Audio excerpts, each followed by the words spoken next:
All right, everyone. Hello. We should be back, Sentinel willing, on both Twitch and YouTube. I'm just waiting for a crisp thumbs up from my help to let me know if we are in fact live. But thank you so much for coming. I know it's been a while. I'm very sorry it took almost a month to get back. I think as a lot of you know, I have been very busy with work, and so I did not get a chance to do this sooner. Amazing, we are live. And we are now on the new PC. Anyone who watched the previous livestream 2.2 will know that I was on a somewhat old PC, which is now known affectionately as PC-kun, and it was struggling a little bit by the end of that. So today we are on a brand new PC. Hopefully Septimont will not get the best of it. But that also means that I had to set up everything for the stream again. And since, as you know, I've only done it once, I was interested to see if it would work. But it seems like it does. So amazing. So happy that you are all here and interested in watching me experience 2.4 for the first time. I know I said it was just going to be the first half, but I've heard that the second half is not that long. So we are going to do the whole thing in one go. I may regret this later, but let's do it. I'm very excited. A few things before we get started. I just want to thank everyone who made it possible for me to be here again today. I want to thank the lovely mods who are there. We've got Draco, Sirius, Sayana, Ronan. Thank you so much, all of you, for being here. I really appreciate you. And everyone else, just be nice, courteous. Let's have a good time so the mods don't have to work too hard today. Let's just have a good time. And one more thing that I wanted to just briefly mention before we get straight into the game is that I have another friend helping me today in a slightly different capacity, because last time so many of you came and you were so active in the chat that I was actually struggling to read all of your messages because it was just moving too fast, and I know that there were probably questions or messages that I didn't get to see, and I'm really sorry about that. So today I have another friend who will be helping me.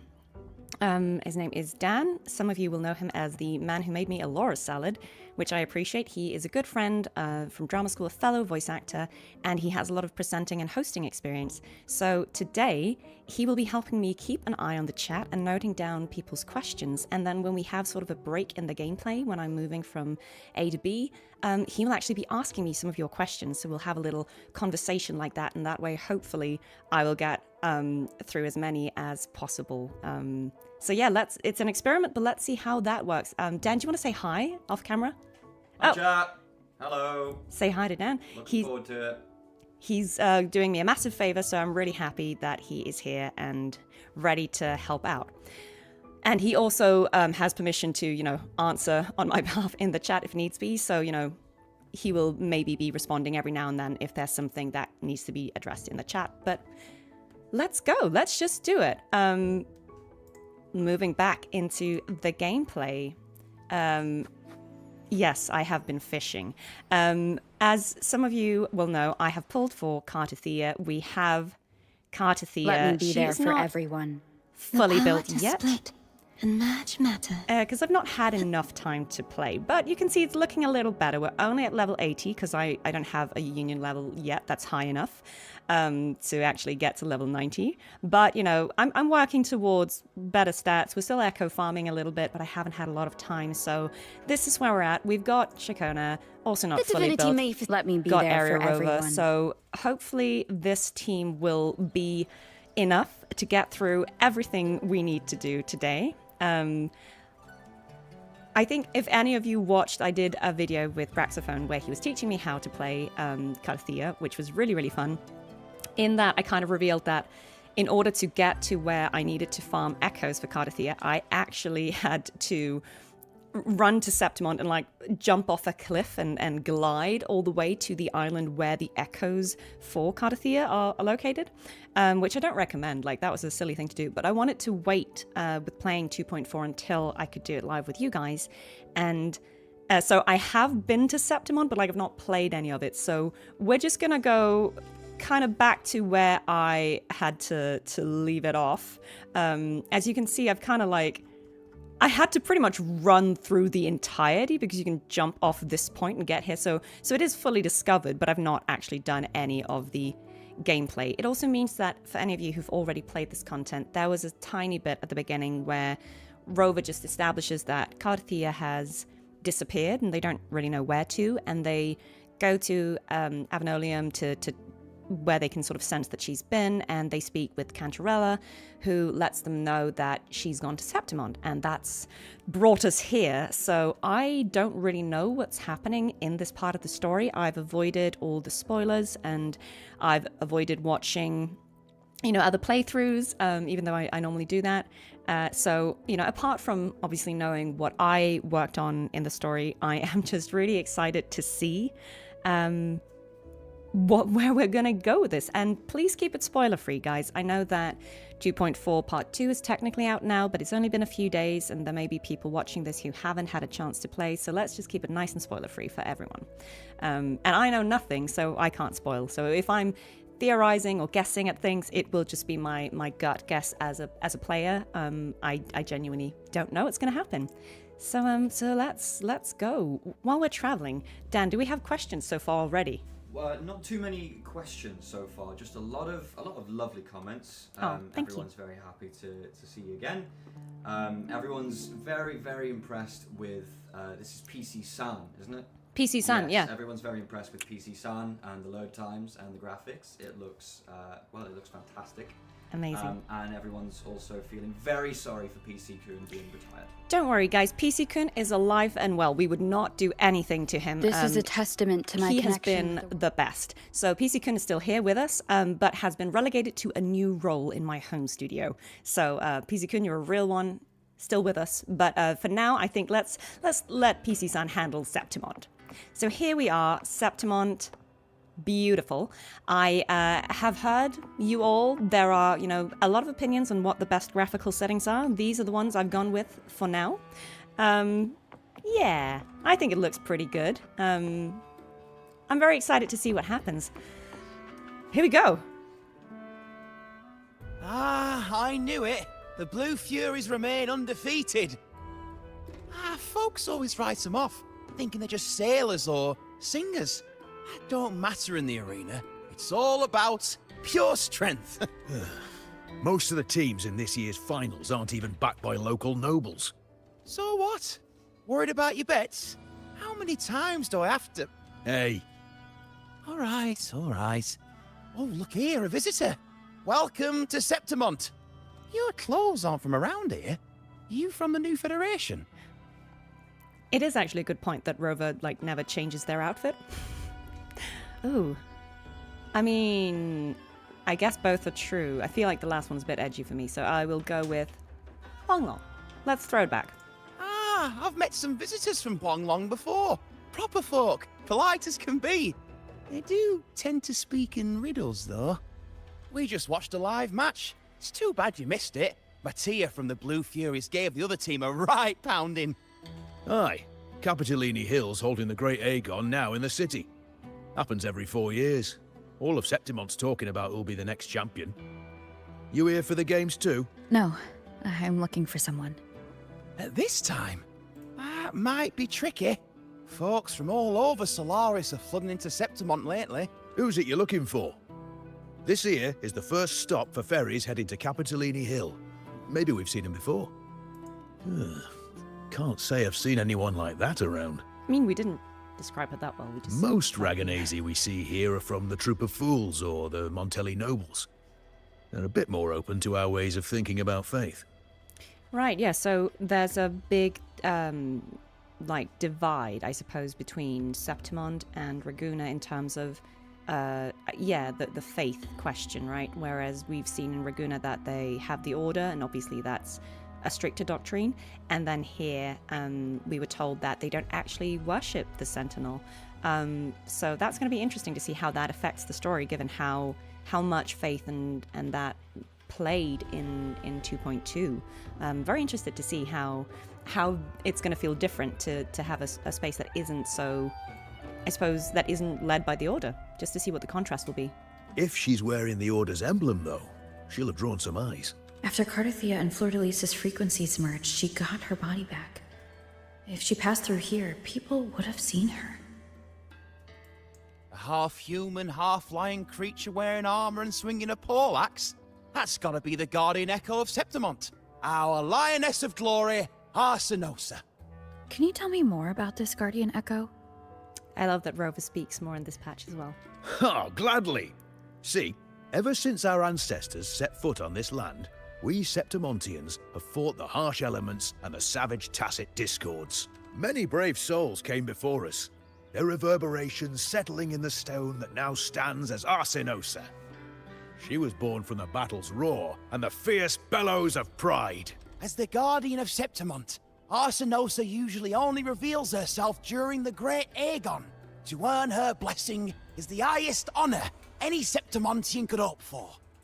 Okay, yeah, so we're already getting a little bit of world building here with how this society is clearly built around the Great Aegon and this sort of gladiatorial combat, and that the top goal for anyone would be to get Arsinosa's blessing. But why would Cartethyia take on Septimont's guardian echo? If you want to see her, just wait for the finals. They'll be held in the Colosseum in the city. But don't dawdle. Get a ticket now, or you'll miss out. I'm just completely mesmerized by, like, the trees in the background. Like, what on earth? Holy upgrade. As for that order girl you're looking for, you might try asking in the inns around the city.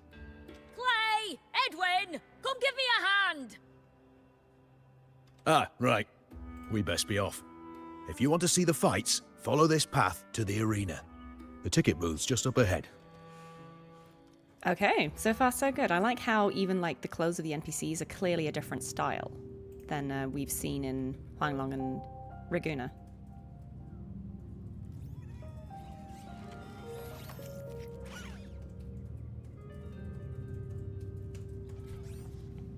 Its frequency is similar to the echoes in Raguna. Could it have originated from Imperator's power as well? But it's unstable, as if something else is interfering. Strange. It's just like Abby said. I can feel its source close to the city, but can't pin down where exactly. Boss, you're looking so serious. Ooh.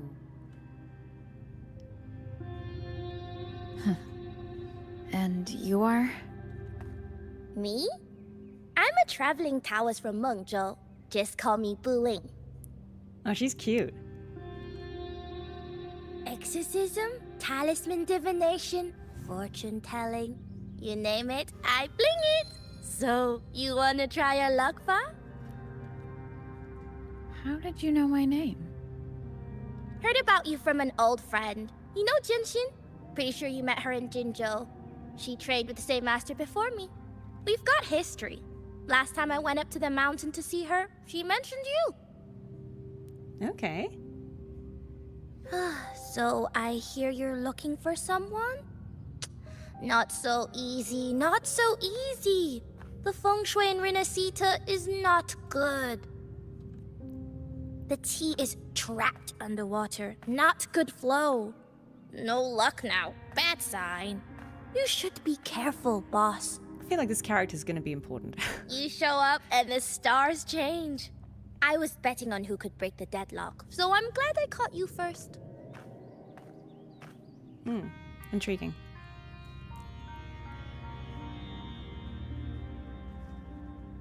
And then that was it. That was it. She disappeared. Great. Love that. All right. Well, guys, I'm already very intrigued by whatever that was foreshadowing. Right. We've got some optional things here. We can ask Septimonians about some stuff. Okay, let's see. What's the name? You want to know about Arsinosa? She's the heart of our land. If you visit the downtown area on Capitoloni Hill, you'll see it for yourself. The Griffon statues are everywhere. They've been part of this archipelago since ancient times. We used to fight them, but we've always respected their strength and bravery. In Septimont, Strong emotional frequencies tend to settle within things. That's how Arsinosa came to be. That's how all echoes work, isn't it? I mean, I'm sure some of you can correct me if I've misunderstood that, but it has to do with, again, like residual emotions or like frequencies left over from events that kind of, and end up being linked to certain objects or things or even animals or natural phenomena. So that's quite interesting, but that seems aligned with what we know so far. She was once just a Griffon statue, but the people's burning desire for victory transformed her into Septimont's Eodicus echo. It's Interesting. a kind of testament to our will. I've heard that the Sentinel came to Septimont not long after Arsinosa was born. It's said they even met her. I can't help but wonder what happened. As the Sentinel's fellow warriors, we Septimontians pay heed to their actions. But after that, it was the last time the Sentinel came to Septimont. Okay, interesting. I wonder if that like timeline then matches up with what we know happened in Renacita, and that is why the Sentinel didn't show up again. Maybe they saw we could handle things on our own, and decided to entrust the city to our ancestors. If that's the case, it's a grand honor, don't you think? Arsinosa. She will stand watch over our land now and forever. That was really interesting because I feel like they are then saying, if that is correctly understood, that the reason the Sentinel never showed again is because of what happened in 2.2 and the Sentinel getting trapped, in the tower, like possessed by the Threnodian. It's interesting how then what happened in Septimont is that they interpreted that as, oh, we're fine to handle this on ourselves. We don't need a Sentinel. Whereas in Raguna, obviously, there was a bit more concern about what that would imply. I think that's just really interesting, showing how two maybe at one point similar cultures then went in different directions based on that one thing. Very cool. Dan, any questions that I should know about? We have a couple of questions. All right. We actually have a little bit of feedback from chat, which is Gotcha. a little pertinent. Their messages aren't displaying on your Oh, screen window, so God. chances are there's a restream setting that Oh perhaps you no. need to- Okay, guys. Give me one sec. Let's see what we can do about that. It's entirely possible that Restream hasn't been set up right. Let me see if I can fix that for you.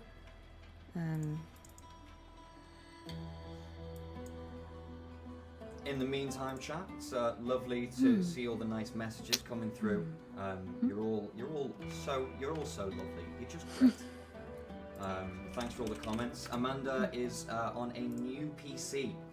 She's literally just got it 2 days ago, 3 days ago maybe. Yeah, very, very recently. So I'm trying to see if I can.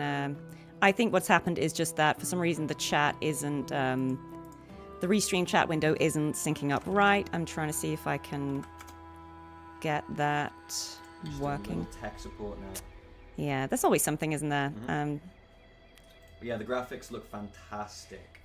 Chat. Amanda was herself. This is a impressed by testament the, to my connection with the world detail around on me. the trees in and- the background before, which has probably previously been a setting that poor PC Kun might not have been able to render. Bless his little cotton socks.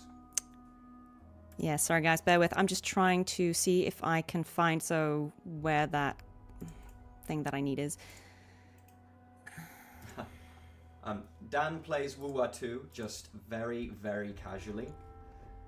Dan does not have a team that is put together remotely properly. Dan refers to himself in the third person apparently. Dan plays with Carlotta. And I did just get Cartethyia actually. I did just pull for Cartethyia, so I got her. So I think I've actually just about swapped to Cartethyia as my main, but previously it was Carlotta, Baija, and crumbs. You'll have to correct me on the name. So female character, she has pink hair. I think she uses a sword, and her whole thing is about blocking and defense. Chat, we are back. Something like that. Oh, we're back.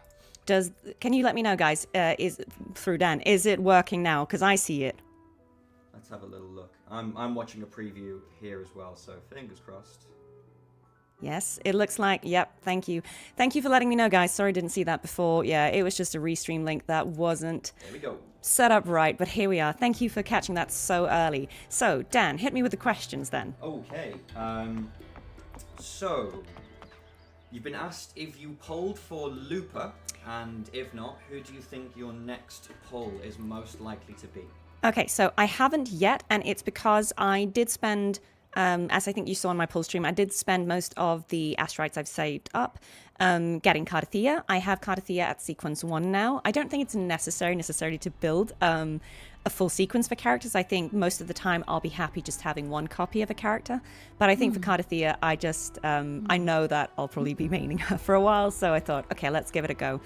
I can show you currently, like, we are back up to, this is what I've managed to save since then. I may still pull for Lupa, but I think I might actually try and save everything for a bit. I am very intrigued by Phrolova. I'm very curious to see how I'll feel about her after seeing whatever her role in this part of the story is, and maybe seeing what she's like in 2.5. But I do like Phrolova as a character, and I do like Cantarella. As you know, I'm good friends with Alex Gelf, who voices Cantarella in English, and she's lovely, and I love the character and her design. And I think it's my understanding that they will be in the same patch together, and they will also be a good team together. So part of me is really tempted to try and pull for them. We'll see if I get lucky.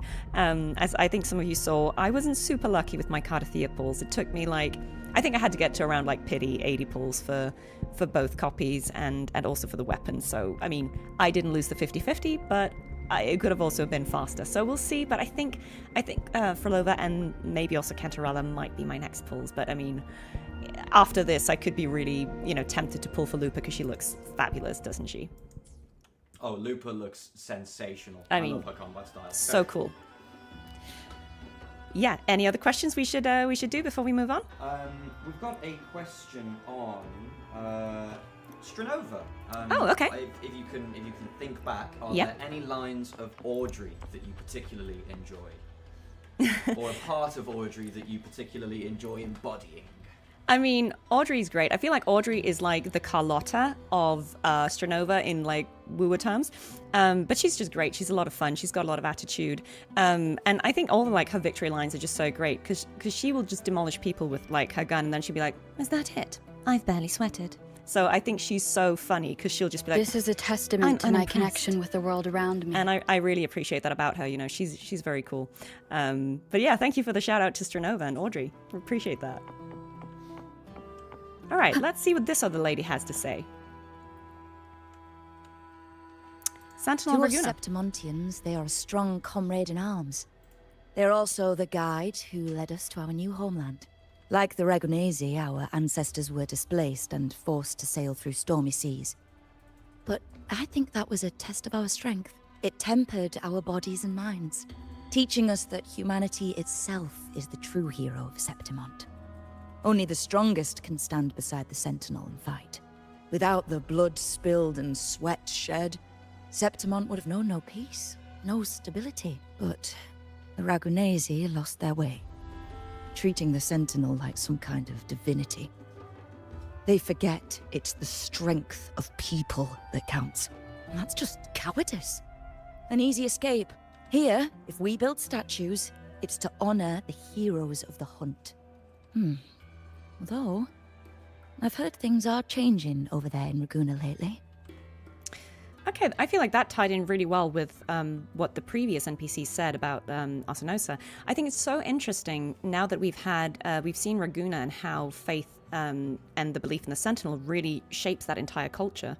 And it's so interesting to see how this is like the counterpoint to that, where, you have this religion, or not religion, sorry, you have this society that is more just, based in what can the people do, what can we do for ourselves, and they don't feel that, it's necessary for them to have this Sentinel guarding them or guiding them. I think it's just really interesting because both are valid points, and it's a nice contrast, a different perspective to everything we've seen in Renacita so far. So yeah, that's really cool. I'm very excited about this.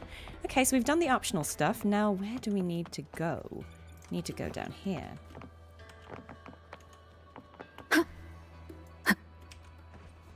I've learnt to fly, guys. Thank you. Hey. All right.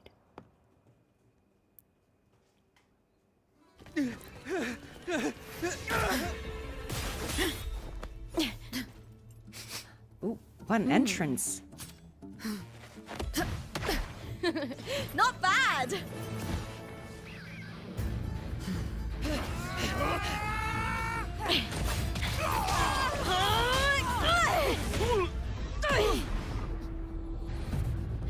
Think you can keep me from fighting? Careful now!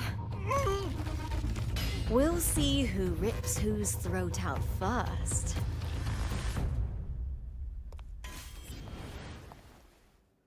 Okay, very cool introduction. And she did all that in Emilio. heels. Why don't you take your band of cowards and get out of my way before I decide to handle it myself?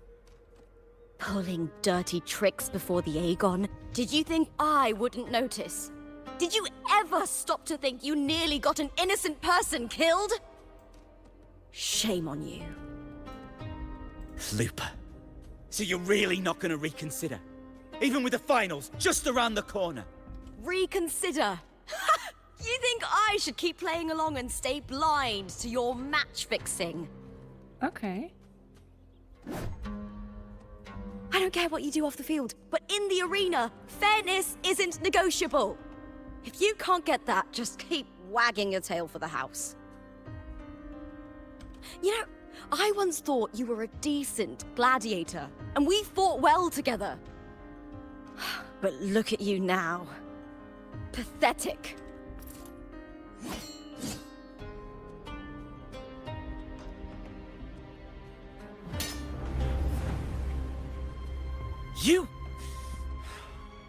You know nothing, Lupa.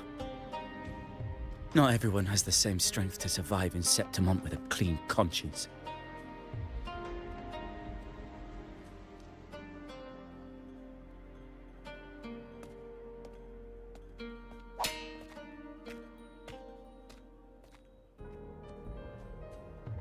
Sorry about that clown show. Don't judge Septimont by a few rats that can't hold their own in the dirt. They're not the norm here. Lupa's the name, gladiator by trade. Guess we're acquainted now after crossing blades. Care to tell me your name? Ah, she's great.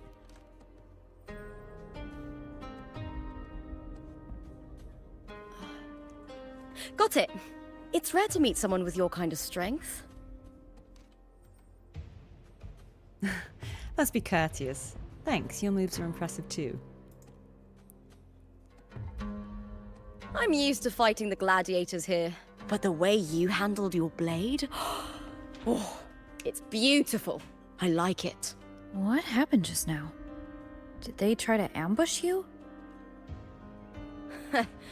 Just about. That man, Emilio, used to be my partner. The Silvers were probably behind this. The House of Silver is nobility in Septimont. I share their name, though. I'm sure they've thrown me out since I stepped away from the team. Is this tied to the match fixing you mentioned? Ugh, yes. I knew something was off, but I didn't think they'd go this far. Maybe they threw some serious money at it. I thought the money I made them would have been enough. Oh well.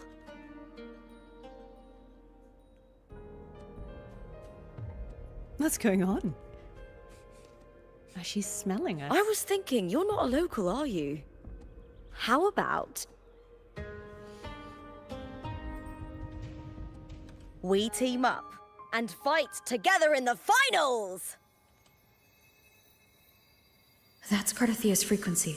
But how? Okay, plot thickens. Is that your way of saying yes? I'm sorry. Lupa, have you ever met a Ragunesi girl by the name of Cartethyia? Cartethyia? Nope, never heard of her. What's going on with her? She's missing. I'm looking for her.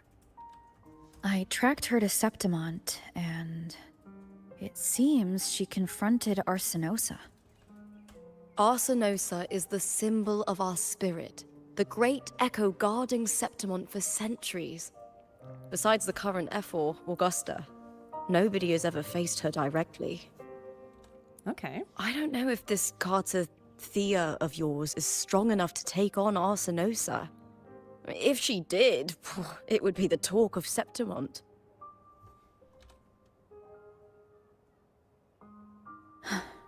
I see. No leads yet then. Well, that's why you should join me in the Aegon! When Arsinosa shows up in the finals, you might find the answers you're looking for. The champion gets noble recognition, a hefty bonus, and some secret perks. If we win, you can take it all.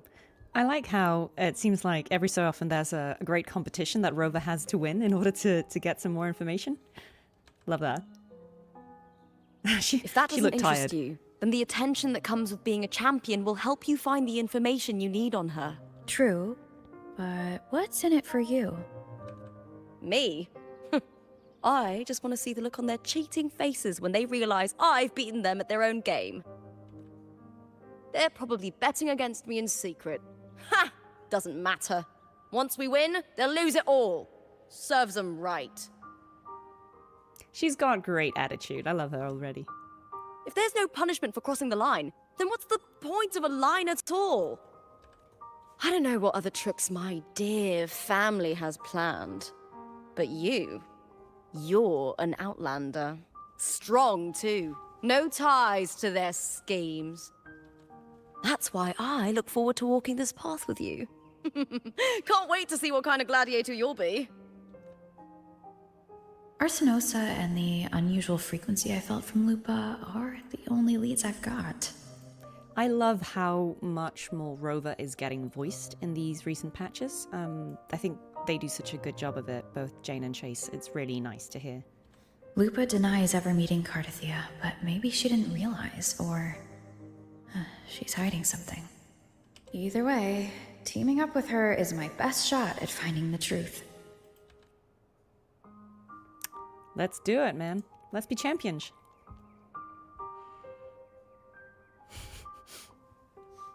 That's the spirit! Well then, I'll be counting on you, my fellow warrior. Now, let's go register our team. Alright, I'm in. Match fixing, bad. I do like how all the new names and characters they introduced, there's like, it's Emilio, Silva, Augusta, like we've got all these, Roman, Italian names. Oh, people are already fighting. Gotta love that. Okay, before we sign up, anything I should know from chat? A couple of questions. Yeah. Let's maybe do a couple. It Yeah. feels like this might be a Yeah, big let's do a few section. questions. So, excluding Cartethyia and Fleur de Lis, who is your favourite character you've voiced so far? And I guess that you have publicly released. Yeah, so obviously we're talking about other games than Wuthering Waves. It's tricky. I'm trying to think back, what have I done? There are some games that I really like that I don't think are super well known. There was a game called Genotype VR, which is a VR game, where I voiced the player character called Everly. And I think because it wasn't a super famous, it's an indie game, not a massive developer, but they were really great. And I thought it was a really fun game to be part of. It's sort of I don't even know what you call it, but a horror survival game. There's aliens, there's a lot going on. I just really thought that was a fun game to work on. Obviously, I did work on the Diablo series, which I'm really proud of. I got to play Deckard Cain's wife in Diablo Immortal, which, I grew up playing Diablo. I played the first game when I was maybe 10 or something, so it was a massive deal for me to be Deckard Cain's wife. I remember being in the session and they were trying to explain to me what Diablo was about and who Deckard Cain was, and I was just there say less. I know. I was there. So I think every game I've worked on has been amazing, and I've got lots of exciting things coming out that I can't talk about yet, but I'm really excited to talk about that in the future. And of course, Audrey's iconic. I think she's got so many savage lines. I really appreciate her. And actually, what else we got here? Would you consider reacting to Dawn Arrives and the other short videos of Cartethyia and Fleur de Lis? Absolutely. I feel like that's something, if I hadn't been out of the country as much as I have these last 2 months, I would have done that already. I'm absolutely open to doing more stuff like that, because I think those videos are so amazing. And when I saw them, I was really, blown away by seeing all of that come together with the animation and the music. It's always so spectacular, because I think some of you have seen, I think there's an account on X called something like Wuthering Developer, and it gives you kind of like an insight into the development of the game. And sometimes they post like the rough storyboards that we see when we're recording, and you'll see that those, they're still obviously gorgeous, but it's very rudimentary, it's very simple. We just maybe see some stick figures or something, some placeholder stuff, and then seeing the final thing is always absolutely amazing. So yeah, I have thought that I could do a video where I react to all three of those, like the Resonator Showcase, the Combat Showcase, and Dawn Arrives. Love to do that. Yeah, I have a few things like ideas for content that I'll do down the line. Obviously, I'm not a full-time content creator. I do have another full-time job, so I won't be doing it like every day, but I have ideas for stuff that I hope you'll really enjoy, and like maybe some guest appearances. So yeah, stay tuned. All right, I think that's okay for the time being. Amazing. Thank you so much for being here, guys. And thanks, Dan, for keeping an eye so I don't miss too many things, and thanks, mods, for modding amazingly. Let's sign up for this team. How great is Lupa? I mean, I've known her for 1 minute and I Hi there. love her. Is team registration still open? Yeah, I'm not gonna lie. She's great. I see it. Kaya-chan is amazing. Big love. May applause greet you? Yes, you can register. Oh, wait, you're Contender Lupa. She's famous. Do you wish to register a new team? But aren't you...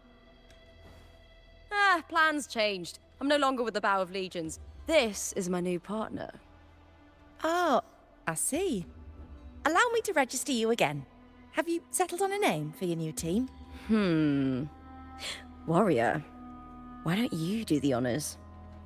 Oh, okay. Wuthering Waves, Stella Lupa, Assured Victory. I mean, we gotta say the thing. We Septimontians live alongside the waves, and I've always found their sound soothing. Oh, a perfect choice. If there's a meta choice, I'm gonna take it. All right, the name is settled. We'd also like to apply for the special qualifier, please. Of course. Please wait 1 moment. The Gladiators Aegon happens year-round in Septimont. Training matches, exhibition games, open tournaments, you name it. But we're after the Aegon of Champions, the biggest event held every 4 years. We also call it the Great Aegon. Okay, got it. So it's like the Olympics. There are 2 stages, a points-based prelim and an elimination round. The prelim is almost over. The eliminations are about to begin. I've earned enough points from the regular matches to qualify for the finals, but since you're a new contender, you'll need to win the special qualifier to make it. If we defeat higher-ranked opponents, we can secure a spot with fewer matches. Just the 2 of us? Is it 2 on 2? Exactly. It's one of the reforms the new F4 made to the Aegon. And of course, our Echo partners will be joining us in the arena too. Echoes aren't just companions to us, but proof of our strength. Hunting them, taming them, and learning to live with them is the first lesson every Septimontian learns. Okay, so that's another nice contrast to Raguna, where echoes were kind of being controlled by the Order, like access to them. Interesting. Now, it's time to step into the arena. Ready? I was born ready. Registration completed. Happy hunting, contenders. Let's see how well we work together in the arena, my fellow warrior. God, let's hope I remember any of these rotations. Hope Brax isn't locked in. Alright. Start the fight, guys. Are you ready for the Gladiators Aegon? As Happy well I be. hunting, Gladiators.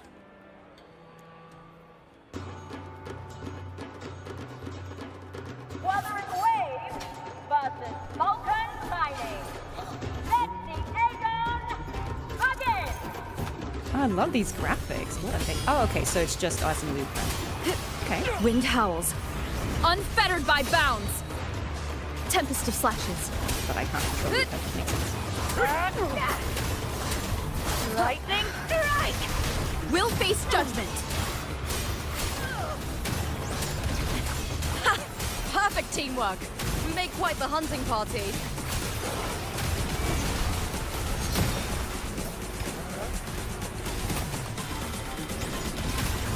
Waves rise. Judgment strikes. Wind rises. Good.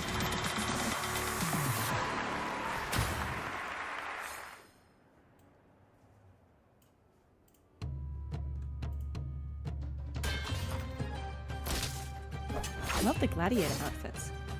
Oh, we did it! That was perfection! Haven't felt this alive in ages. I could finally focus and savor every moment of the fight. Oh, thanks, warrior. Teaming up with you was the right choice. Oh, she's cute. And these are... Oh my god. To does. These little ones love a good match and never miss a chance to cheer for the victors. Okay, I want one of these. They're amazing. It's like what, a hamster with wings? They're more fired up than usual. Oh my god. Looks like your performance really won them over.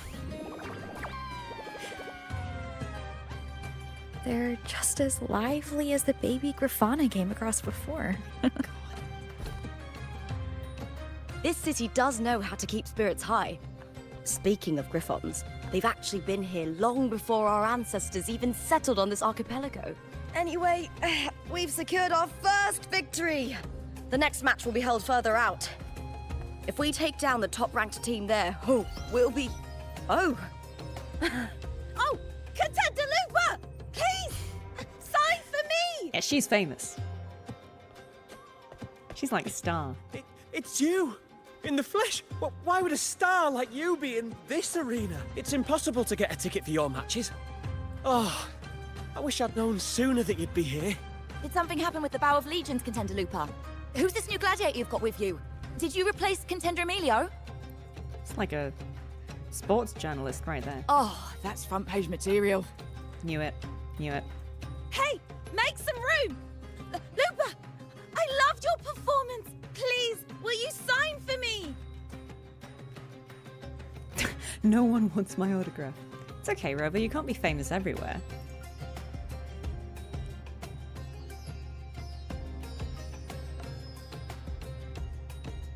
It comes with a job. Gotta draw a crowd in, both in and out of the arena. All right, everyone.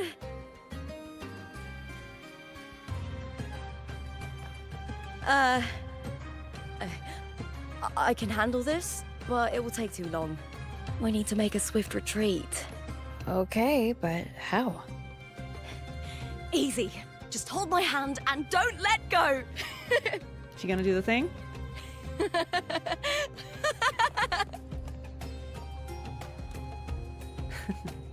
That's cute. It's very wholesome. All right, first match done. Got a wing ray there. Dan, how's the chat looking? Chat is popping off. Yeah, figured. They be like that. Wonder Explorer asks, how long did it take to grind for the Cartethyia, Chacona, and Rover Dream Team? It actually wasn't too bad. So I started playing when the game came onto Steam, which was late April. I was out of the country for most of May doing some work and also for a good chunk of June, so I haven't had that long, but I was basically just playing the game, so I wouldn't even say that I was grinding that hard. This is a testament to my connection with the... Thanks, Rover. I was just actually like trying to do the main story. I did all of the Huanglong main story up until, you know, defeating Overthrax. Yeah, so I kind of... And as I was going, I kind of got carried away with exploring. I'll actually show you like the progress of my exploration. So if we go to Rinascita, you see I've done a bit. It's obviously easier to do it here because it's a bit more streamlined, whereas even in Huanglong, I've not 100%ed everything, but I've been doing a good chunk of it as I went. And I think as a new player, you get a lot of Astrite and you get a lot of pulls just by virtue of, you know, doing quests, doing exploration, logging in, you know, all the various events. So I think I was lucky as a new player that I could save up all that currency. But even now, like, I pretty much depleted it getting Sequence 1 Cartethyia, and we're still back at like 11,000 Astrites and 5 pulls. So like, I feel like it's going okay. I'm not like out here really grinding for currency. I am actually just playing the game. I'm trying to do, I'm trying to get some of the trophies. I don't go out of my way, but you can see I've gotten like a good chunk of them. I'm sort of like halfway there for a lot of them. I haven't been doing all of the late game content because I only have one team, and as you see, it's not even level 90. It's not fully leveled yet, so I'm not like focusing too much on like clearing all of TOA and stuff like that yet, or Whimpering Wastes, because again I have one team. But I'm just trying to play the game. I'm doing the time-limited events when I can. But yeah, I don't feel like I grinded too hard, but I can also see that I've already logged like 150 hours in this game, so yeah. I don't think anyone in chat has ever seen that many 100%s on one screen. Yes, in their entire lives. They're all quite very, very impressed with 100%ing Huanglong. So I mean, I'm not done. A few people asked me if I would stream myself doing that. I'm like, I don't think you really want to see that, but I mean, maybe if we get to that point, maybe I will. But I actually just enjoy it. I'm a completionist. I really enjoy finding everything. I like clearing the question marks, as I call it. I think that's kind of my mindful way of playing games, is just like going about my time, half asleep or whatever I am. It's a good way for me to unwind, so I quite like that. So it's no hardship, but I appreciate that not everyone necessarily enjoys that aspect of the game, so yeah. All right, any other questions? Let's see, let's squeeze one in from Antriu. Are you classically trained vocally? I guess. I mean, I'm not sure if you're asking like if I have singing training. To that, the answer is yes. I have what they call classical singing training. I worked with an opera singer. God, I don't even think I've told Marco this. So like, if Marco's watching or sees this, sorry, bro. Probably should have mentioned that. Yeah, I have like classical vocal training, which I think helps in some cases, because it just I have an awareness of how my voice works and what I can do with it and what I can't do with it. I think vocal technique helps, but I went to drama school, so I suppose I'm classically trained in that sense as well. We all have voice lessons. We learn certain things about how to use our voice, and I think it's not that you can't be a voice actor if you don't have that kind of training, but I think it really helps with just being able to perform in a healthy and sustainable way. I think that's the real thing here. It's the same as people who do musical theatre and they do 8 shows a week. The reason they can do that is because they have trained their voices in a special way. They know their limits. They have built up resilience. It's the voice is it consists of muscles as well as anything else. So if you kind of stay in good vocal shape. One of the reasons I also didn't stream a lot recently, or didn't take a lot of requests for voice lines last time, was because I was doing a lot of really vocally intensive games, the kind of stuff where you're just yelling a lot, like military stuff. And I was doing 2 of those at the same time, and it just meant that I would have like 15-20 hours a week of just yelling grenade or something like that. And that meant that I had to then really rest my voice outside of those sessions. And so I'm just trying to be really careful with what I'm doing, but I think I know my voice well enough that I have managed to so far not wreck it completely. I hope that answered the question. All right. Let's go and follow this wing ray. Good. We made it out. This is stunning. I'll let the staff at the next arena know we're coming to avoid the same chaos there. I'm just enjoying like the scenery. Like, what is this? Matches are the bread and butter for gladiators. The famous ones rarely take on impromptu matches. That's what caused such a stir. But now, word about our new team is going to spread very quickly. And for those of you who watched the previous stream and saw that I didn't know how to fly, I've done the flight challenges now, so...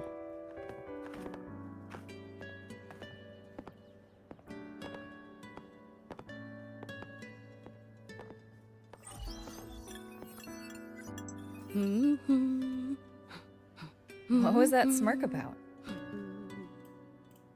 Oh, me? I just sent word to certain people. What does that mean? Too much modesty is a double-edged sword. So, I'll be frank. When it comes to bankability, I'm at the top of the game. That's how my family, the Silvers, have kept their position all these years. But the nobles here in Septimont are always hunting and contesting for more. Okay. Lions and wolves tear each other to pieces, while the hyenas lie in wait, eyes on their bellies. Everyone wants a taste of the juiciest meat. I wonder if that's going to be a reference like the feuding families. She said she was from the Silver family. I mean, Lupa, her name. I know it means forget in certain languages, but I also know, like, you know, in Latin it's wolf.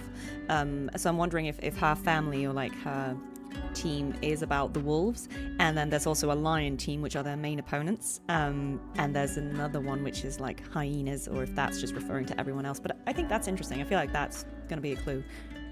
And with the illegal betting they're running, once they hear I've left the old team, they'll all be scrambling to get a piece of the action.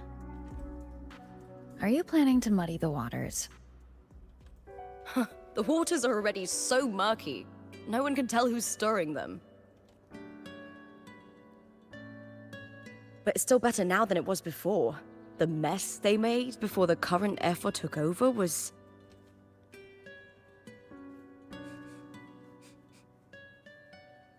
Okay, so there's been some stuff brewing. May applause greet you, Lupa. Huh. I see you've been waiting for me, Cartor. Haha. He was my manager back in the Bow of Legions. Has a gift for knowing exactly what to say to anyone, though that's his flaw too. For a manager, isn't the skill of speech always a gift? Domina Julia Silva hoped you'd behave and return home. She bid that I reason with you at the earliest opportunity. I like how they're keeping these sort of like classical, like Roman, Latin names. I think that's really interesting. But it seems you've found yourself a new ally. I dare say her hopes are dashed. And? What's your point? How disappointing. Not even a hint of charm when there's no crowd around to impress. Feeling confident about this new team of yours? What do you think your chances are of winning the championship? With me and this warrior? 100%. You tell him. Enough, Cartor. Spare me the games and empty chatter. I have one question for you. Are you involved in the Silver's match fixing?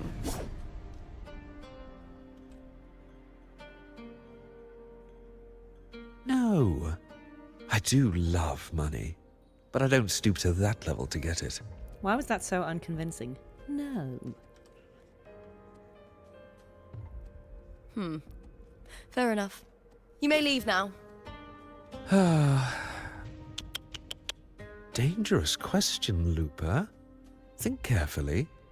The Silvers may have made you a star, but they can just as easily snuff that star out.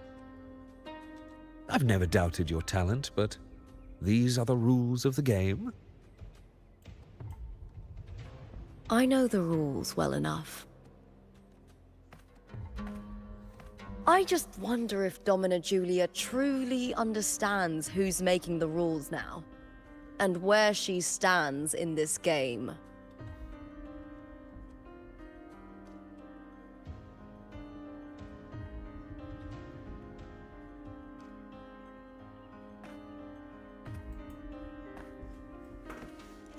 Okay, I'm really liking this so far. Is didn't this really know what to Cartor expect, also from House Silva? but this is great. Not exactly. He's a free man, though he's handled Bow of Legion's business for the past few years. Look! Once we cross the Hero's Way, we'll get to the Capitolini Hill district. For centuries, countless gladiators have walked this very path to Colosseum Olympus, just as we are now. I have to say, I'm really, really loving this. So, little known fact about me, I majored in Latin in secondary school for reasons. And I'm loving, again, how much of this kind of feels, you know, like ancient Roman politics. You know, the intrigue, the feuding families, the sleazy politician, you know, shenanigans. I love all of this. This is really exciting. I'm very intrigued to see where this goes. And like, obviously these buildings, you know, everything looks visually amazing. Oh, wonder what that is. I feel like that's gonna be a buff. I don't know. Oh, is it like the cat's paw in Huanglong? Maybe like it makes you run faster. Looks like Hermes, right? Yeah. It's like interesting. I don't know what that does. I'll find out one day. Before we proceed, how's the chat looking? Chat's having a great time. Especially this one dude who can't stop talking about racing drivers. Everyone else, let's see. Your local Raven just says, hi there, how's it going? It's going well. Hope you're well too. I'm having a great time. Good one. I'm so sorry. I can't pronounce this name. I think it's Tane or Tane Huang asks, do you have multiple VA jobs at the same time?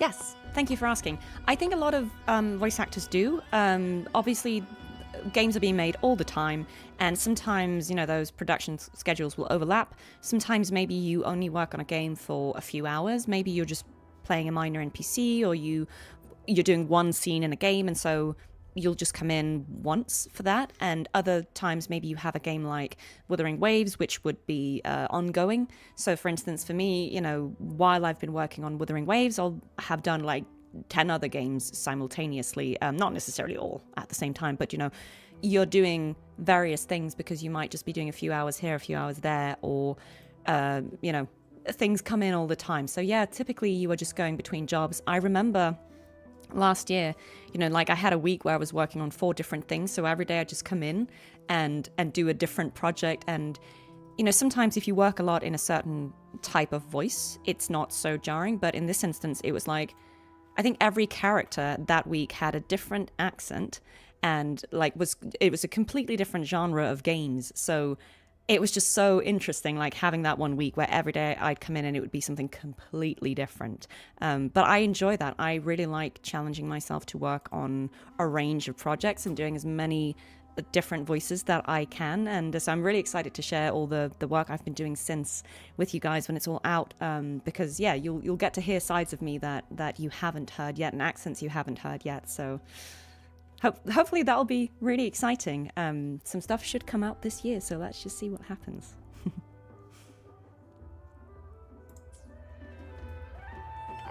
All right, let's go to the arena. Let's see. Oh wow, that is a very tall door. That must be leading into like the next arena. qualifier is just ahead. Once it's over, we can take the cable car to the upper city. I've got a cable car. On an autumn day. The view as you ascend and the breeze on your face can truly lift your spirits. Wow. Yeah, see, that makes you run faster. I feel like it does the same thing as the cat's paw. Okay, let's win this one. Are you ready for the gladiators, Aegon? Lupa was definitely carrying. Happy hunting, gladiators. I'll be honest, I haven't really looked into how to play a Phrolova, but here we go. Wuthering Waves versus Blue Fury. Let the Aegon bring in! I am the Tempest! Annihilation! Time to end this. Away! Wind rises!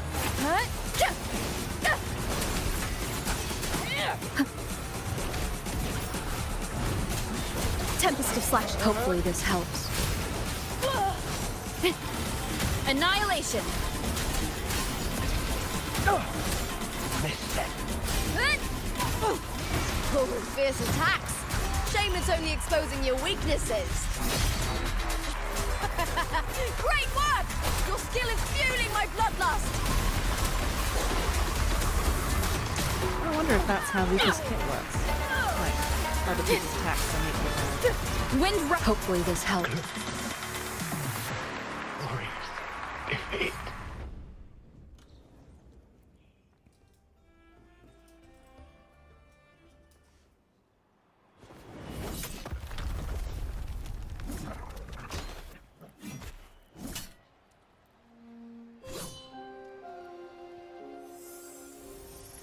Oh, is that Cartethyia? Cartethyia. Oh. Standing on the water? Mysterious. That abnormal sensation came over me again when my sword struck the contender's echo. All the echoes in Septimont seem to exhibit unstable power. Something is definitely off, but it seems like no one else has noticed. Contender Lupa isn't in the Power of Legions anymore. What a shame. Just 2 days before the finals as well. It's unfair to her former teammates and her fans. Is it about the money? She's changed teammates how many times now? As for that newcomer next to her... Without the Silver's patronage, there's no way a gladiator from the outskirts could rise to fame so quickly. Quiet down! Where are you hearing these rumours? Open your eyes. Lupa has never once thrown a match. Everyone thinks they know the real truth. But consider this. It's a fact I know to be true.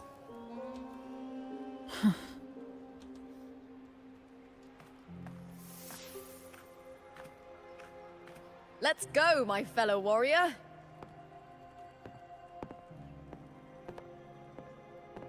That's a lot of stuff going on between the spectators, right? The fans here. It's all going as planned. Let's get you settled somewhere comfortable.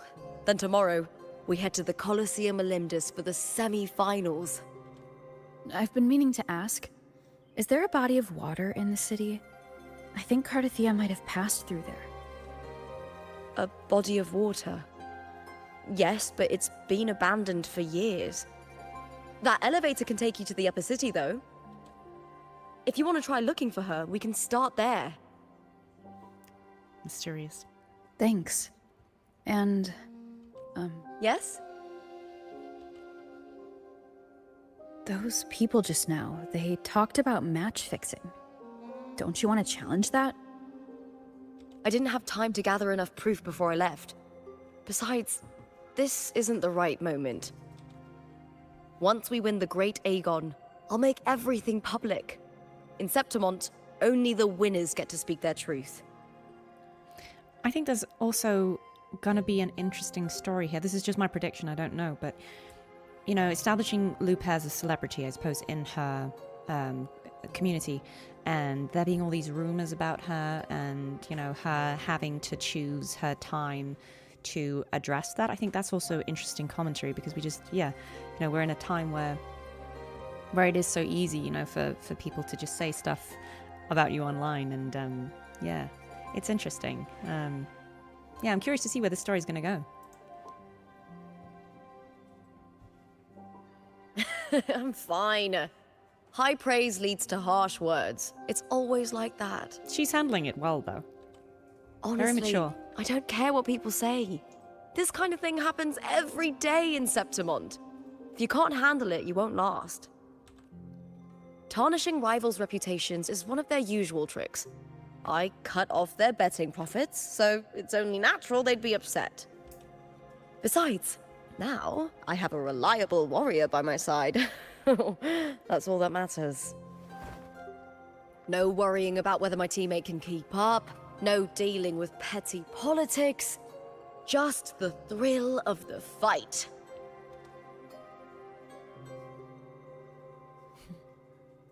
Thank you for that, my fellow warrior. I love her little fangs. I think that's a really cool design.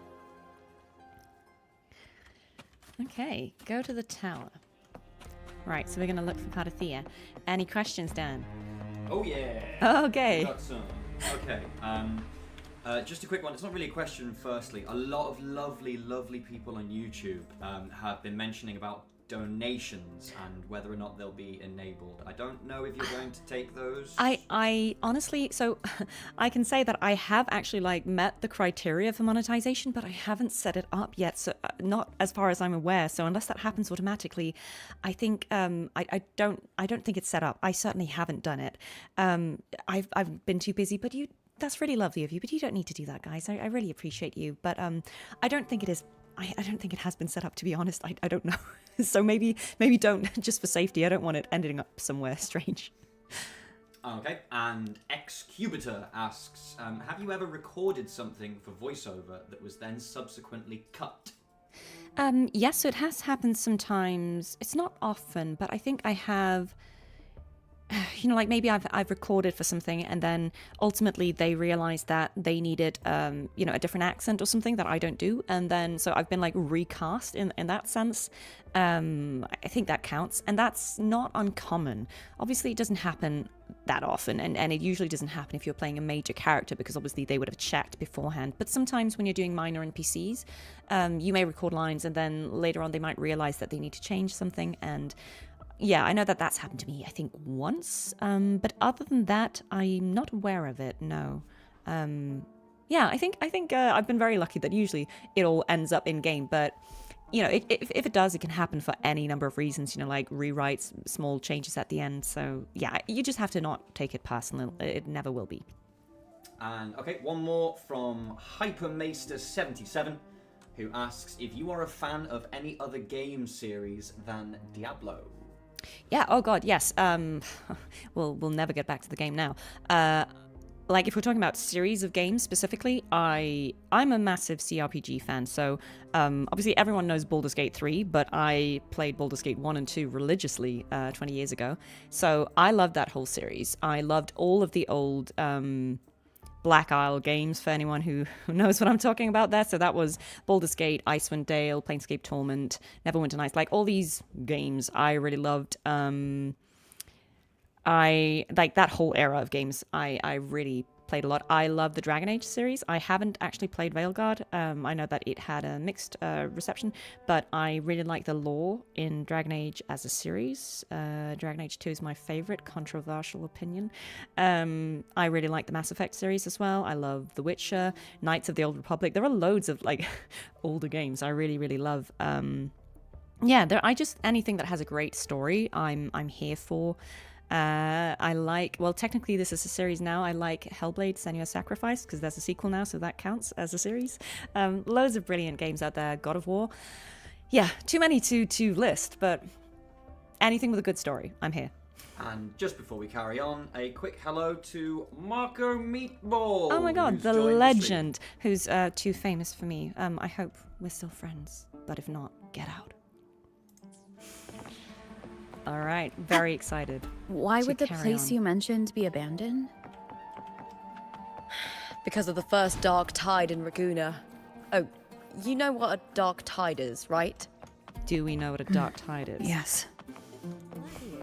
Due to certain safety concerns at the time, the main city district was relocated further up the hill. See, this would have been a lot better for me in terms of getting around the city than what I did, because I was so scared that I would trigger a quest that I just like, you don't even want to know how like I got to that jumping off cliff point. It was painful, guys. I had to like scale these like massive walls here. Do not recommend, because I was too scared to go inside the city. Hiya. All right. Go to the top of the tower. Just look at You said Cartethyia might have been here. Do you have an idea of where she passed through? I think somewhere over there. Ah, that's where the statue of Hercules is. Hercules? All right. God, I keep messing that up. Here we go. That's what I meant to do. Hercules. Okay. This is the place. I'll look for Cartethia's traces here. How? Through the connection we share. Oh, yes, of course, the sword. All right then. I'll wait here. Good luck.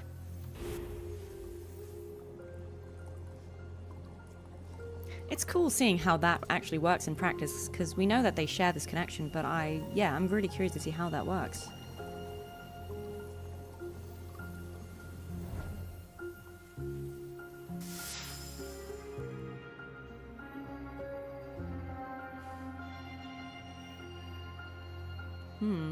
but her arm is glowing.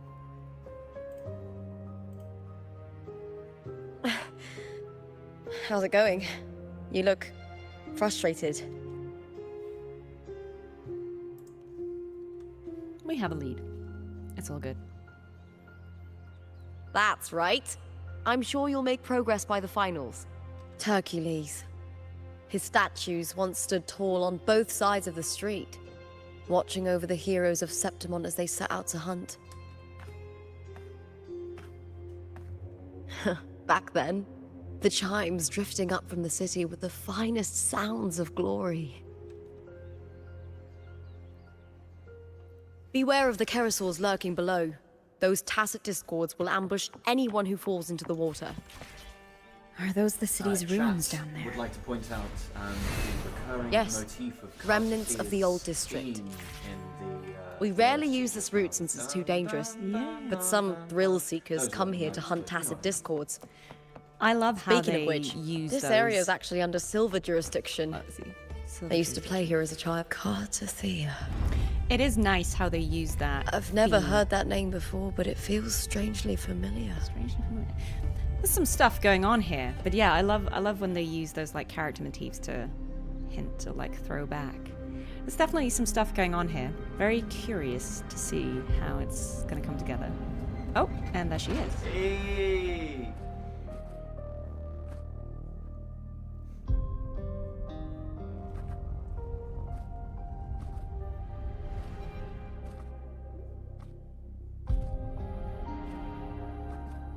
Okay, so she's somewhere kind of spooky because we've got like things growing.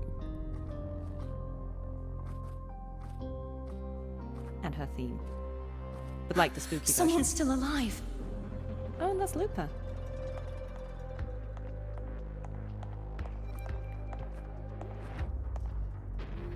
Are you okay? You seem like a local. Are there any other survivors? I'm managing. I can still move, but I'm exhausted. I've walked for so long, for so far, but I still can't leave this city.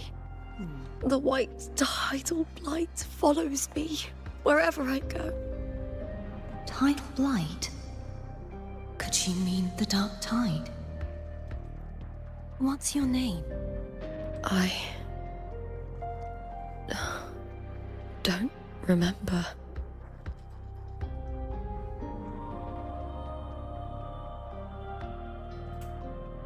That's all right. Memories can be recovered. And so can your name. I've been through something similar myself, and someone helped me find my way back.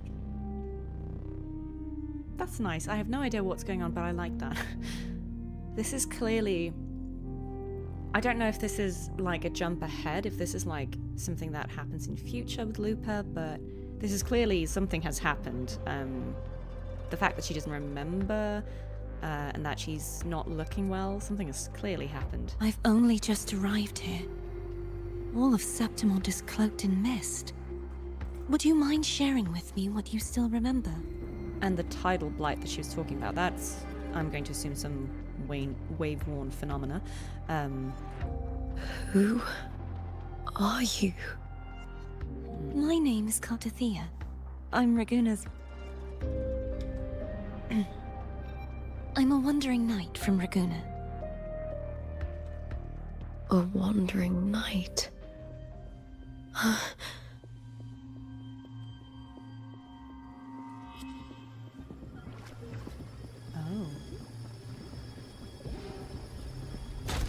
What's that?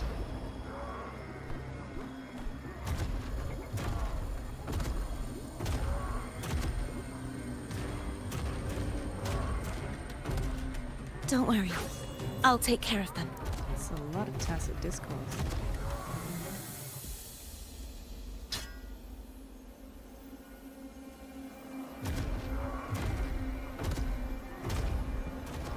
Come forth and face my blade.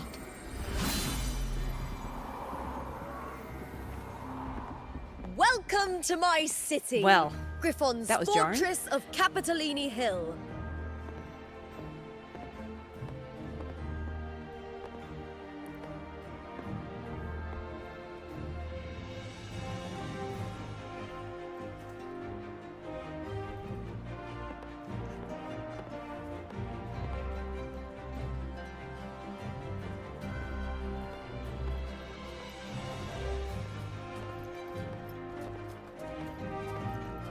that Lupa advertising for they? energy drink?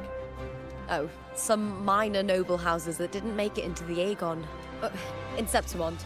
Strength and power go hand in hand.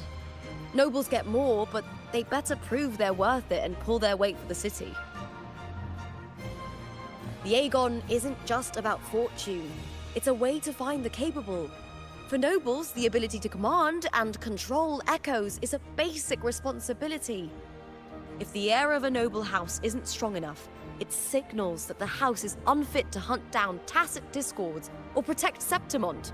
So, if a noble's been living it up, they'll end up broke and thrown out of the city after paying high patronage fees for a gladiator who doesn't even make the cut. Interesting. Fair. Strength is everything. That's how it works. You fought your battles too, or you wouldn't be here. I guess she's saying it's a kind of meritocracy, really, right? Like, if you can't live up to, you know, the gladiatorial combat, if you can't, like, back the right team, if you don't fight, if you don't show strength, then you're deemed unfit. And I suppose, like, if that's the culture, that, in a way, makes sense. You know, we want to be led by the strongest people, people who can protect us. Fair enough. Because I suppose it ties back to this whole, the way that the faith is different here, and how it's less about relying on the Sentinel or any other similar figure, but it's about the inhabitants, the Septimonians, protecting themselves and being strong together. So I can see why you want the most capable or the strongest leaders to be in charge. I suppose that makes sense. Interesting. For most Septimontians, the Aegon isn't just an event. It's the training ground nobles and commoners alike have to fight in. The victors show no mercy to the defeated. People here despise weakness, worship strength, and crave glory. Okay, maybe that's a bit excessive. Where you come from doesn't matter. Prove yourself, and the crowd will scream your name. The spotlight's yours, the arena's your stage. But I guess it also means that in this society there is this chance to, as you say, elevate yourself, right? You don't need to be born into privilege. You can prove yourself and work your way up and earn the same respect. And I think that sounds pretty good. We'll see. But if you can't keep up, if you're not chosen, you'll be left in the shadows. And that's the downside.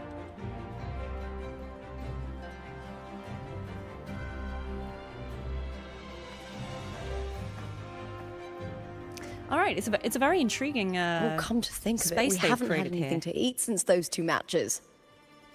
Right, I know just the thing I want you to try. There's always Oh, a I can already quest that smell is it. we should go and Can eat almost something. taste it. I really relate to that. All right, Dan, hit me with a question while I'm moving. All right, what have we missed while we were engrossed in the story? Mark and Meatball says Divinity Original Sin should absolutely be on your list. Okay, of yes. games to play. Fair. So add that. The actual Inferno Rider Echo appears to be in YouTube chat, and doesn't believe that you voiced Fleur de Lis as well as Cartethyia. So why All right. don't you hit them with an alt line? What's the favorite alt line of everyone? Which one was the one in the trailer? Oh god, was it Bow Before Me? Yeah, was it Oceans? No. Is that the alt line? What is the alt line? I can't remember. I can't remember what the alt lines are. Someone in chat, like, give me an alt line, I'll read Chat, that. give us an alt line. I should know that. I think I've consumed so much Cartethyia and Fleur de Lis content that I know too many of her lines now. I can't think of one. Okay, my blade purge all evil. There you go. All right, I'm gonna. Hopefully, this microphone doesn't like peak. My blade purge all evil. There you go, guys. There you go, Inferno Rider. Stick that in your pipe and smoke it. Grey-Eyed Raven also asks, how early do you record lines in advance? I think for most games you do it a few months in advance. I'm guessing it's the right time to do it in terms of production schedule. I think in my experience it'll be somewhere between 2 to 6 months ahead of whenever that content is released. Yeah, so I think for Wuthering Waves, usually it's about 2-3 months in advance of the content actually being released, which makes sense because they need time to do whatever they do with that audio. So, yeah, that's roughly the time schedule. Oh, we've made it to the restaurant.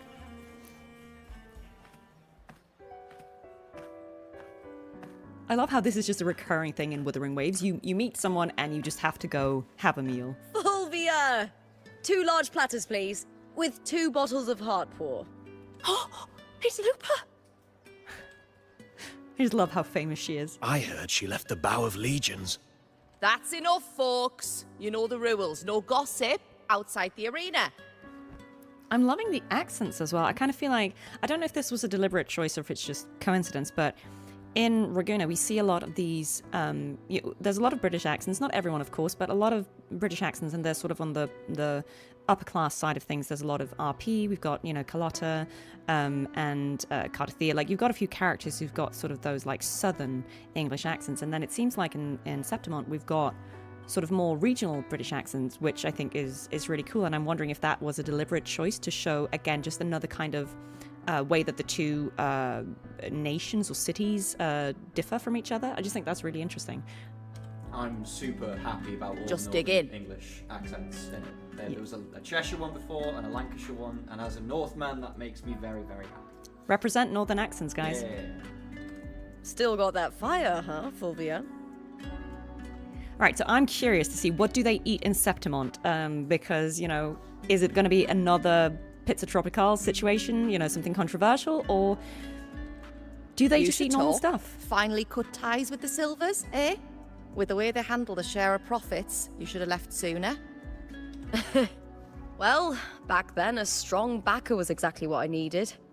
Can't say it was all bad. So, this is your new partner. Looks like you can handle yourself. You can tell just by looking. Can't keep a tavern running for long if you don't have a good eye. It's true. Shout out to the service industry workers. By the way, Heartpour is sold out today. Guess the celebrity branding really worked. So that's the energy drink that Lupa's repping. She's good on her. What? Oh, come on! I mean, energy drink shout out. What's Heartpour?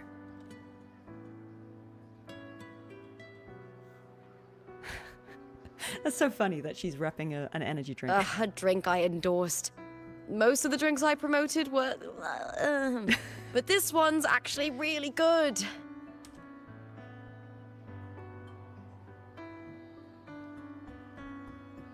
If my name's on it, you don't have to worry about quality. It's just that the taste... Well, let's just say it's meh, at best. Got commentary on celeb sponsorships here. That's interesting. Anyway, I'll get you a taste of Heartpour later. For now, let's enjoy Look the at those meal. cocktails in the background. Like, that does look slightly toxic. So, fellow warrior, any stories to share? There is still much to learn about each other. Is she having, like, a hot tea? Appreciate that. Hey, Lupa, got a message from old Abius. He said the new batch of restored footage just arrived, including those about Contender Mia. Oh, thanks! Oh, I almost forgot with everything going on lately. Restored footage? Recordings of major matches or famous contenders. Helpful for those who want to learn from them. F4 Augustas are the most popular. 4 years ago, she became the champion and a household name by crushing every single opponent. From there, she worked her way up into the F4 seat. Okay, that makes sense. So Augusta is leader by virtue of having won the, presumably the previous Aegon. But I prefer watching Contender Mia's matches over any of the past champions. I think she's got real heart. You can feel it. Even through the recordings. The way she threw herself into every fight. Do you think we'll face her in this Aegon? Not likely. She disappeared during a great Aegon years ago. Some say she got tangled up in illegal betting scandals.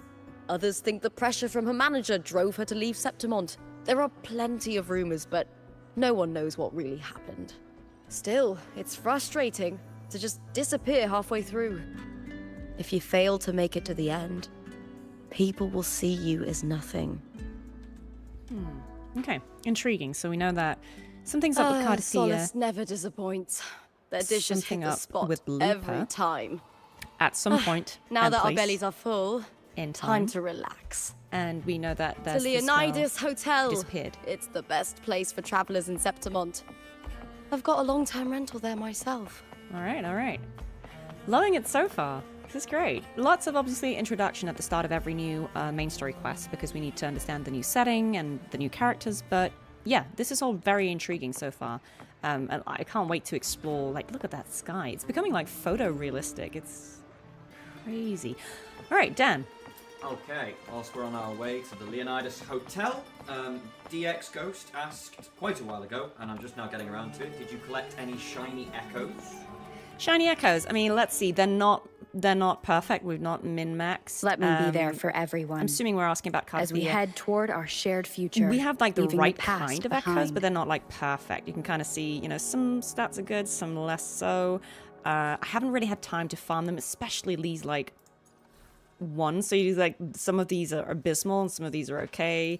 Yeah, like they're not perfect, any of them. Like that one's okay.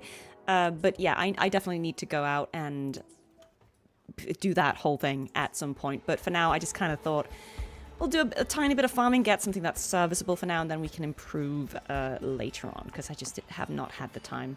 I think when they say shiny, actually, I'm just realizing this now, they mean shiny as in like shiny Pokemon, as in like it has like a different filter or a different No, I don't. color palette. Is that a Septimont thing, or have I just not seen that before? Because I have no idea what that is then. Chat, maybe you can let us know. Is that a new feature? I've not been in this area at all because I was trying to not, spoil myself. So if that's a new thing, I know that there's like a card game now that I haven't tried yet because I think you had to progress in the main quest to unlock it. So maybe that's what you're talking about. If so, no, I've done nothing, but I'm very excited to figure out what that is. Apparently they are, you can encounter them all over the world. They've been there since 1.0, so maybe you've just been unlucky. So I feel like probably I have, but in fairness, I also haven't been echo farming a lot. No, I haven't seen one, but now I want one. Gotta now go. that you know it exists. Damn it. Okay. Yeah, thanks for the heads up. Alright, and let's just do one more quick one. Kawaii Chuck-kun, which is a name I cannot believe I'm saying out aloud, asks, do you like pizza tropical? Controversial, but I would eat it. Would Cartethyia? No, but I would. Is it my favorite pizza? No. Do I prefer traditional Italian pizza? Yes. But again, if someone made it for me, I mean, I'd give it a shot. I just really like food. And This is a I'm not super testament to picky. my connection. So yeah, I know. Controversial. Italians everywhere are crying. I'm so sorry, guys. Ta-da! Welcome to your new spot. It's a lifetime suite, and it's yours anytime wow. you need it during your stay in Septimont. It's very fancy.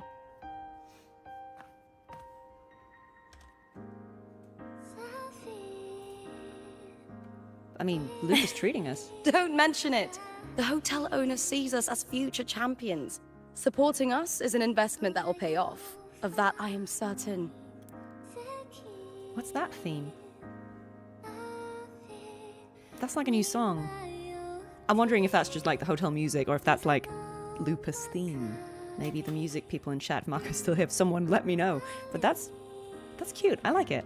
You know, gladiating means everything to me. Aww.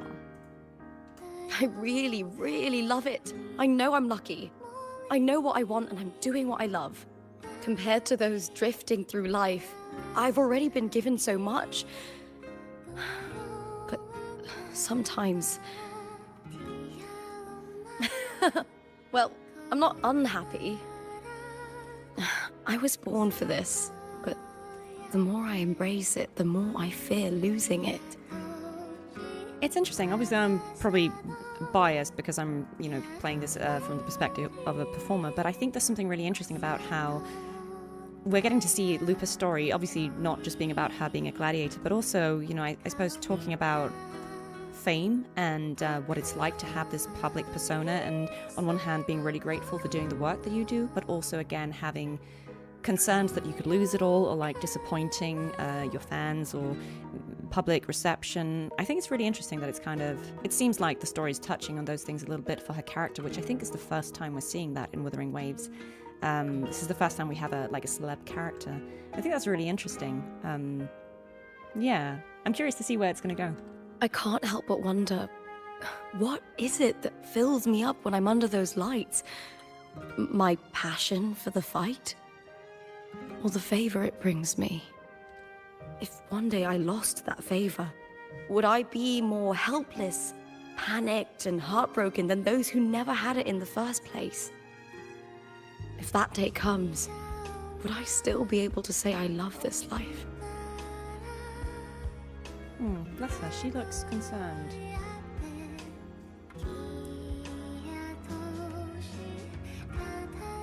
So I'm a big champion of letting people make their own choices. So I think you can love something and then you can stop loving it, or you can grow out of it, or you can change your mind about things. I think it's never too late to choose a different path in life. I mean, I have multiple times, and I think that's okay. Like, not everyone gets it right in the first place, or maybe there are circumstances in place that means that we can't pursue the dream we want from the get-go, or maybe we have responsibilities.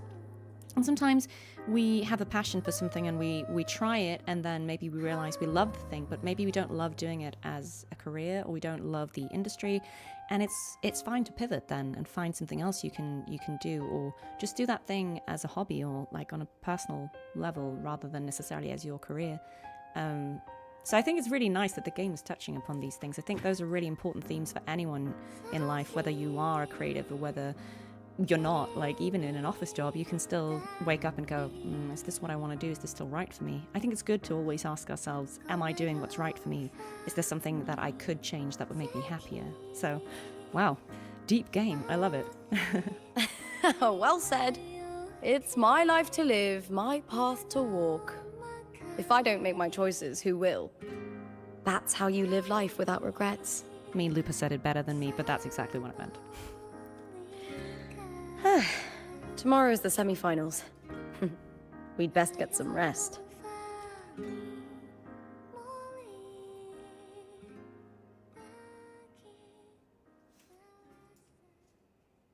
Good night, my fellow warrior. Oh.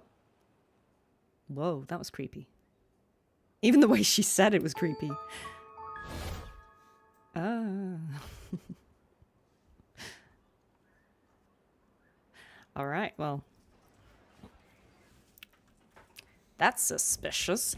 Right, before we get some rest, what did I miss? What did I miss? Well, I just want to say that was a lovely scene. Is that the first time we've seen Lupa be kind of like vulnerable a little bit? Like, yeah, I mean, to my knowledge. Because I just thought it was quite interesting. I loved the music. I was chatting with a couple of the guys in the chat about how gorgeous that song was.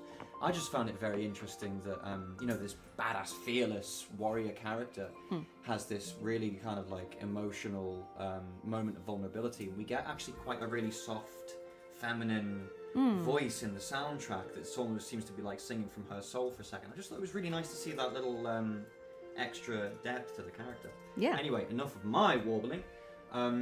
Lamina on YouTube asks, what is your favourite Cartethyia and Fleur-de-Lis voice line?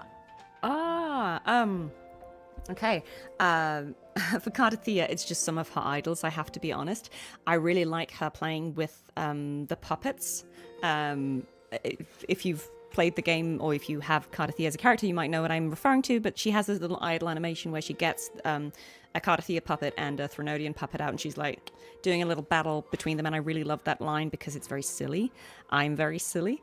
And I realized in hindsight that out of all the different language versions, I think I'm the only one who like goes full like voice on the Threnodian. Sorry about that, guys, but that's the gremlin in me, I guess, and everyone let me do it, so but that was really fun. And I think for Fleur-de-Lis, God, she has so many, it's like impossible to pick. Everything she says is so iconic, but I really like actually, we'll get to the lines. She has some lines in this part of the story that I really like. I think I'll point them out when we get to them, but just like in 2.2, some of the lines I really love is when she's confronting the Threnodian in that little animation we see at the very end after, sort of the very final thing when we have a flashback to her headspace. And, the way she's talking about just, when she says things like suffer my disobedience, like, yes, it's a cool line, but I think you really need to have a conviction to stand up against a god or your creator, right? And I just think she has so many lines that are simple but really powerful, and everything she says, those speeches she has, like, they really, I think they're very empowering and very cool to say. So I think, I think Fleur-de-Lis's definitely some of those, and we'll get to some that I really like in 2.4, so I'll point them out as we get to them, so you see what I mean.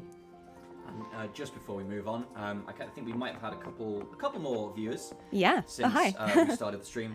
So maybe you might want to explain who the disembodied voice. Yes. Hello. Background is. The voice of God that you're hearing is fellow voice actor Dan Short, who is helping me manage the chat because I cannot multitask to save my life, and there are so many lovely people here asking questions.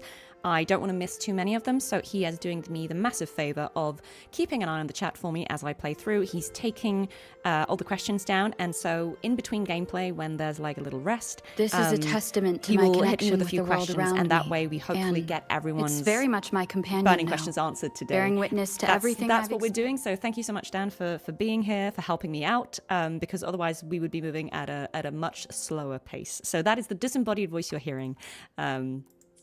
I appreciate your service. No, chat, I'm fairly certain that's not the real Solon Lee, although I could be very wrong. It would be really cool if I just had Solon sat next to me, like reading chat for me. In chat right now. Oh, okay. I don't think it's the real one. Solon, if you're here, hi, thanks. No, I'm not Fenrico, by the way. I've only done corporate voiceover, no video games yet. Yet. Guys, it's Jennifer English. Come on. Words? Sorry. Lines of them all around. Why is this looking and music Phrolova. coming from above? That's my favorite thing. There's like one moment in 2.0 where I think by mistake it's recorded as Phrolova and not Phrolova. Okay, this I'd recognize these flowers.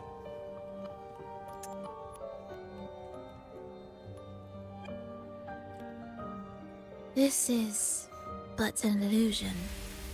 One of the night, one of dreams. Not like the spectacle you saw in the glimmer of the carnival. Okay. Here, I am not your foe, nor can we harm each other, should we so wish. Lay your blade to rest, if only for now. 'Tis a pleasure to see you again, on this special stage. She's such an interesting character. A city wild and beautiful, chasing endless glory. Tell me, does Septimont please you as much as Raguna once did?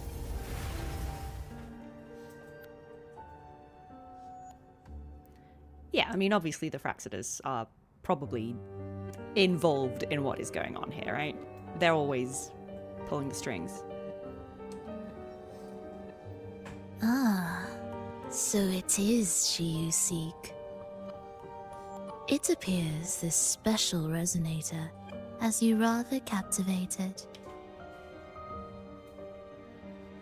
Let's take our time. I would like our talk to be pleasant. No one will bother us here. I have an associate who adores the heroic tales told throughout this land. For this reason, the missing girl you seek and the anomaly you sensed in Septimont, they are indeed threads in this tapestry. She talking about Christopher? You could call it an obsession of his.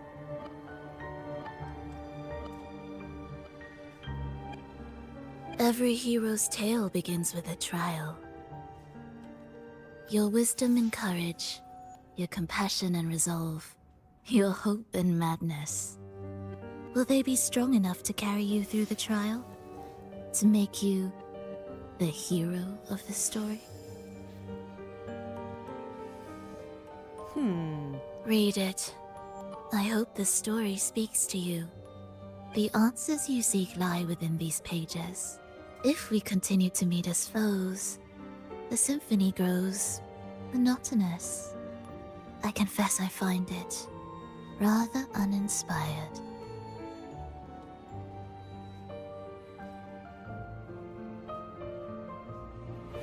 It feels very on brand for her to help us because she's bored. Okay, so we're getting some visions, maybe, of what I'll could ask happen. again, Phrolova. What are you doing here in Septimont? And why give me this? I am giving this story a little nudge.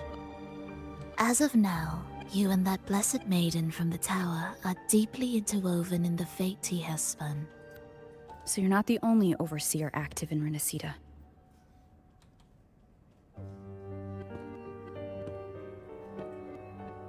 Scar, your nameless ally, and you.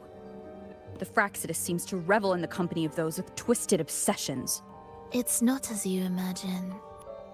You've already met my associate, you see. He trusts what he sees, not the words of others. I've already crossed paths with him since arriving in Renacita. As a creator, he always hopes his characters will craft twists and turns that he himself cannot foresee. He believes that the closer one stands to the protagonist, the greater their influence over the tale. But the true lead of the story has yet to emerge. I gave you this play so you can see the ending. That gladiator girl will be the harbinger of the dark tide in Septimont. All glory will be consumed, and the pride of heroes will dissolve within a blackened maelstrom.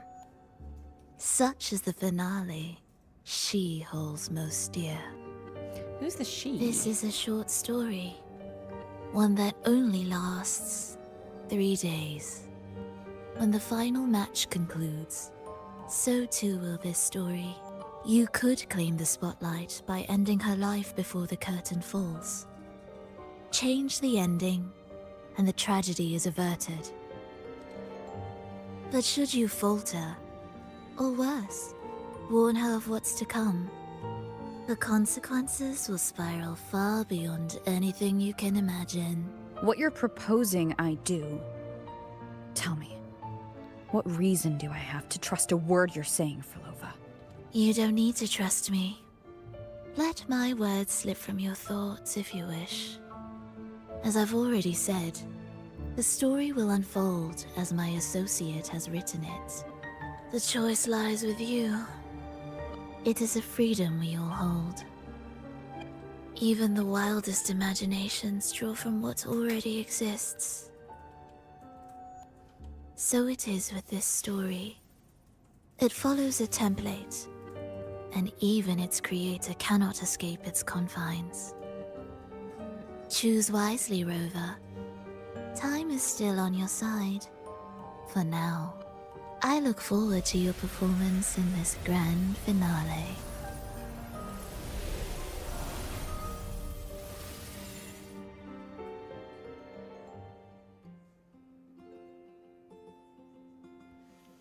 Okay. Right, okay, script. So we've got some outcomes here. Doomsday. That dark sea rolled over Septimont's jagged cliffs, surging down the pristine cobblestone streets, drenching the golden flags and wind chimes, and engulfing men and women, young and old, like a mist descending from the blackened ocean above. It dragged its writhing mass across the land toward the far side of the sea on its pilgrimage across the world.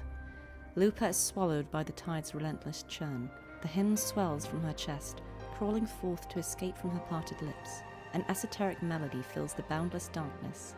Lupa is swallowed by the tide's relentless churn. So this doomsday is probably like a bad outcome that we're trying to avoid, right? Seems like that's the dark tide outcome. We've got this. Cartethyia steps in front of the incubator. The salty hint of seawater drifts in the thin, still air. She can feel the one she's been searching for lying in the incubator, curled up like a newborn. Cartethyia raises her sword and cuts the device open without a blink. The dark water within explodes forth. Immediately, tidal blight starts to crawl and proliferate. As the fluid drains, a gladiator girl's face is revealed. She opens her eyes. Okay, so I don't know if this is Cartethyia saving Lupa or something else, but that's an outcome. And we've got this, a wolf's companion. Your sword clashes with the Septimonian gladiator's spear, steel meeting steel in clanging force. Those wild, fiery eyes look straight at you, unashamedly revealing a glimmer of admiration. Lupa invites you, the Outlander, to join her in the Great Aegon. Drawn by the faint traces of Cartethyia frequency that you sense in her, you agree. And yet you can tell that Lupa's cheeriness is somewhat of an act, stemming not from her nature, but from a force of habit. Okay, so like we've already seen that play out, sort of, and I wonder if these other things are possible outcomes. We don't really know enough about what this book is yet, but like they're all in separate like timelines or whatever this is. Intriguing, guys. I mean, it's always intriguing when a villainous or antagonistic character shows up and helps you, and you know, she says, oh yeah, I'm just bored, or like, I'm curious to see what you will do, and maybe that is the case, but you know, it's always interesting. Shall we trust her? Shall we not trust her? So I'm seated and very excited to see how this is going to play out. All right, what did I miss? Okay, well, you missed. Well, I don't think you missed. I think he's still very much here. Life Lessons Gaming. Oh, hi! Has joined So the good to chat. see you. So hello, LLG. Good to see you. And asks, is Amanda in real life more like Cartethyia or Fleur de Lis? It's a good question. I think I have like traits of both of them. I'm absolutely as silly as Cartethyia can be. But I think probably I lean more Fleur de Lis. And I think that's just, you know... This is a testament to my connection with life experience, I suppose. I'm not saying I was locked in a tower with, you know, a Threnodian for 20 years, but... I don't know, I think I'm just of an age where I probably am closer to Fleur de Lis than Cartethyia, and yeah, I don't know, I feel like she just resonates with me. She has that eldest daughter energy that I can identify with, so probably her. Thanks for your question, Life Lessons Gaming. If you're not subbed to that channel on YouTube, everyone go sub now. Some of the best Wu-Wah lore videos that I can certainly think of, and everyone seems to complain about a lack of Wu-Wah lore videos, so go support the people who are making the kind of content you want to see.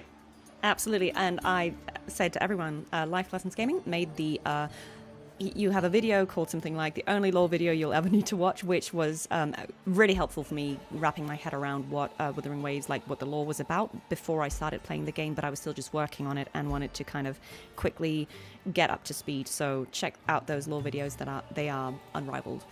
Perfect. All right, next up, Sophie Ellis just says, hi, how are both of your days going? Which is lovely.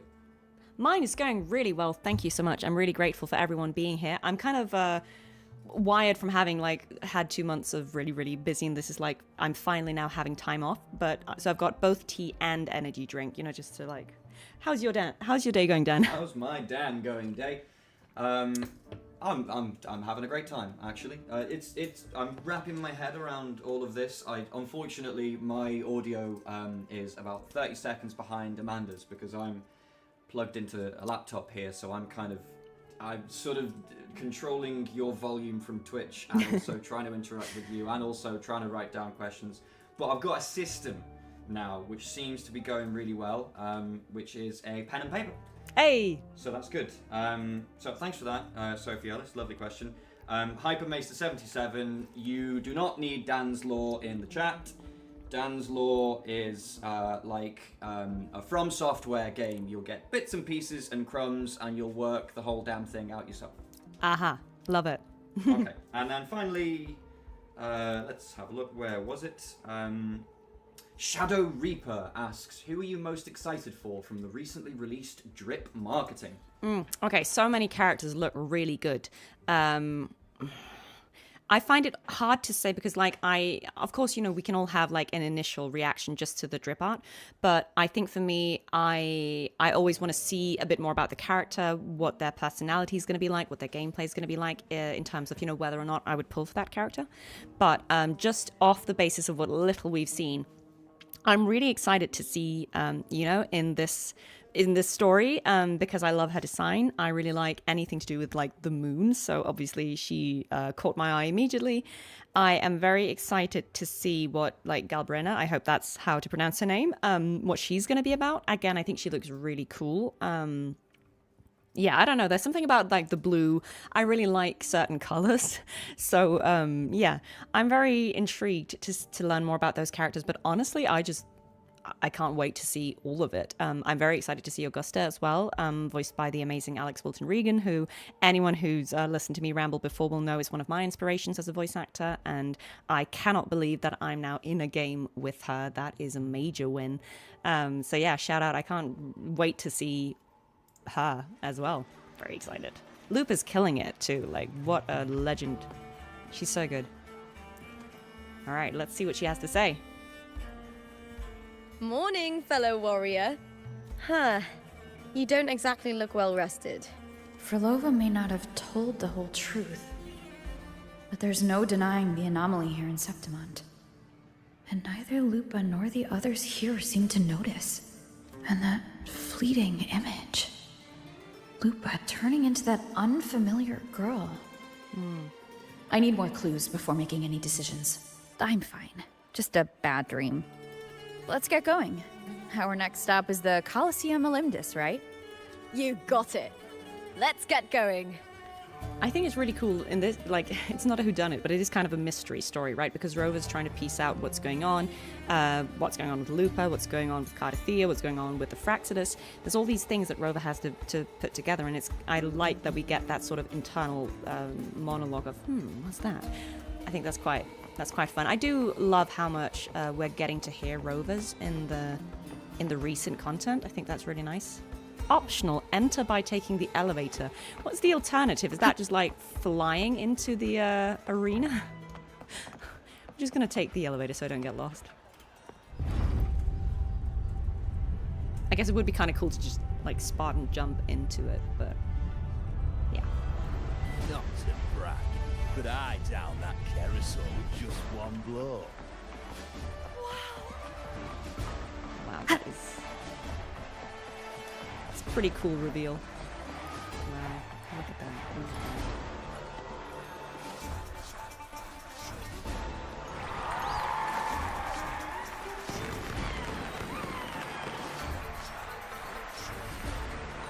These are the best. The Tadars, or whatever they were called. I cannot get over how cute they are. Are they like little flying hamsters?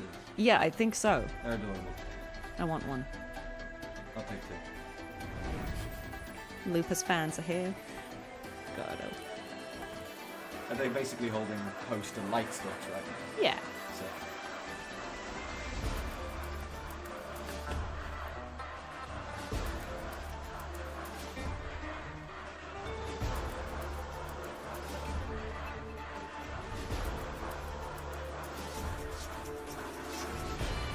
Okay, we're meeting her old partner, of course. As expected, the Silvers chose to face us in the semi-finals. The news spreads quickly. You knew this was coming. Of course. To them, it's a provocation, and to forfeit would be a disgrace. Domina Julia must be here. She wouldn't miss a moment like this. I'm guessing that's Domina Julia. She's shrewd and exceptionally capable, but arrogant to the core. She's convinced that she's always right. She doesn't believe in talking things through, thinks it's for the weak. So we'll show her we don't need rigged matches to win. We'll win with pure strength. All right. Let's win some semifinals. Oh, there she is.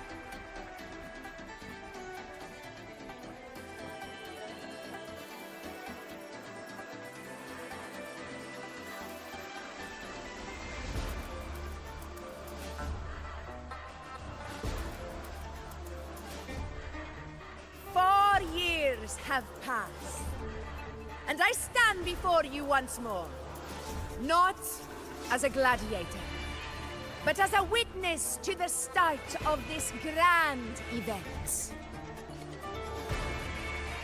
You all know well that gladiatorial combat is the lifeblood of our ancient and mighty city. Seize power and fight for victory. Once, we fought to survive on the seas. That same instinct courses through our veins today. The instinct to face fate head-on and defy it. Remember, those who cling to glory without the strength to defend it will see it slip through their fingers. Warriors, by the eternal sun, may your courage honor Septimont and prove your loyalty to its spirit. I look forward to the rise of new heroes in this Aegon. Okay, she's very cool.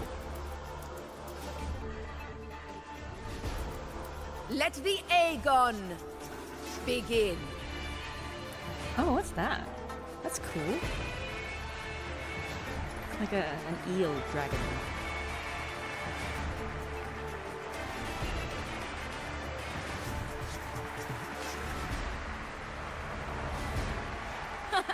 Come, my fellow warrior. Victory is ours for the taking. Still a lot of sea imagery, right? Yeah. Yeah. Well, I guess there's a shared ancestry, right, with the Reganese. Yeah, exactly. Alright. Alright, come on. Guys, we're gonna start the fight. Smash it. Are you ready for Let's the go. gladiators, Aegon? Imagine if you just said, I need a moment at this point. Happy hunting, gladiators! Wuthering Waves versus the Vow of Allegiance. Let the Aegon begin! Let's settle this, Emilio, fair and square! In a way, I kind of like that you're just playing Rover in these, like, things. I mean, it's more accurate.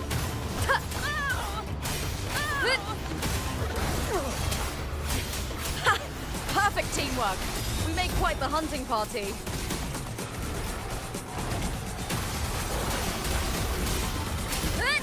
Hopefully this helps. Wind howls. Unfettered by bounds. Wind rises. The wicked will face judgment. What's Tada doing cheering in the corner? Is that an indication? Hopefully this helps. Maybe the crowds are with us. Seems to be doing well.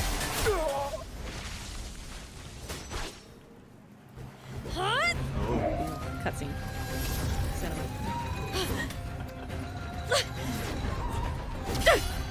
This frequency, it's like the dark tide in the inverted tower.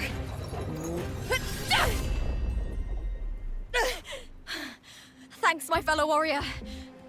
Can't win, so you play dirty in the arena, huh? You make me sick! Okay. The plot is thickening.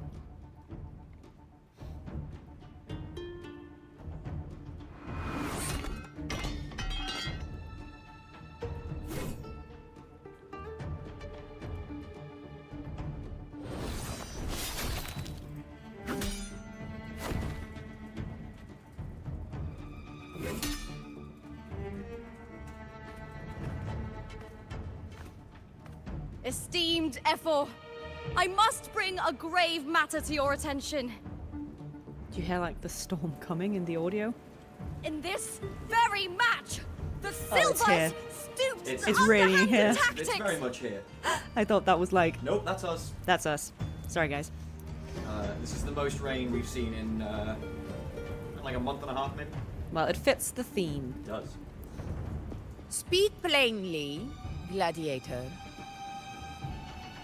This spear, it It was a gift from Domina Julia, head of House Silver when I first joined the family. Expose them, Lupa. Back then, I trusted the Silvers completely, never once doubting their intentions. That is, until I chose to leave them, not long ago. Now in today's arena, this spear spiraled out of control, nearly stabbing my own teammate. I said you would. Of course. And your proof?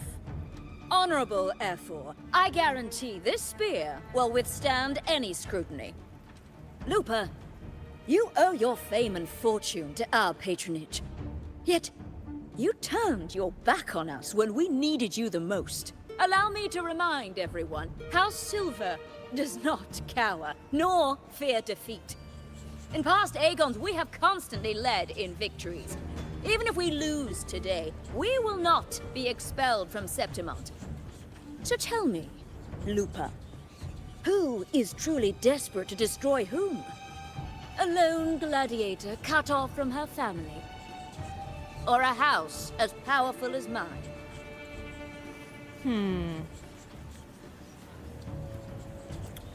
It's difficult for her to stand up against her entire former house.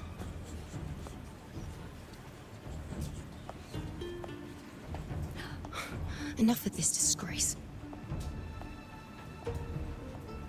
There she is, guys. Stop your performance, Jester. What? Guys, the rain is getting really hectic here. I hope it doesn't affect the audio too much. Pretty intense. Oh, but look at her.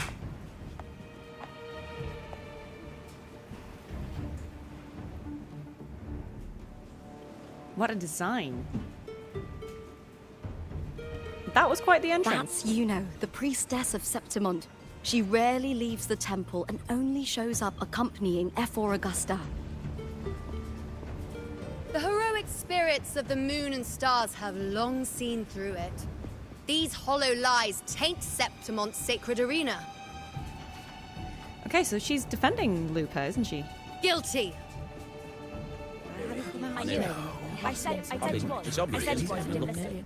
No chance. No, I said 50 it. face. That can't be right. It's typical, isn't it? Augusta, banish the Silvers from Septimont. Just like that. The priestess can foretell fate and has the power to make final calls here.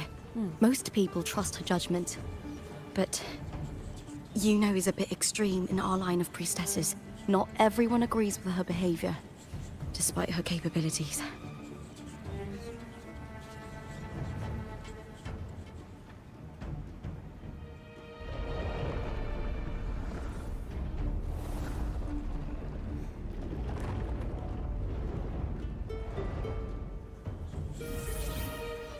This can't. This is very confusing. Oh, so that's like exposing them. It's bringing like the footage. Guilty.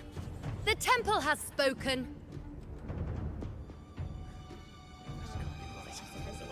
That's outrageous. Unbelievable. Despicable stuff. Yeah, I do too. Oh, they're even giving the gladiator thumbs down. Guilty. Julia Silva, you know the weight of your actions. I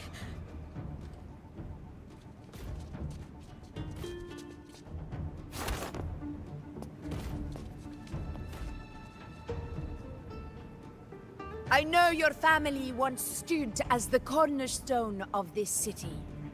Its pioneers, its founders, its protectors. For centuries, the Silvers fought bravely in the hunting grounds, defending Septimont from tacit discards. But today, you dishonor their legacy. Do not disgrace them further, Julia. Leave Septimont. Do not ever return.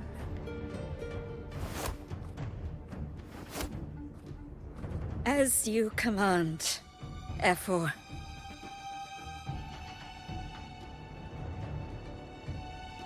I wonder wonder if there's more to this story, because this was kind of intense.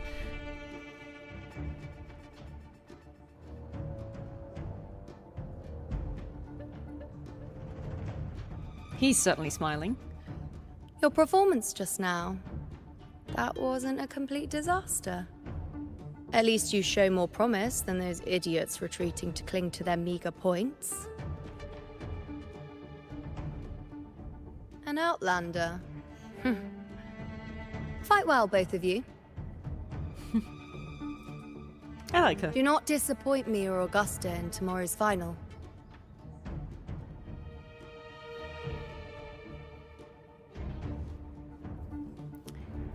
All right. So it far, seems so there's still good. some time before the other semi-final concludes. Let's head to the lounge for a break. All right. Let me sip some tea, because that was a whole thing. Questions? That was a whole thing. I'll be honest. I kind of had to get up in a panic and go and close literally every single window. Sorry. That was Sorry like if we missed that was anything, a guys. typhoon, so I do apologise. I do have some questions to go back to. First of all, someone called Flash Godkiller said earlier on they weren't able to join before due to an incredibly severe headache, but thank you very much for being able to join now. Flash Godkiller, we're happy to have you on board. Let me cut to the chase. The silvers are Pause in a finished. second. Yeah, there we go. Oh, I'm so sorry. No, I started it by mistake. Ah, my bad. Sophie Apriandi, I hope I got that right, asks, have you met other Wuwa VAs in real life? And if so, how was it? It was lovely. Yes, I have met a few. I am friends with Jane Jackson, who voices Female Rover, friends with Alex Gelf, who voices Cantarella, and yes, I've seen them in real life, and we always have a good time. They're really lovely people. I would love to meet more of the Wuthering Waves voice actors, and I feel like I'm sure, eventually our paths will cross. I think it's always really nice to get to meet people who work on the same projects as you, because obviously we record separately. So normally you don't get a chance to meet them in the recording studio. So that's always something I really enjoy when I get a chance. But yeah, I have met a few and it's been amazing. Really love them. All right, and last of all, for the time being, Bella Sol asks, have you done all of the other main quests, or did you jump straight to Rinasita? So I did everything in Huanglong up until, I can't remember what act it was, but Overthrax. So everything in mainland Huanglong I've done. I had to skip ahead to Rinasita after that because I wanted to try and catch up on the 2.x storyline. And that meant that I still have Black Shores and things like that to go. But I'm going to come back, now that I'm catching up on 2.4 today, hopefully I'll have a chance to go back and play that content because I obviously don't want to skip that. I want to come back to it. But yeah, that's kind of why I had to skip ahead, because I started playing so recently and didn't have a lot of time. But I've done, everything up until Overthrax. All right, let's go. All right. This guy seems really smug. I feel like he's hiding something. F4 Augusta's swift decision sealed their fate. But don't tell me you had no part in this. Who's to say? How could I predict Domina Julia would tamper with my spear? Regardless, House Silver has been banished. Even if they deceived you first, you still left their team without a word and violated your contract. You can't deny that. Skip to the end, Cartor. You're not here to catch up or spread gossip. Fine then. I handled the Silver's sponsorship of the Bow of Legions, and I can ensure the damage to your career is minimal. In return, I'll be your event manager for the next year. So that's what he gets out of this. Deal. But we'll need new terms. I trust you'll draw up a contract that satisfies me, Cartor. Always ready to squeeze an opportunity, aren't you, Lupa? The Silvers lit the spark, but you turned a blind eye to what was happening. Don't fool yourself, Carter. You're complicit in this too. Fine. We'll do it your way. Wait! You didn't come to me just for money, did you? F4 Augusta, the fiercest hunter in the grounds, our queen. If there's a storm brewing in Septimont, I intend to find the right place to take shelter. Fine. Finally some peace. What a day. So he was a real opportunist. F4 Augusta had a humble origin. Her path to power was paved in blood. Decades ago, corruption ran rampant in Septimont, far worse than it is now. 2 F4s met untimely ends back then. The great Aegon carries immense weight for the city, and I guess that's why she chose this moment to act.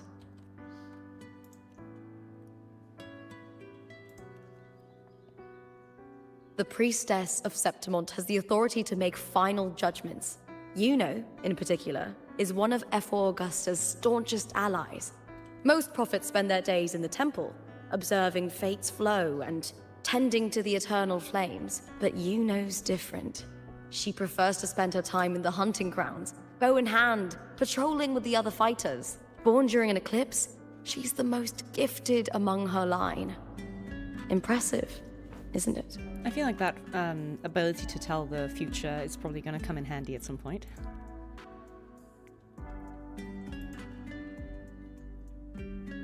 That's right. I owe you for helping me escape Julia's tricks.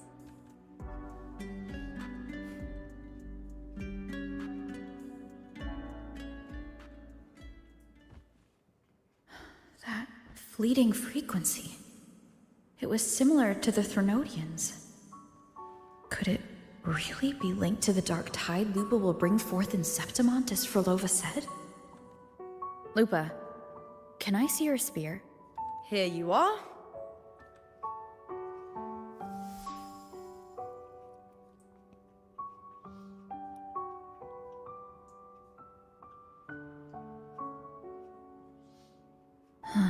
I can't feel that abnormal frequency anymore.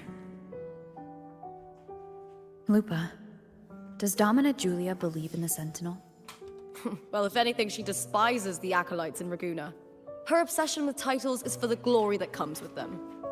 She prides herself on being the perfect Septimontian. It's highly unlikely she'd believe in the Sentinel. I see. That's Rover cooking.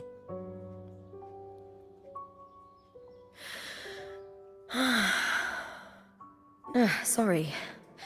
Lend me your shoulder for a moment. I'm a bit tired. Bless. Go ahead.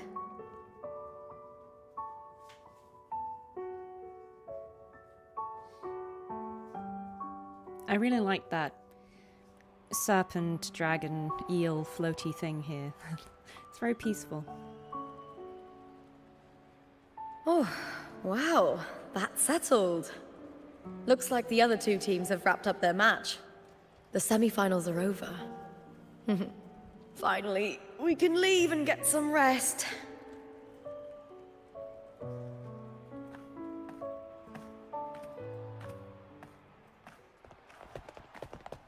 Contender Lupa!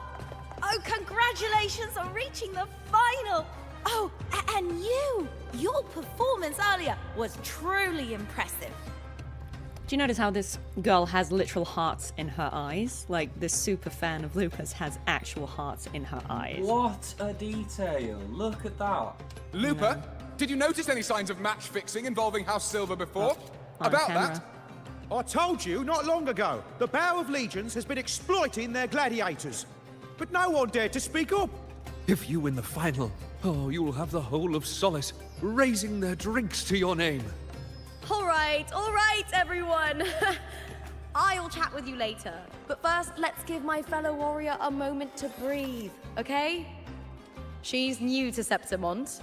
I'm sure none of you want to get carried away and leave a bad impression on an outlander. Go. Find somewhere quiet to rest. I'll meet up with you once I've dealt with all this. I love how Lupa's just like, I'll handle the press. Get out.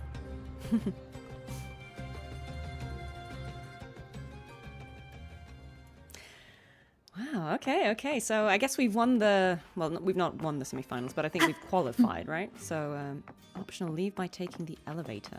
All right. Sorry. I don't know about you, but I've been checking off Northern English accent bingo. Yeah. Or actually, not just English, because there's some kind of older Scottish in there. I think Augusta is sort of like yeah, maybe. I think it's like a more archaic kind of Scots accent, which is really cool. But we've had Brummie, we've had Geordie, we've had Lancashire now. I'm so happy. I just want a bit of Welsh and some Irish, and then I'll be happy. Can still happen. Can still happen. Right, so quick question from Ursine1983, who says, recently the idea of Black Shores the Musical came up in James Day's stream. I think he voices Alto. Yeah. How do you feel about funny or creative things spinning off from roles that you voice? I mean, honestly, I love like memes that just take a life on their own. I mean, Black Shores the Musical sounds like something I would 100% watch. I hope that happens. Let me know. I will watch it. No, I think that's great. I honestly think it is so fun when people, you know, take ideas or characters and they do something new with them. So I think that's always brilliant. I love all the Cartethyia memes. I love the Cartethyia versus Pizza Tropical debate. I love, actually, like all these memes. There's some great ones out there. I think all of that is really fun and playful. So yeah, like Black Shores the Musical. I mean, let's get that on Broadway. I think that's that might be what we have for the time. That's being. all good. I mean, thank you for still being with us. I have no idea where I am in this storyline, but I'm just enjoying it. I am fascinated. I feel like I still have no idea what's going on with Cartethyia and like future, past, alternate universe, Lupa, whatever is up with that. But I am so intrigued to find out. I feel like some shenanigans will go down in the finals here, surely. It's not going to be as easy as, oh yeah, it was just the Silvers. Get gone. Like there'll be more to this, and yeah, we'll see what that is. Find a quiet spot to ponder the situation. Great. That's over here apparently. It's been ages since I've It's beautiful, isn't it? Oh my god. Very pretty. All right. That is gorgeous. Lupa. It was the Threnodian and Dark Tide's frequencies I sensed in her weapon. If only for a brief moment. She thought it was just the Silva's dirty trick and didn't notice its connection with the Threnodian. Yeah, it doesn't seem like Lupa is aware of this. I do actually trust that she's kind of innocent in that. Phrolova said her associate can weave fate and stories. If that's true, it means his forte can influence how things play out. But it's unlikely he can freely bend the fabric of reality. The Fraxidus would have overrun Solaris long ago if he could. Either Septimont exists outside reality, or his ability has limits. That's a good point, because, I mean, I assume that we're talking about Christophora here. Because Phrolova said that there were like rules that, or like parameters in the story that even he couldn't change, so it feels like there are limitations, definitely. And whether that's, to do with like what can happen or who can be in the story or how long the story goes, because she says this one was only 3 days. I don't know if that's the kind of stuff he can't affect, but I think that's really interesting because, of course, that if there wasn't any limit to it, then yeah, why aren't the Fraxidus running this whole place? But yeah, I think that's such an interesting limitation to have on that power. And I'm really curious to find out specifically what those limitations are. If this isn't the real world, I could take more drastic actions. But if it is, killing Lupa would be an act I could never take back. Yeah, so Phrolova said that one of the outcomes we could choose would be to just kill Lupa prematurely so she can't, let the Dark Tide in. Obviously, that feels like a pretty bad outcome, especially if we're not sure whether we are in the real world or if this is like a story or a sonorosphere, something like that. But yeah, I guess that's the interesting thing, that Rover doesn't really know if they are in the real world or not, and what the ramifications of any actions they take would be. The best approach is to stick to my original plan. Wait for Arsenosa to appear in the final. That's my lead to Cartethyia. Yeah, we need more information here. I also sensed Cartethia's frequency on Lupa too. If she's here, she's making moves. Just like I am. In the meantime, I need to figure out that Overseer's limits. The longer this lasts, the more anomalies are bound to show. Boss, why the long face, huh? Ooh, her again. Something getting you down? This character's gonna... I feel like she's gonna be important or really powerful. She seems unassuming, but she knows a lot. Wuling, why are you here? I'm here for sightseeing. How could I miss the Great Aegon? It's Septimont's signature event.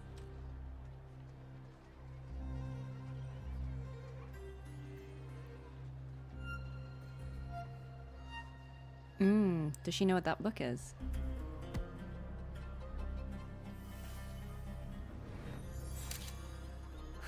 Did she just take a selfie? Yep. Wonder what that was. Maybe she can, like, read some information off that. Ah, you are the one to break the deadlock. Interesting. You are the one to break the deadlock. You've noticed it, haven't you, boss?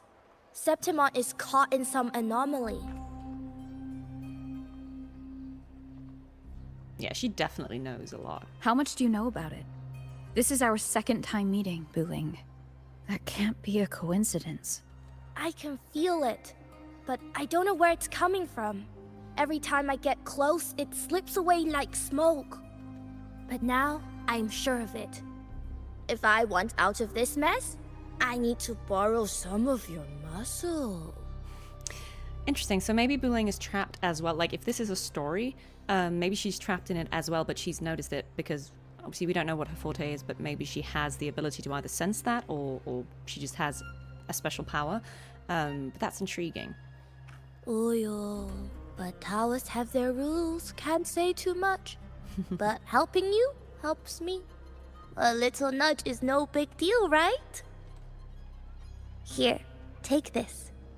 A little something from me to you. A good start for us. Anyway, it's on me. No charge. Is that the thing she was just using before to take the selfie and read something? Seeing isn't believing, but truth exists in the mirror of the world. Go ahead, see for yourself. Nice. Okay, so this might be an item that will help us discern the truth from the lies.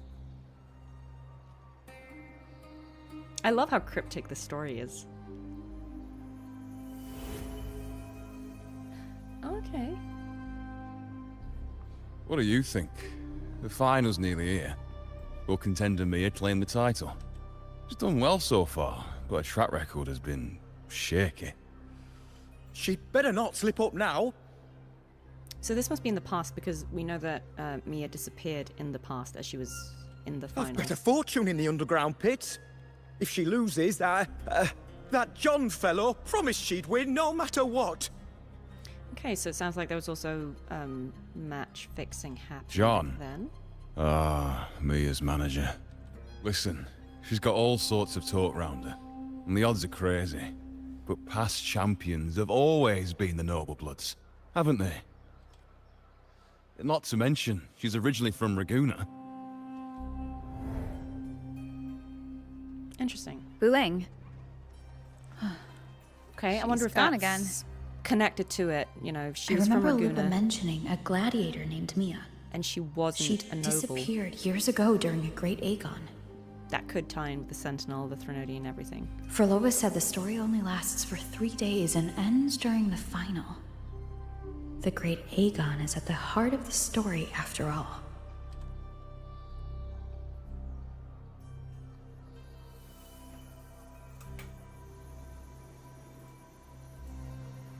The bell on this mirror is jingling.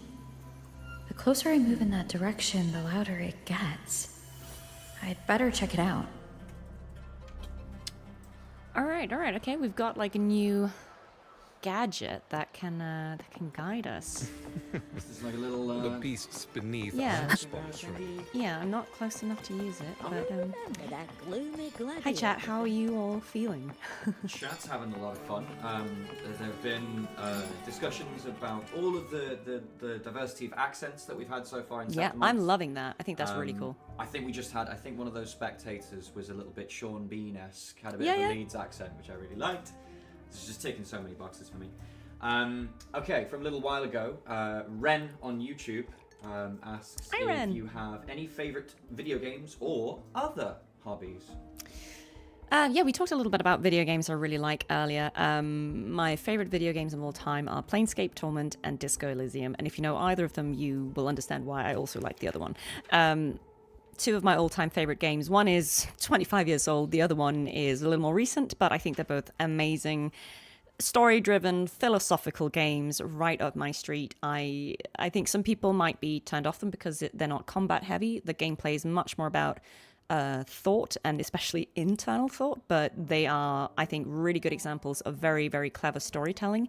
And Disco Elysium especially, I think, has a really clever device where it's using it's doing a meta thing where a gamer's knowledge and awareness of how game mechanics work is being used against them. It's hard to explain without going into too much detail, but like, you know, people will play the game being like, oh yeah, like this is just a game mechanic, I can do that, without necessarily thinking about the in-game ramifications of making those character choices. And I think that is chef's kiss. I really love that in a game.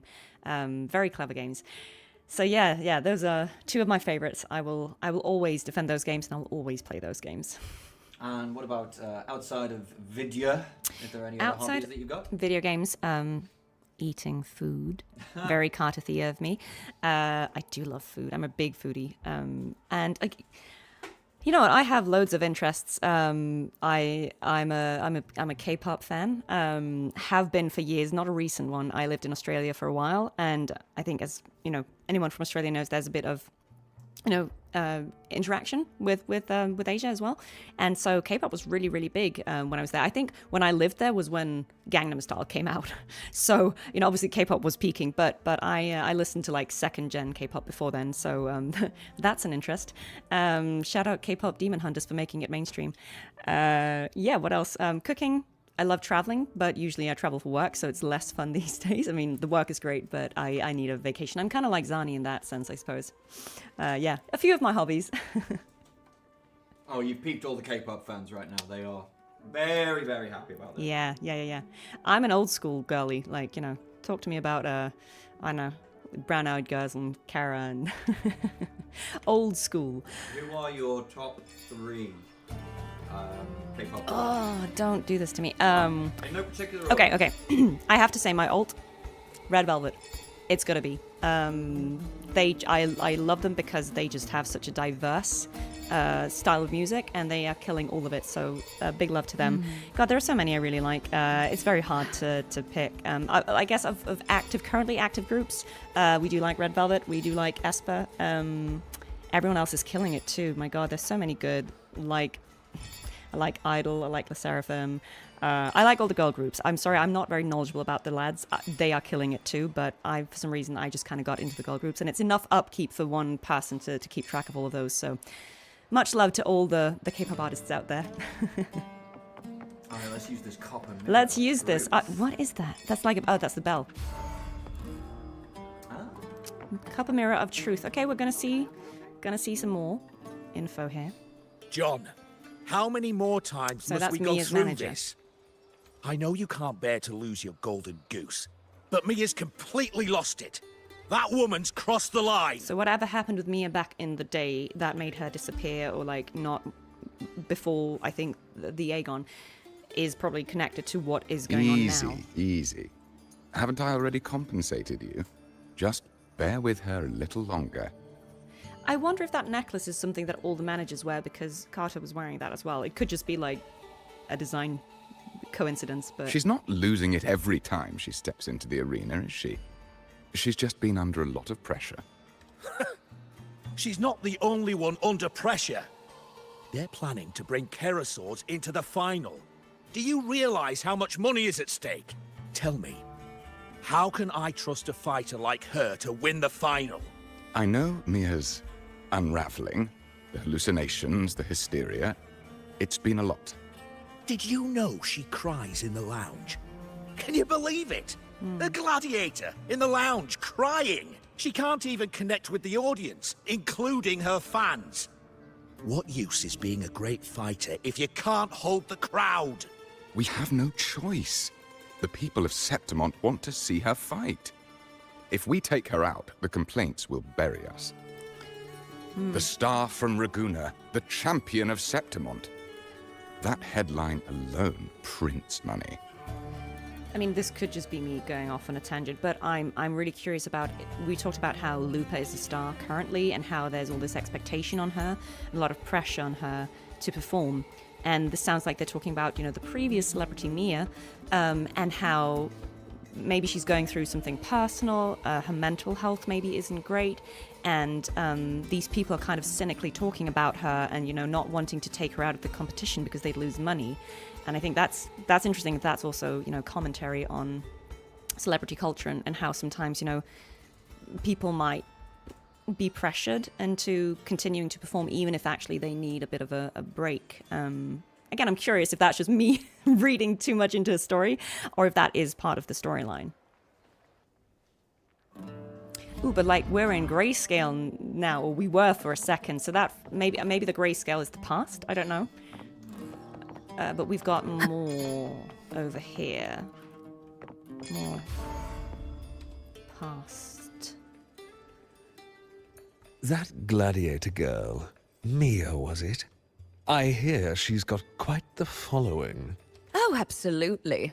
Everyone loves her, as long as she's winning. Before the Great Aegon, I remember her performance was abysmal. Hysteria, they said, utterly unhinged. For someone with her fighting skills, it's shocking how far she fell. Her value plummeted to rock bottom. Interesting. So I wonder if that conversation is happening later than the one we saw with her manager. I thought she'd be done after that, but then that John dragged her out of the mud. Okay, so she had a bad performance, and then her manager kind of elevated her again. It's tragic, really. Poor Mia. John will wring every last credit out of her. How pitiful. My dear Lucius, you've surely heard about the underground pits by now, yes? Oh? What are you thinking? The commoners who bear grudges against the Senate, The vultures circling for profit. rage simmers within them, a keg waiting to ignite.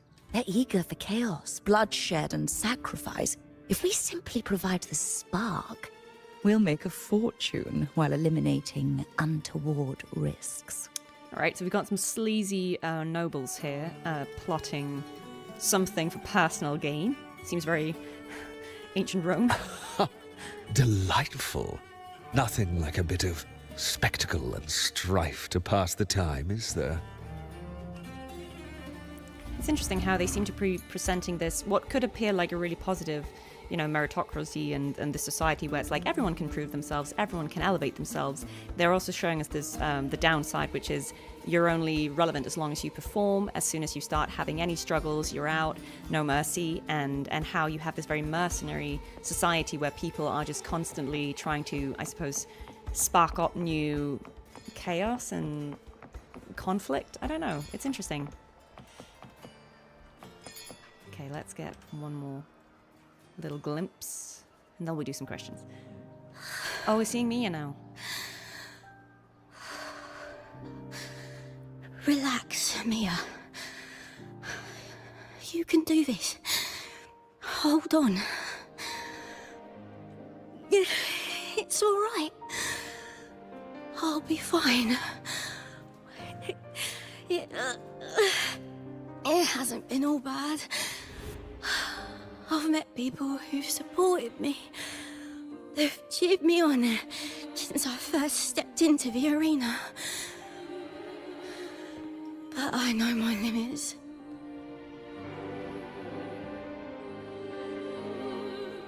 Oh, she's not doing No well. matter how much I push myself, this is as far as I'll go.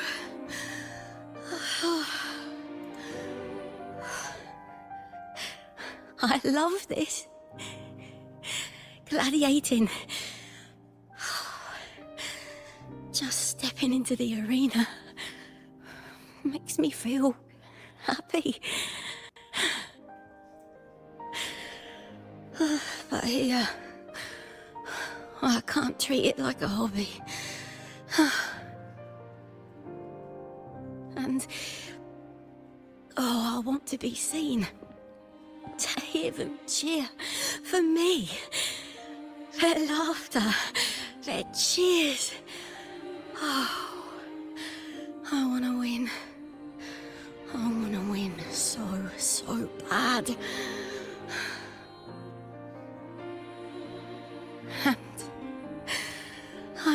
the money.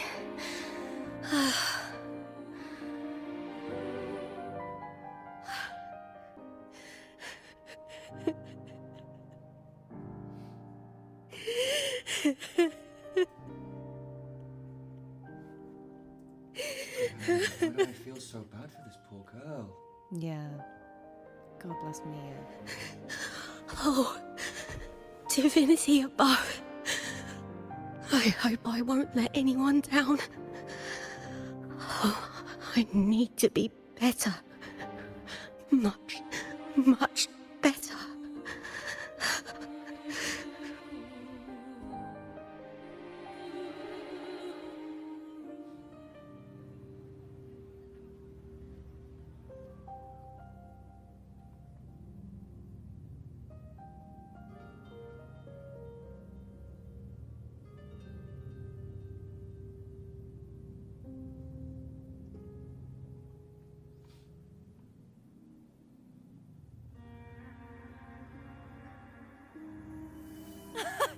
Warrior! Oh, glitching. Oh. For an instant, I felt it. The Threnodian's frequency again. Whew. I've finished talking with them. Let's go back. Oh, almost forgot. This is for you. She got us the energy drink. The Harpo I wanted you to try before. Chilled is the best way to have it. Product placement.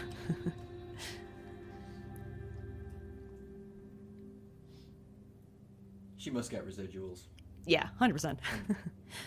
Okay, but let's just go back to how beautiful, like, that moment with Mia was. What a performance. You need to rest before continuing this investigation. Your strength is spent. And now, interestingly, we're back in whatever time and place Cartethyia and this version of Lupa is in. Let me just take one break to be like, okay, that was a lot that just happened there. We saw all these past glimpses. I'm going to assume they're past since we're talking about Mia, who we know was in the past, according to the timeline that certainly Rover and Lupa are in. Yeah, it's interesting. If Lupa is like a current celebrity and Mia is a past one, I think it was really interesting that speech she had, that exploration of she just loves being a gladiator and she's just enjoying it, and of course she wants to win, but I don't know, I wonder if there's part of that story and part of her sadness was about, maybe her just having a pure enjoyment of the work, but feeling pressured to having to always win, to be the best, and not just being able to enjoy it and being scared of failing and not meeting expectations. And I think all performers can relate to that, whether you're an athlete or an actor or something else. I think everyone who has a public persona and is under scrutiny can relate to that. So, yeah, really interesting story. I don't know if we're going to go into another big conversation here, so let's just take a moment. Like, what did I miss? I feel like that was a while. A little palate cleanser. Yeah. Loving the Cockney. It's Cockney for Mia, right? It's kind of got that think East so. End. It has. I thought Mancunian at first a little bit, but the more I listened to it, it kind of sounded like, like East End, like a little bit estuary. Great choice. Loving the performance, and I don't think I mentioned before, but Booling's phenomenal. Yeah, Booling's amazing. What a great character. Girl's adorable. All these characters are amazing. She's got such like Uncle Roger sort of energy. You know what I mean? There's that kind of quality to it. It's like you can trust this person. I get why everyone is loving Septimont in 2.4 so much. I mean, really great storytelling. Like, it's pacey. There's not a lot of waffle. Like, everything is building this setting and these characters and the mystery. So I'm really sold on it. Yeah. All right, cool. Next, got a couple of more questions. Jur? Is that how you say that? Jur? I think if it's the Jew from Sentinel. Wuthering Waves, then I think you say Jur. Asks, do you watch anime? And if so, are there any series that you recommend? So I don't currently watch a lot of TV, and it's just because I don't have a lot of time. Back in the day, I remember watching Elfenlied, really loving it. Hellsing, Death Note. Everyone watched Death Note back in the day. I think I've watched a lot of Naruto Shippuden. Yeah, I mean, I absolutely I think I've said before, like online, that I had a tape, like a VHS, like back in the 90s, with something called Catgirl Nuku Nuku. It's a really deep cut, guys, but I loved that because it was like, wait, she's an android who looks like a schoolgirl, but also she has cat DNA, like, and it came out in hilarious ways. Like, she had cat ears, she really liked fish. It was a great show. My first VHS was an anime VHS as well. It was Robotech, which I think it was called Robotech in Europe, but it was actually something like Macross Frontier. It was like it was kind of a Gundam style thing. I don't know that one, but I mean, yes, I have absolutely watched anime. I would watch anime again, so, you know, like open to Rex. It's just a matter of not having enough time to catch up on anything. I'm so behind on games, films, TV, everything. Yeah, one day. All right, and last one or two for the time being. Lady Cartethyia asks, have you ever been to a K-pop concert? And if so, which one? Yes, I'm glad you asked. I have, only in recent years because, you know, I didn't live in the UK until, 7 years ago. And we had the pandemic, obviously not a lot of concerts going on then.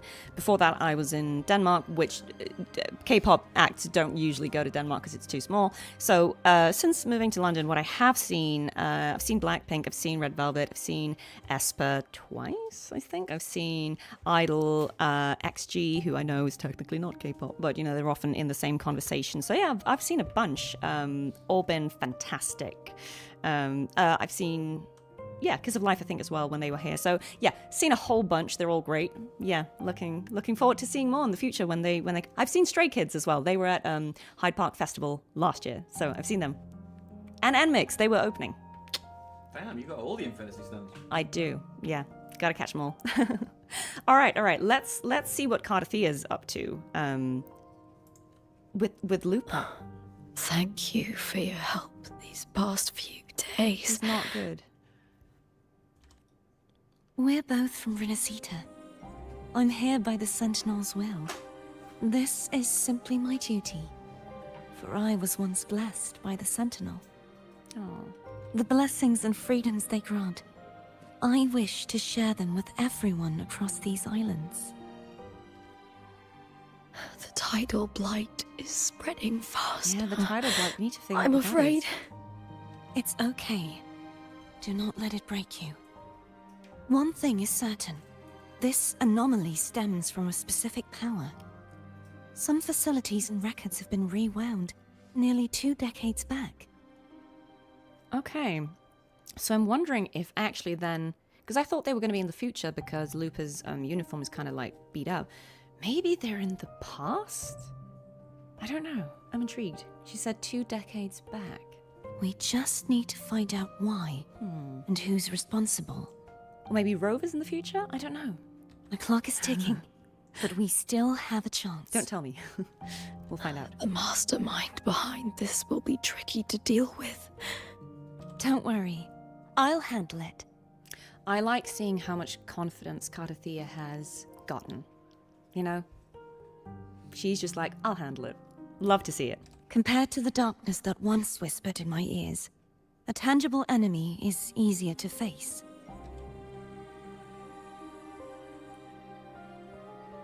Besides, the Righteous One will notice this anomaly when she arrives. Our move so far will guide her forward. Okay, so I feel like that confirms that whatever's going on, whether this is like a time shift or like just, multiverse stuff where they're all like in different layers doing the same thing at the same time, it feels like Cartethyia is ahead of Rover. She has arrived before, which makes sense given that we know that Rover followed her.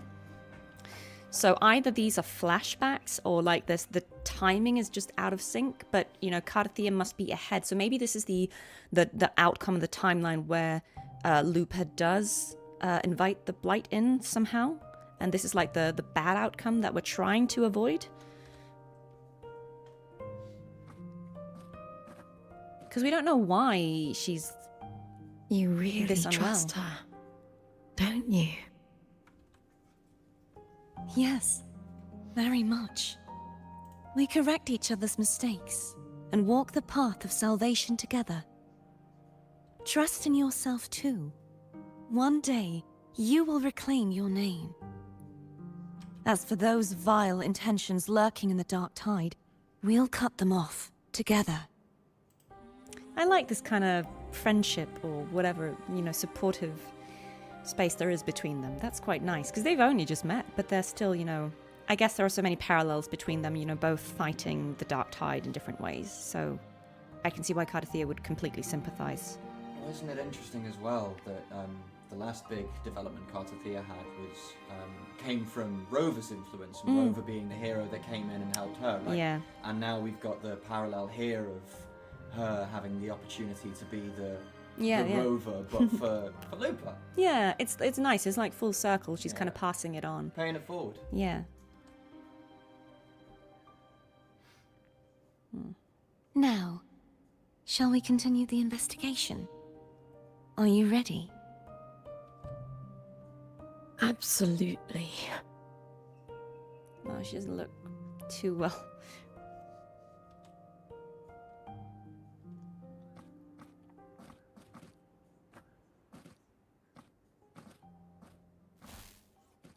She's glitching again. Interesting. Yeah, somehow like Mia and Lupa are like swapping in and out, which is probably part of the problem. Oh, what a great This segue. is so exhausting. Dealing with these headaches takes more energy than fighting in the arena. We keep seeing Lupa being quite tired and having headaches, and I was joking about her, drinking energy drinks for like the sponsorship, but maybe whatever's going on is actually draining her, and that's why she's so exhausted in the Rover timeline.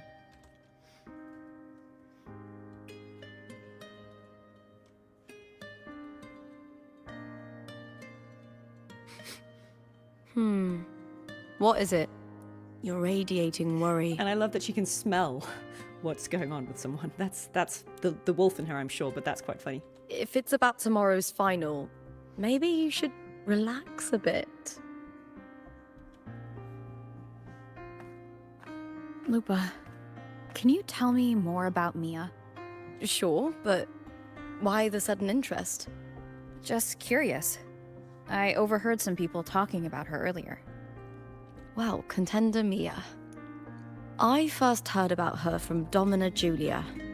Julia didn't like her. Probably because they once competed in the same Aegon. Mia disappeared after claiming the title, leaving that Aegon without an official champion. Okay, so she did win, but she disappeared immediately after. An ignorant fool! That's how Julia described her. Back then, I'd just been purchased by the Silvers, and I got curious about the story. Turns out, Mia spent almost all her time out of the arena training. Beyond the barest of needs, she devoted herself to honing her craft. That kind of dedication wasn't well regarded in Septimont back then. Interesting, because you'd think they would appreciate that. Rumor has it she got caught in dirty match fixing, cracked under the pressure and ran. Everyone has their breaking point. If she ran because of it, I don't blame her. Well, maybe I just handle these things better. Or maybe I just don't care about people's expectations. I don't know if I completely buy that. I think she does a little bit. I'm not above the commercial events. It's how I made a name for myself, built my worth. As long as I'm in the arena, I'm happy. But it seems like she doesn't actually know, about the glitching. I don't think she's aware of anything happening. Applause comes and goes, but the things that matter, facilities, resources, opportunities, they don't come cheap. Septimont has its shadows, but some things still have to get done. I don't mind being used as long as whoever I work with knows where the line is. I know it's easy to turn a blind eye to the dirty games, but that's just handing Septimont over to the vultures. The Silvers played dirty in the arena I hold dear. They trampled over a line that should never be crossed. So, we're done.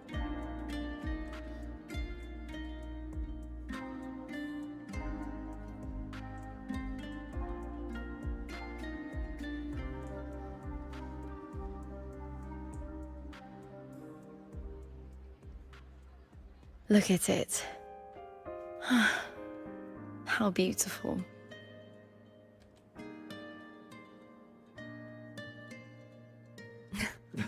The energy drink. out of nowhere.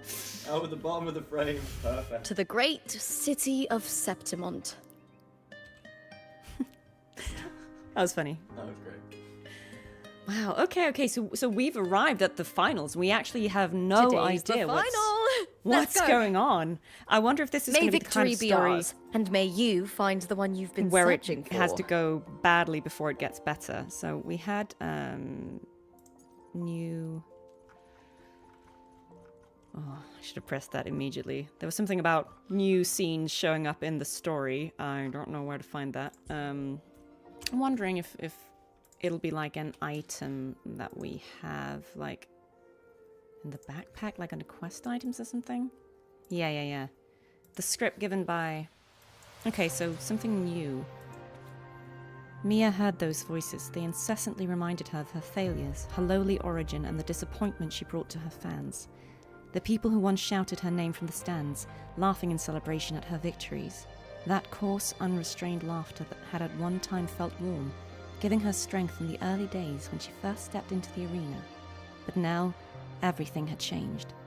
Mia covers her ears, yet the voices still thunder in her mind, refusing to fade. The finals were about to begin. In the empty locker room, she sits alone as shivers wreck her body and screams tear through her throat. Alright, not good. Okay, so interesting. We have source and fiction. And again, like, I don't seem to be able to, like, scroll in these timelines or whatever this is, or these acts. So yeah, we've got some information, but it's very hard to do anything with. So interesting. I guess we're just gonna have to see how it plays out in the. I think we're going to the finals now. So let's just take 1 second and like go back to chat for a bit. All right, one little question from chat for the time being. It's from a little while ago. I think this is from Screenshot Chibi, who asks, have you played Cantarella's story quest yet? And if not, would you be open to streaming it? I have not. I have deliberately not played it, and I may or may not stream it at a certain point. So stay tuned. Okay, all right. Well, that's that one answered. Another one from Flash Godkiller, who's still with us. Thank you for staying so far. Please stay for as long as you can. Do you feel that knowing your voice lines ruins the plot when experiencing the important bits of story, or does it make you look forward to it? I think I'm the kind of person who, I don't mind spoilers. I mean, I don't spoil in the chat, please, guys. But it doesn't necessarily detract from my appreciation of a story to know what is coming. And I think that's in part because I'm an actor. I also write. So I think for me, obviously, a lot of the time I can be working on something knowing what's going to happen. But I think for me, even if I know vaguely what might happen, I enjoy seeing how it plays out. And so, for instance, in terms of voice acting, even though I obviously voiced some of the lines, if you just think about so far, we've only really seen Cartethyia in these like brief glimpses, and obviously the kind of lines that she has, it actually tells me nothing about the main story. Just that, you know, she's concerned for Lupa and she's like, let's figure this out. But it doesn't actually tell you a lot. So I don't have a lot of knowledge about how the story is going to play out, so I am really intrigued, and it doesn't detract in any way. Also in part because, as I said, it can be months from I record until something is out, so by the time I see the content, I might have, you know, forgotten some of the lines already, and it's also very different just seeing how it all comes together with the other characters and voice lines, and how it's cut together, because obviously everything we're seeing in this story so far with Lupa and Rover, I did not know any of that because it wasn't part of my recording session. So there's so much that I'm experiencing for the first time today. So no, it doesn't detract for me at all. I'm always just very excited to see how the final thing looks. So yeah. Yeah, as Xcubitor here says on YouTube, the saying that always comes to mind is, just because you know the ending doesn't make the journey any less important. Yeah, I completely agree with that. I think it's always about how do we get there? You know, there are a lot of great stories that will start, you know, in medias res, like it'll start with the ending. And, you know, even if it's I bet you're wondering how we got here or something else, like it's always it can be really interesting to know how something is going to end, but not know how you're going to get there or how the characters are going to get out of that situation. So yeah, that kind of stuff doesn't bother me. I mean, it is all about the journey and how it unfolds. The pacing of something, the order in which the information is presented is super important, I think. And so, like in this case, because this is kind of a mystery, like we're trying to figure out, where's Cartethyia? What's going on with Lupa and Mia? Like, what is all this actually about? Is the Threnodian involved? Are the Fraxidus involved? And how? There's so many questions at this point in the story. But I feel like it's all being drip-fed in such an interesting, like, you know, appropriate way that, you know, I'm not bored at any point. I'm just like, oh, okay, let's take it all in and let's try and piece it together. I'm intrigued. I'm excited to see what's going to happen next. I have a feeling we might be, like, at the end of the first half, but yeah, let's go to the Colosseum. Go for it. Let's go for the Colosseum. I love it's optional going by elevator. Like, how else are we gonna... Did you guys just, like, jump in there? Can't you, like, do an Assassin's Creed... you probably can. No, I genuinely think there's, like, a Bale of Hay or some jump. Yeah, maybe there's an achievement for that. Probably, yeah. Almost certainly breaking for it. Alright. Everyone's ready. I wonder if, like, the blue and the red, if that, like, denotes different houses. If they're, like, dressed in their house colors. Warrior. Family colors. Look over there! That's Arsinosa! Ah, okay. This is what Rover's been waiting for. It is a very cool design. Oh, that's so cool. That's like something out of Bayonetta. Arsinosa looks So very that's the guardian echo of intimidating. Septimont. There's something different about this Arsinosa compared to the one I saw confronting Cartethyia. So maybe there's also a corrupted hold on. Arsinosa. I forgot to tell you something yesterday about Mia. Decades ago, during the Great Aegon, Mia disappeared on her way to receive the award. But before that, she did claim the title of the Bloody Aegon and even received Arsinosa's blessing. Bloody Aegon? The current 2-on-2 matchup was only introduced thanks to Augusta and her predecessor. Before that, the matches were far more brutal. Okay. Gladiators were thrown into a chaotic free-for-all. To hype up the event, the organizers would unleash hordes of tacit discords into the arena. The last gladiator standing was crowned the victor. Okay, that's pretty brutal. But very gladiatorial, I guess.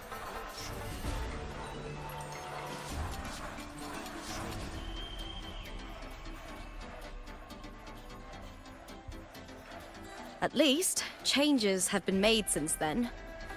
Refined by flames and tempests, all that endures eventually becomes part of Septimont's legacy. The day of the final is here. Arsinosa watches, and her significance is known to every Septimontian. It is etched in chronicles and sung in legends. If you seek the glory of Arsinosa's blessing, then fight with everything you have. I love that her tacit mark is on her fist. That's very cool. Show me if any of you four possess the strength to earn the Guardian's recognition.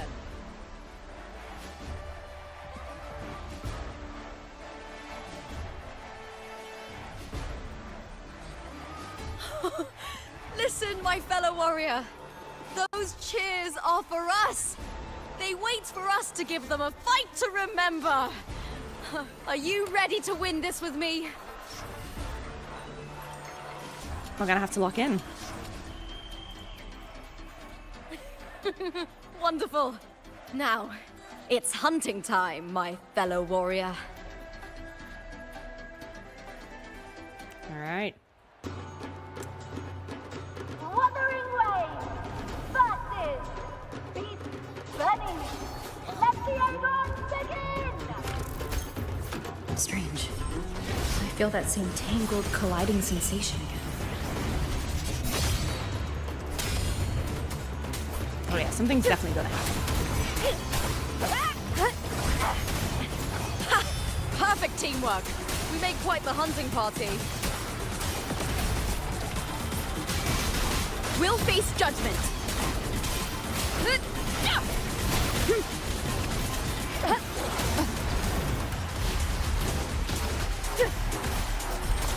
Wind guide you.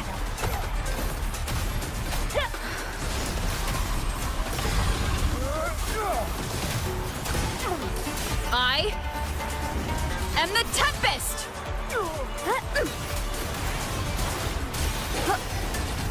Hopefully this helps. We'll face judgment. Time to end this one more time. Oh, the synchronized. That was so cool.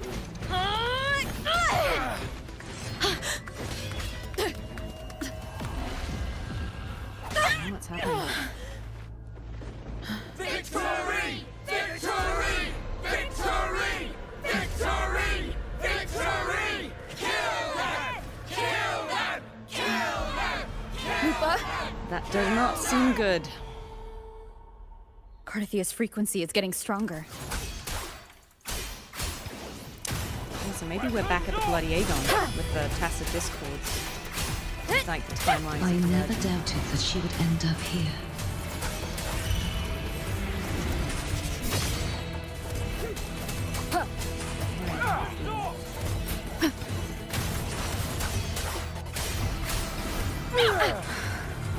Hopefully this helps. Just as she once came to me, filling that dark tower with light.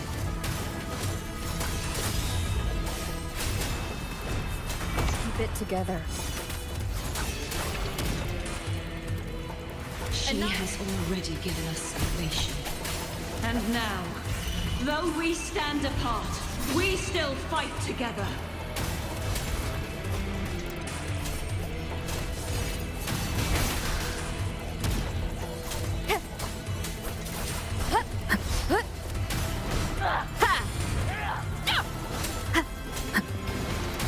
Last chance.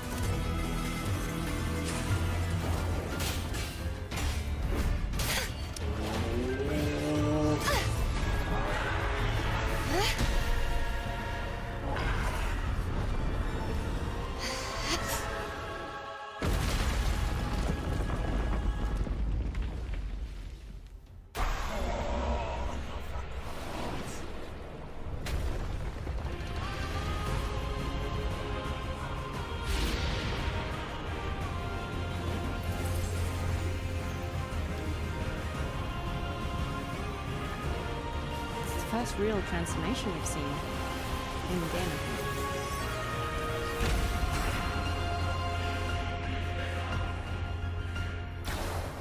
And that's what the glimpse that Rover saw. The guardian that once Yes. protected the glorious. I hope so. You know that you got Now it. Smash it reduced once. to this. Tragic.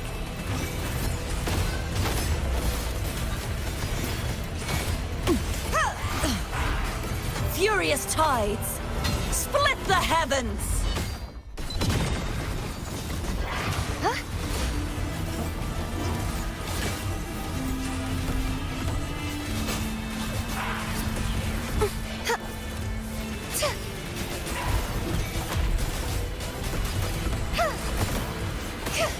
The trial isn't over yet. I won't back down.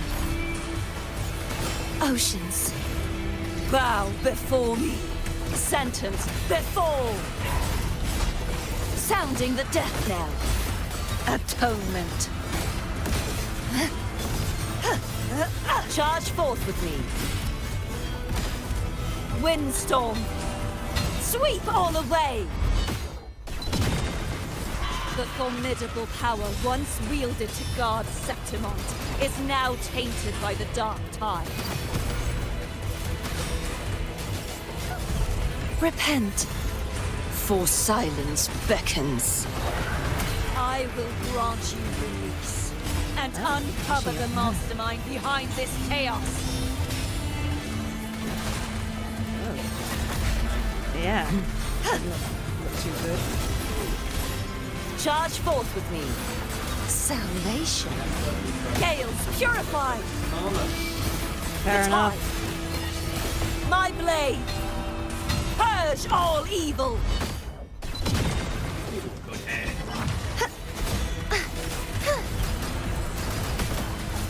You won't escape. True form. Revealed at last. Torrents, rage on. Tides, rise at vexing malice. That seemed like something you'd like to dodge. Begone, wicked souls.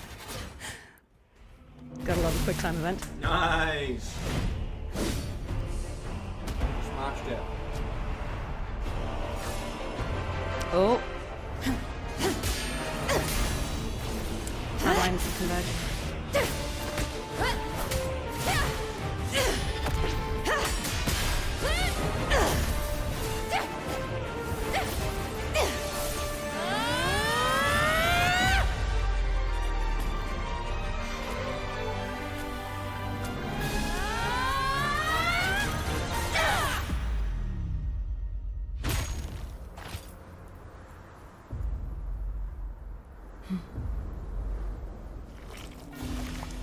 That looks dark tidy. Grenadian stuff.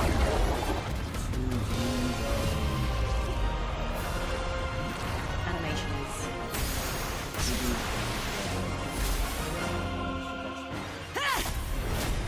Oof.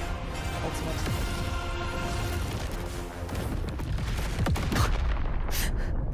Okay. Righteous one. She didn't I'll be need to go waiting that for hard. you. Screw that At the particular end of corner, the story. That particular building.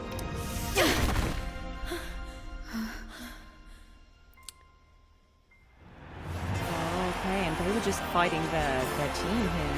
Victory is ours, fellow warrior! There's definitely something going on. Building is not trashed. Wow, okay, okay.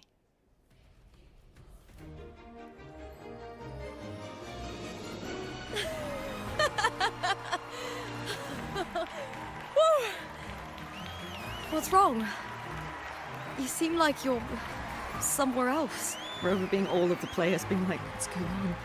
Lupa, how did we win? We defeated our opponents? This is giving you a talking to a wall from 2.0. It is. Rover just being zoned out. The bloody Aegon I experienced definitely wasn't a dream. It was like the real world overlapped with the anomalous one. So we know in the book that there are like 3 tracks, and I think...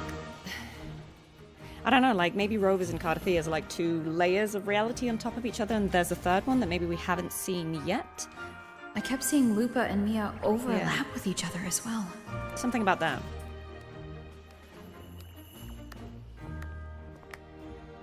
I'm guessing this will all be explained in part 2. Brilliant performance, warriors! Oh, thanks, Augusta. Oh, and Arsenos is going to come and hopefully bless us, not kill us. I feel like that wasn't the real Remember, Arsenos and that other... This that was like is a corrupted more than just a one. title. It is a testament to your own strength and wisdom in overcoming your opponents. You've earned the right to claim it.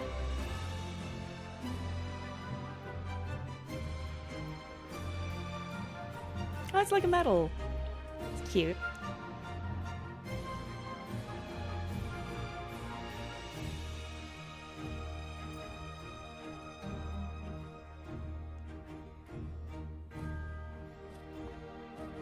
Oh, and they get 1/2 each, of course, because they were 2. That's cute. It's like a friendship gladiator bracelets.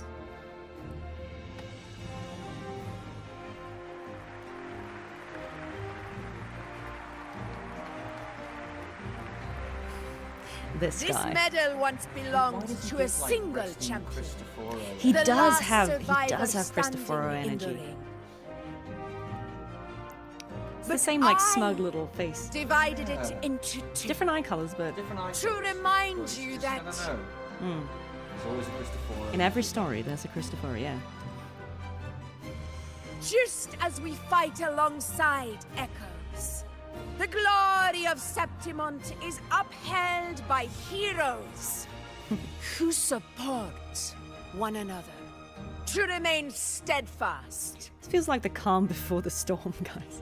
Fighting alone is commendable. However, true strength lies in protecting those beside you. The high tide draws near. I want all warriors heading to the hunting grounds to remember this. I wonder what that means, the high tide.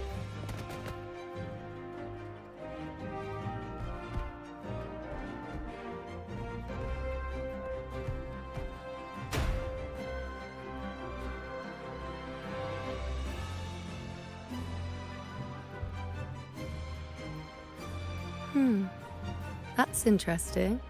Augusta, look. Another two have earned Arsenos's blessing. You've done incredibly well.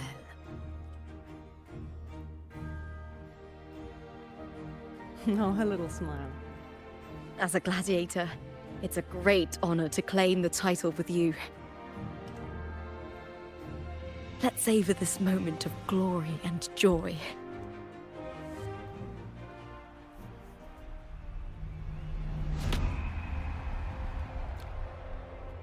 Oh no, what's this?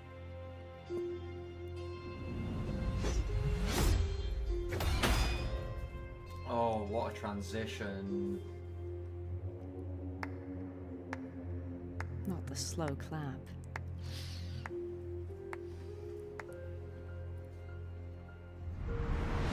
You plotted this tragedy. No, madam, I wouldn't take all the credit. The architects of this tragedy were the Septimontians themselves. A collective murder so entertainingly woven, with blood on every hand. Who's left to point a finger? But I must admit, I'm astonished you would endure all this for strangers and lands you've never set foot on. I don't need any grand reason to slay a villain like you. The Threnodian once sought to pull the entire Rinascita into the Dark Tide, but it failed. And so will you. One of the favorite lines I was talking about. Madam, surely you know you alone cannot undo my story.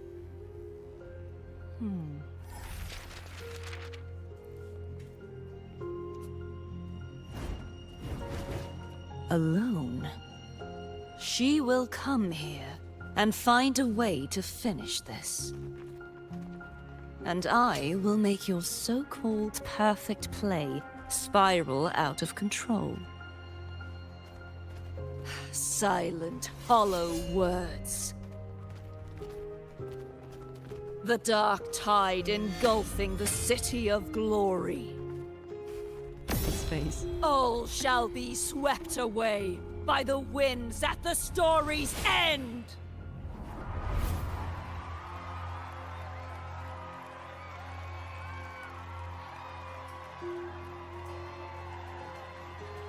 So I wonder if that's happening simultaneously in Cartethia's version of the story, or if that's still future. Okay, that was the first act. New scenes arise. Okay. So that's what Cartethyia was doing. She defeats Guardian Arsena's fallen form. Okay, so this is kind of like, we do have 3 tracks. Yeah, we have Rover's track here. Side by side, you fight side by side with Cartethyia in a battle no one sees. And this is what, so, okay, so like this is Rover's track, this is Cartethia's track. And this is maybe Lupa's track? Maybe there's another version of Lupa somewhere that's on this one. But it seems like, yeah, as new scenes overlap, so like maybe this indicates that they're happening at the same time. Maybe it's a multiverse situation where this is all happening at the same time. I don't know. I'm intrigued. we'll find out. I feel like more will be revealed. Source. So maybe source is like Mia's, and fiction is what... So maybe this...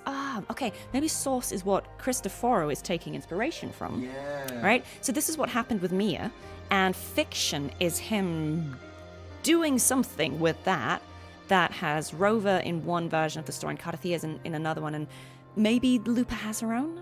Do you feel like maybe he feels like he has to keep the three of them separate because if they unite something... Probably. I mean, he was saying you alone cannot undo my story, so I feel like there's something to that, like, without being able to communicate, all three of them have to do the right thing at the same time or something, like they all have to band together, but okay.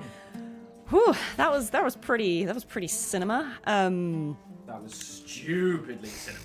Let's take one moment here. Let me catch up on the chat, and then let me take like a quick 2-minute, fill up some water, go to the bathroom break before I come back for part 2. We're gonna go straight into it, but let's just. Okay, well, first things first. That cutscene is sick. Yeah, that was really cool. That was really cool. It's so cool. I think again, it's interesting. We spoke before about how Rover and Cartethyia are parallels. Paralleling each other, right? Cartethyia is now trying to be a little bit more like Rover and be the knight in someone else's story. And so I think that cutscene at the end where we're snapping back and forth from the two, it's just carrying on that trend, that pattern, isn't it? Of the two of them being... And they're in sync now, right? In sync. Like, we literally see them be in sync in, like, separate timelines or stories or multiverses. I think that's really cool to see how, like, they are, synced up now. Yeah, you can separate these two people, but they've learned so much from each other, and they've been such a positive presence in each other's lives now that it doesn't matter if we're in two separate stories, in two different libraries, in two different countries, and two different planets, we'll still get back together. It's very cool. Right, yeah, let's... All right, let's do a few questions, and then I'll quickly with chat. take a 2-minute break and come back. We've got one or two questions here and there. Chat are down bad for Cristoforo. Understandable. I mean, like, what is it about villains, right? Like, he's obviously... Understandable? Okay, hear me out. He's obviously a terrible person. I don't think... He doesn't seem like he's going to be redeemable. I mean, I could be wrong, but so far he seems like he's just gleefully enjoying all this stuff that's happening. I'm sure we'll learn more about the motivations in Act 2. But yeah, I get it. Look, he's an interesting character because he's just so unapologetically enjoying what's going on here. And I can see why people are like fascinated by characters like that. But we'll see. We'll see what happens. I mean... Maybe he'll get his comeuppance one day. Psychopath. Okay, let's have a look. Monkey D. Akio asks, which companion quests have you done so far, so we know what we could potentially look forward to in future streams? I've done all of the companion quests in Huanglong up until, like, Overthrax, so I think that's Yinlin, that's... Jian, that is Encore, God, who else is there? Like, all of those ones I have done, but I did them really early on. Like, Lin Yang, as soon as they were kind of unlocked, I did all of those, and I really enjoyed them. I thought they were really exciting. It was, like, nice to get a bit of insight into each character's background, or, like, a theme or topic that interested them. I thought they were all great. Haven't done Changli's yet, because I haven't finished that area.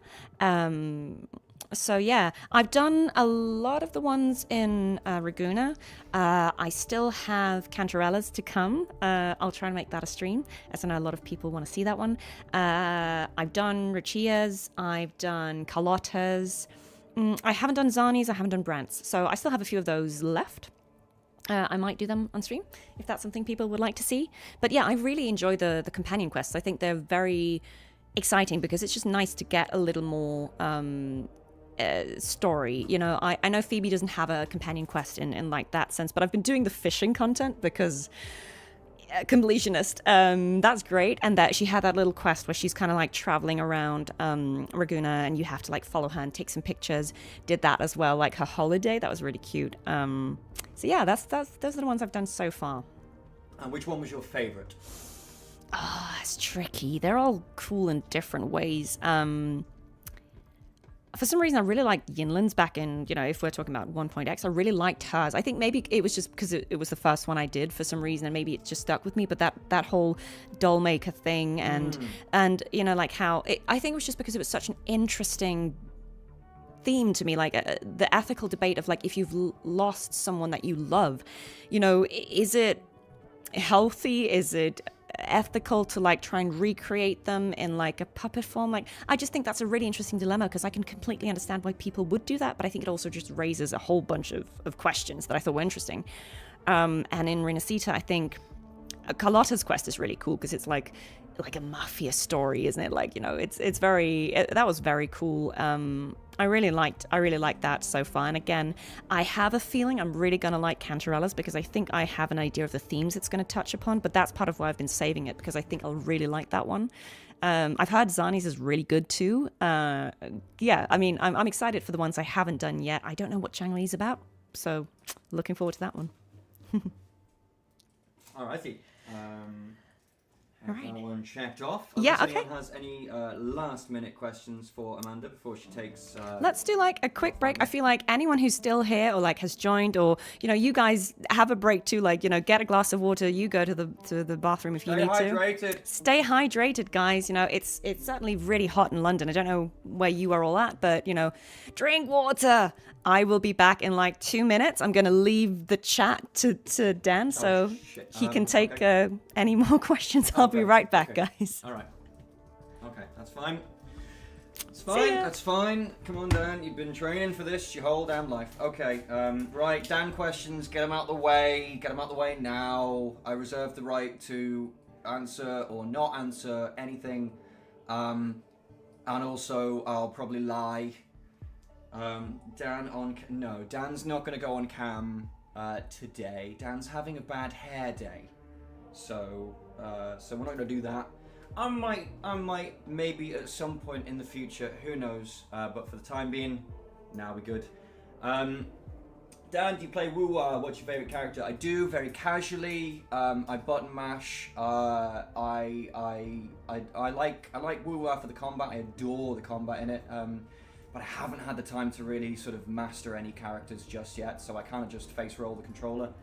But it reminds me a lot of Devil May Cry and Bayonetta, and I'm big fans of it. Oh my god, stop, there's way too many questions. God, where are we? Who's Dan? Who is Dan? Dan, we don't know. Dan, have you watched Dan? I haven't watched Dan. But I hear it's very good. I think I might, there might be one too many Dans in the same place though. Chaos Gamer, how long have you known Amanda? 5-ish years. We went to drama school together a long time ago, before COVID, if you can remember that. Dan, are you secretly Christophora's VA? I am not. No. Dan, have you played the game or just watched playthrough? I have played some Wuwa. I have watched very many playthroughs. I'm a big fan of watching Mr. Marco Meatballs playthroughs because I really like game music. Oh, crumbs, it's going so quickly. Dan, someone said that you're an actor. Is it true? Well, I trained for a year, so I'd like to think so. Not done too much, so God knows anymore. May I ask, what's the airspeed velocity of an unladen swallow? No, you may not. Dan, how far are you in the Wuwa story? An amount. Hey Dan, can I see your hands? Maybe. There you go. There's one. Is this Dan from Ashen Channel? No idea who that is. Do you have only Dans? No, I do not. That's enough for the time being. Welcome back. Only Dans. See, I knew I left the chat to the right person. Like, imagine if I'd just been gone for 2 minutes and we would have missed that hilarity. That is his real voice. He's being modest, but he's a very good theatrically trained actor. He was also in a Bollywood film. And yeah. I was in one Bollywood film for 5 minutes. That counts, guys. For 5 minutes. He's the real deal. All right. Very excited to be back in the game. Yeah, my God, like, I thought actually at this point maybe I would have a clue as to what was going on in the plot. I don't have the answers, but I have the questions, and I feel like that's also a decent place to be left at. I understand why everyone was so like, oh, the cliffhanger, because I mean I'm in the lucky position to be playing this late, so I can go straight into part 2, but you guys had to wait for a few weeks. Yeah, sorry about that, but my god, this is cool. This is cool. God, yeah, what is going on? I want to know everything. But here we are. You're gonna go to the arena and meet up with Lupa. Yes. Right there? She's right there. She was waiting.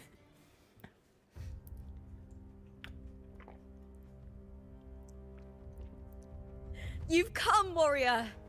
I love how every character has a different thing they call Rover. I think that's kind of cute, right? We've got Righteous One for Cartethyia, we've got Warrior for Lupa. I think that's really nice. You know, it kind of like shows that the relationships are different. The It's not mighty just guardian, Rover. Arudicus Arsenosa, is not the kind of echo too warm to crowds. The lioness favors the strong, the unyielding, and the battle-hardened. Only those she deems worthy will find her arms welcoming. It is very cool. She's But like a griffin with she a... is still an echo Almost and like a can't chimera talk. griffin thing. And she doesn't speak, which is kind of cool. Yeah, I like the unmoving stone face as well. Really ominous.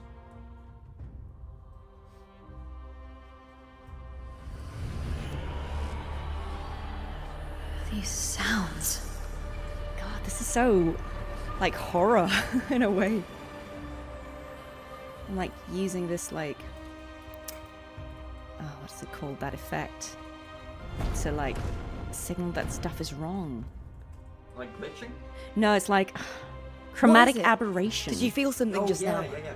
For all my fellow animators. I only heard strange sounds.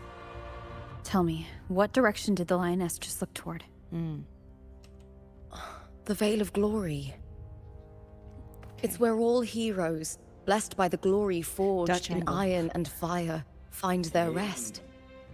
Yeah, we're talking about But on the cinematics long now. path of hunting, many died with their bodies missing. Oh. Only their weapons returned. Sounds pretty bad. Arsenosa's frequency is woven from the cries of souls in battle. The battered weapons still carry the will of their former masters, whispering the deeds left undone. This is quite a dark To touch story. such weapons is a rite of great importance for those who claim glory in the great Aegon and receive the lioness's blessing. Hearing the voices of our ancestors by Arsenosa's side is a great source of strength for Septimontians. Oh, interesting. Okay, so you can go and commune with like the spirits of the ones who came before in a way. How very Wakanda. Yeah, that's very cool. Before meeting Buling, when I touched the echo in that village, I felt a layered, indistinct frequency. It was like what Abby described on our journey to Septimont, but the source eluded me at the time. But now, I found it. The source of that power lies in the Veil of Glory. The closer the lioness gets to it, the clearer it becomes. She waits for us there. Shall we go together? I'm not sure if Septimontian rituals will interest you, but you might uncover something useful. No? Interesting that she took off that medal we were just given by Augusta, because that she said that was like the highest honor to be given, and she's taken it off. Maybe again, I'm just reading into everything I'm seeing, but I think that's an interesting thing. You'd think she'd want to keep that on, because that's like her biggest achievement, right? Yeah, let's go together. Find out what's happening. Well, Rover took it off as well. Perfect. Let's Maybe head they out. just didn't want to have to like add a new thing to the character model, and it's not deep at all. Oh, so the curtains are in fact. What is it? Nothing. Just she's getting headaches. I feel like if that, I wonder if that's like the just a the dizzy story spell. stuff. Overexcitement after the win, or something. Anyway, it's no matter. Let's continue. She's putting on a brave face, though. Go Lupa. I see why everyone loves this character. She is adorable. She's great. She's got great energy. These days have been a feast of victories. Becoming champion, the glory, All thanks to you. So I'm wondering, like, how many days is that? Because the story ends in 3 days, so this must be like day 3 or something. Because, like, we've rested at least twice, I think. Have you heard? Interesting. There can't be too much left of the story. Maybe this is the day 3, or maybe it repeats. We'll find out. I'm a bit short on cash. Any new questions while we walk? Yes, from Talisa21. Does Amanda do conventions? Do you know what? That's a really good question. I haven't yet. I've been super busy, and also, you know, I don't think before 2.2 came out, anyone was really checking for me to go to conventions. But it's something I'm really keen to do. I probably need to get a convention agent, so if any of you are out there. Yeah, I think that's something I would love to do. I'd love to be able to meet some of you in person. So, yeah, nothing scheduled right now, but I will absolutely try and do that in the future, because I would love to be able to interact with you all in person. That would be amazing. So, yeah. Coming soon to a city near you, hopefully. And we've got one for me. Oh, okay. Dan, can you make a fleur-de-lis suffer my disobedience impression? Oh, I want to hear that.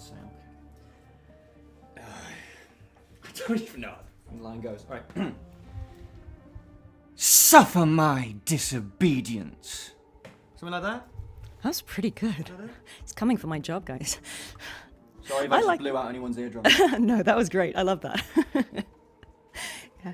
Get Dan to replace me in Wuwa. No, thank you. No. Too much pressure. Shoes too big. Nailed it. Mm-hmm. All right. Okay. Go to the Veil of Glory. Yeah. Let's go. Okay, I just heard myself do the line. That was not fleur-de-lis, that was Astarian. That was awful. Oh Strange. my God. Why are so many appearing we're all at glitching, once? guys. Oh, and now we're Lupa. Oh, sick. Okay, I want to see what her gameplay's like. With me! Probably butcher it. Sorry, Lupa means, but okay. Here. Oh, she's fast. Okay, that's kind of fun. Lackluster. Caught you now. Is that all? I love that her combat line is yawning because it's not exciting enough. I smell with me. Shit, that's kind of fun. I might have to kill She's everywhere. I thought tacit discords didn't usually appear around the border Oh, mountains. that's how they get you. Damn it, these That's how tacit they get you. discords didn't gather from the surroundings. It's more like they spawned from I've heard thin that air. she's good with Changli, like she's fusion, right? It's just ahead. Yeah. The Veil of Glory, Question mark? where heroes are laid to rest. I seem to recall people mentioning Brant. Yeah, I think Changli, Brant, and Lupa chat. Let us know. I think that is a premium team as well. Is that the dream team? Damn it, I do like Changli. I do like Lupa. I haven't really tried Brant because I've not done his story. I haven't actually tried his combat a lot, but I'm sure that's really fun as well. He looks like he would have fun gameplay. Chat says that Brant is more important than Changli. Oh, okay. Oh, we're back to Mia. You are from my homeland. Oh no, she's being taken over by the lights. What? Coral? Oh, this is very Last of Us, isn't it? Yeah, a little bit. Oh no, she's Patient Zero. We love a horror game. I forgot to mention Resident Evil. One of my favorite series. That girl just now. That was Mia. The closer to the Veil of Glory, the more the normal world and the anomaly overlap. Whatever lies ahead must be the key So to I all wonder if this. that third storyline that we have. I need to will- rethink everything. Septimont, Lupa, Cartethyia, Mia, the Lioness of Glory. I'm wondering. All of it. If the 3 lines are like, we know Cartethyia Cartethyia is in arrived one, in Septimont Rove is in one. I'm wondering if Not Mia's waiting for me or original attempting whatever contact. happened to her is the third. Something must have happened to prevent her. I don't know. If something cut her off, aside from the Phraxidus, it could have only been the Threnodian, which should be dead. We know Threnodians don't die. I feel like that's established. But Septimont holds no faith in the Sentinel, and the Threnodian was never able to establish influence here. Maybe it's not that simple. The Threnodian controls the mind of its followers through their faith. Mia is a Ragunesi, and likely a follower of the Order of the Deep. If the Veil of Glory is an important rite for champions, perhaps Mia went there. And it was there she vanished. I think it's interesting, like, the implication that maybe... Her hysterics, hallucinations, and loss of control in the arena were signs of the Threnodian's corruption. Okay, I'll just pause the autoplay. Yeah, I think there's definitely going to be a plot point here about how that's how maybe the Threnodian has been able to, like, if it has influenced Septimont, this is how it did it, because obviously the Sentinel disappeared from Septimont probably because of the events with the Threnodian that we saw in 2.2. And so maybe it was through Mia, who was from Raguna, that it was able to... whatever's happening here with the Blight... yeah, interesting. Phrolova once said, the closer one stands to the protagonist, the greater their influence over the tale. And that begs the question, who's the protagonist in this tale? In this great Aegon, Lupa is the protagonist. I swear I'm not. Years ago, it was Mia. Educated now, I'm guess. seeing Mia's image flicker in and out throughout this journey. Right, okay. Okay, so maybe each of these timelines has a different protagonist, right? So Lupa is the protagonist in the storyline that Rover is in, and maybe also in the one Cartethyia is in, but they're sort of like reenacting a different version of what Mia did, because Mia was the original protagonist. That's why she's the source, and this is the fiction. It's like Christopher is out here writing fanfic based on Mia's fate, whatever that was. And we are all reenacting that in a different way, is my guess currently? Probably? If the Mia I see is under the Threnodian's control, does that mean securing the protagonist role is key to its plan? I can't wait to watch Life Lessons lore video on this, where he explains to me afterwards what happens here. I'm sure I've missed a lot. When I first met Lupa, I sensed what felt like Cartethyia's frequency on her. Later, I also felt the Threnodian's presence. Right. Did they cross paths? If Cartethyia is part of this story, the likelihood is high. I'm wondering if the fact that we know that Rover and Cartethyia are sort of synced up now because they share, Rover absorbed Cartethyia's frequency in 2.2, so like they have this connection, this link.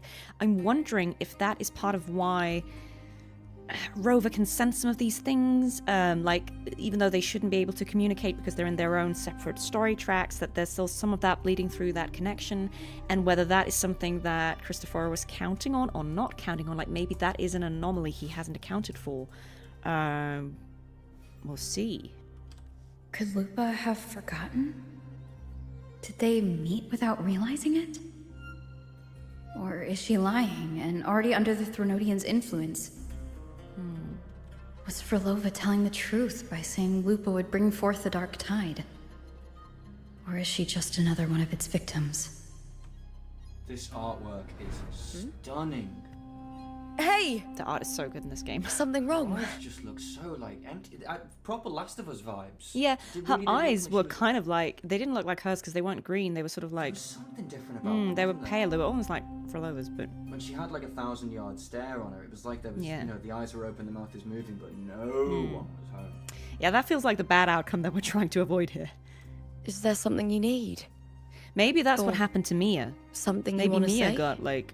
Because we saw her getting, corrupted by the tidal blight and having these like corals grow. So maybe that is the original fate, is that Mia was consumed by that. Okay, is there something you need or something you want to say? Trust her, doubt her. Okay, so Phrolova said to not warn her like that it could have consequences, but I trust Lupa. I'm gonna trust her. Because Augustus said you need to work together. I'm sorry.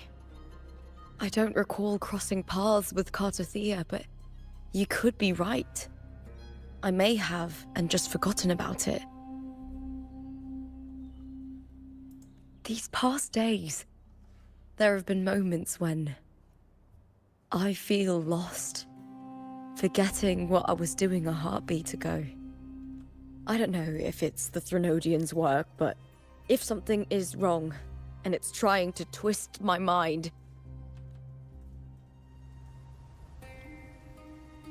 you'd make the right call, wouldn't you, my fellow warrior? I think this story is going to hinge on these characters trusting each other. Because they're a team, and again, you can't fight alongside someone you don't trust. You have to have each other's backs. So, I'm going to trust her, come what may. You'd protect my honor and my dignity.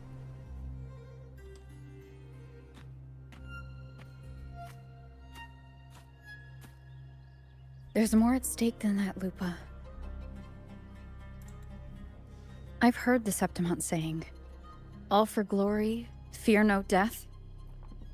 But sometimes, living takes more courage than dying.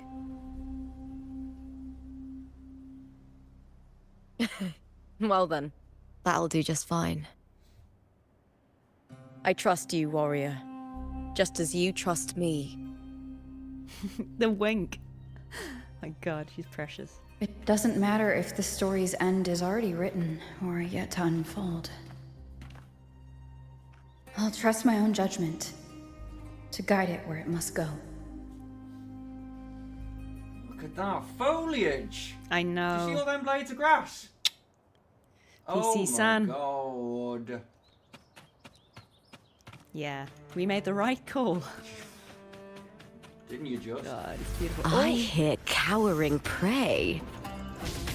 More Lupa gameplay, yeah. With me! Time to fight! God, she's fast. Caught you now!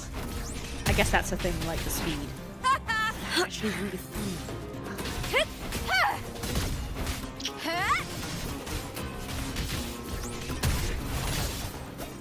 She's cool. All right, continue on. All right, let's see. Okay, what has chat been up to lately? Appreciate all of you. More appreciation of Cristoforo and Grant. Good villain, good voice actor, voicing both of them. Come on, props. Fair play, my guy. We're all happy to see PC San is doing well. It's doing really well. Yeah. Yeah, stupidly well. Right, okay, a few little questions. Very quickly, Seraphiavat, I have no idea how we say that, asks, will you pull for Lupa or no? Maybe. I mean, I was gonna try and say for Phrolova and Cantarella, but she's really fun to play, isn't she? And I really like her, so God help me, I might. I might. I'm telling you, this is how they get you. They give you the sick story. They make the characters so good, they make them feel really fun to play. And you're like, oh, we shall see. I mean, I think what I'll probably do is now, after today, when I've caught up in this story, I'm going to play all the Septimont content over the next few weeks and see kind of like where I'm at with currency at the end of that. Yeah, I mean, I've been told that, on average, you kind of, if you do all the content in a patch, you kind of get enough resources to pull for one character.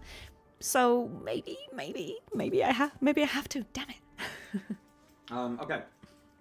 Bargy asks, will you get your hands on the Cartethyia puppet? I just heard about that today. I might. I mean, that's really cute that exists. I think I don't have any like merch or memorabilia or something. It would be kind of cute to have something. I don't know what I would do with it, but yeah, I might have to look into that. I only heard about it today from Ryoku Sensei, so yeah, I'll have to look into that.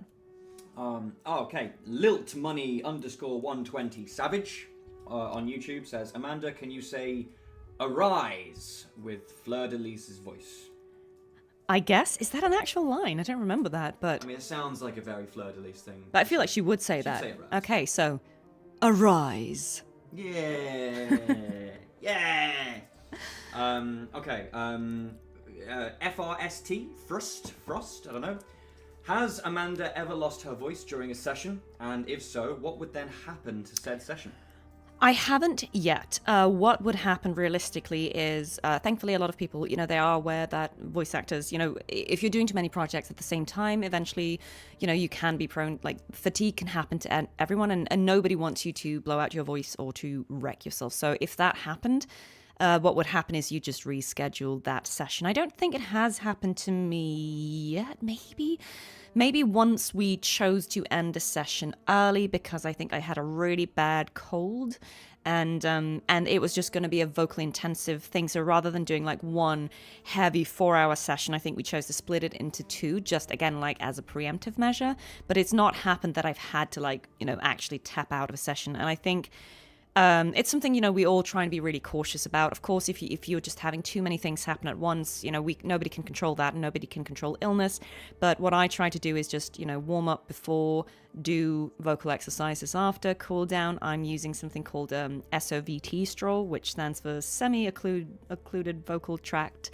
In technical singer's terms, like it is just a tool that can help you kind of exercise your voice and also recover if you've done something really heavy. I'm addicted to something called Ninjompe Pakoa, which voice actors will know. It's like a Chinese honey remedy that it really coats your throat and it helps rehydrate the throat. It's really, really good. I just try and do my best to also, if possible, schedule sessions. So like if I'm doing something super intensive, I don't do something straight after that. But yeah, no, it's not happened yet, thankfully. Let's hope it doesn't. Apparently, Arise was not a Fleur-de-Lis or Cartethyia. I don't think it was. It's from Solo Leveling, which I'm fairly certain is an anime. I haven't watched that yet, but yes. Okay, cool. Right, I mean... that's what that is. Okay, and the one for Dan. Do you mind? I feel like I'm kind of... No, look, hey, God, chat. No, put some of the heat on him. Don't put some of the heat on him. Okay. You're in it now. Oh God, I'm in it. I'm part of it. Who would Dan want to voice in Wuwa and why? That's a really that's a good question. Thank you very much for asking that, Scott Ritchie.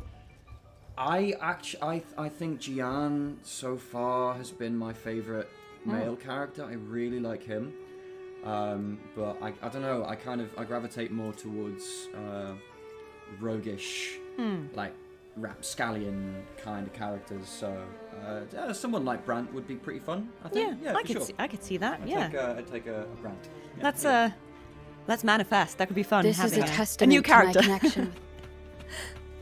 All right, okay, let's see what happens in here. Those blades, spears, and halberd embedded in the stone. They're the weapons of the fallen heroes. Okay. Spooky sound effects.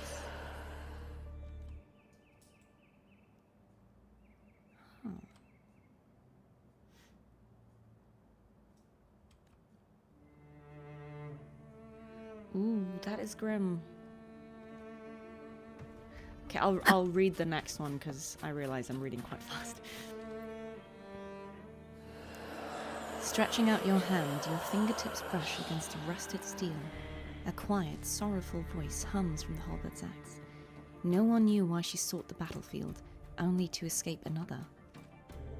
She shed her gold, tore away the honor binding her, and turned her back on the proud house that shackled her, rejecting the eyes that followed her. This silence, it is my victory, she laughed, charging into the dark tide.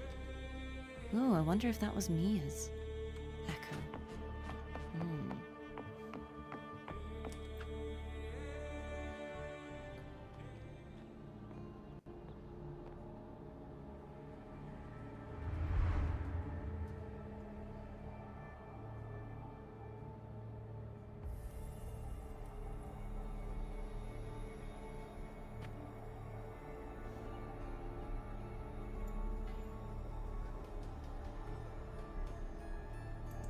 This is Hercules' sword.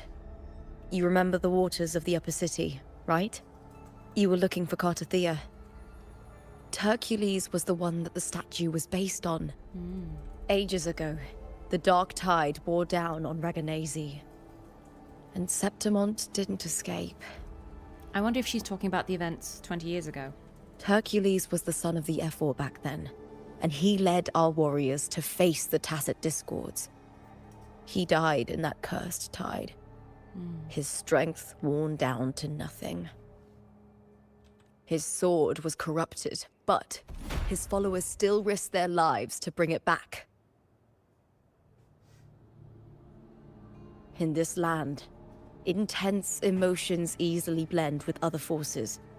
The Lioness of Glory was born from the fiery passions of heroes, so she holds sway over their weapons.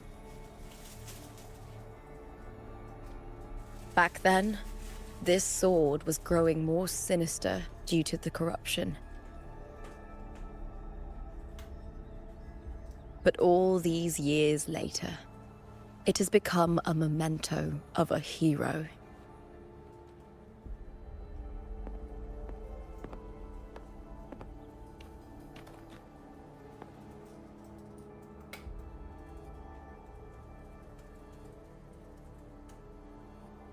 I feel something strong and pulsing in the direction the blade is pointing. It's coming from underground.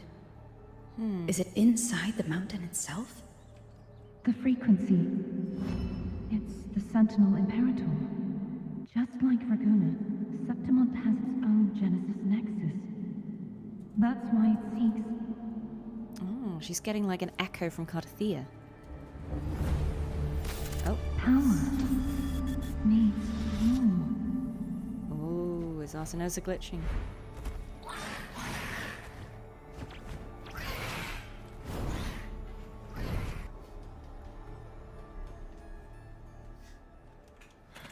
More Tacit Discords, just I'm like just only last gonna play time. this because this is fun. For a split second, the world shifted. Just like it did when I saw Mia. Every time there's an overlap like this, the tidal blight appears as well as Tacit Discords. This time is running out.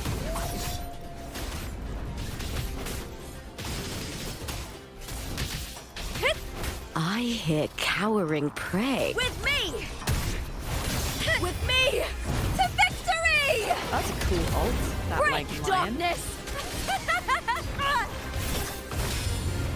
Time to fight! Into the spotlight! She is really fun. I have to give it to them.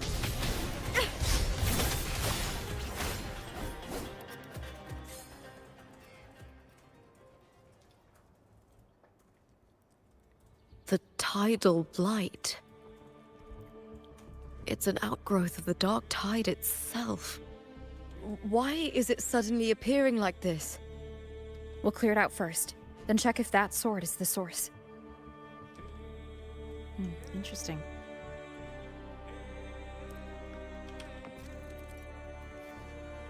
Gather 3 recollections of heroes to charge the hero's legacy armor. When the armor is charged, aim at the mechanism and press the highlighted button to don the hero's legacy armor.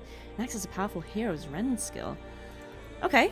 Hold the skill button and release once rend is fully charged to cast the skill, destroying all destructible objects nearby. Alright, okay, let's try that.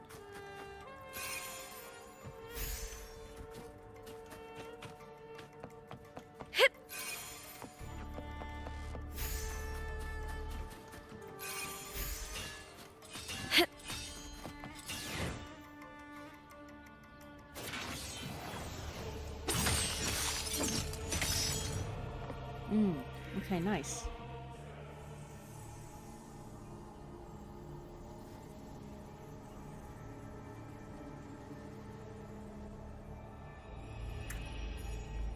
Ooh, what's that?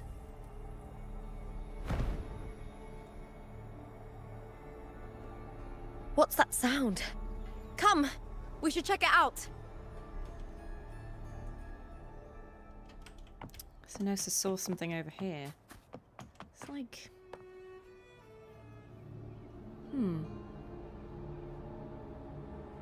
That does look familiar.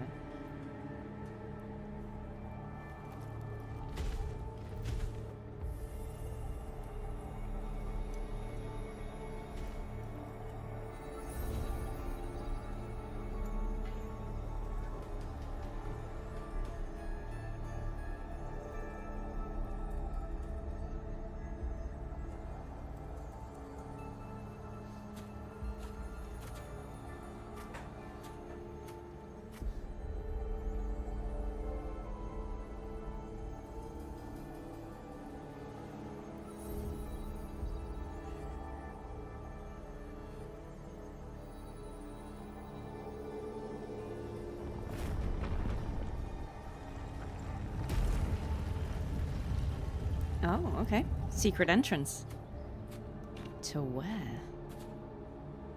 Lupa? This doesn't feel like the first time I've been here. Let's go.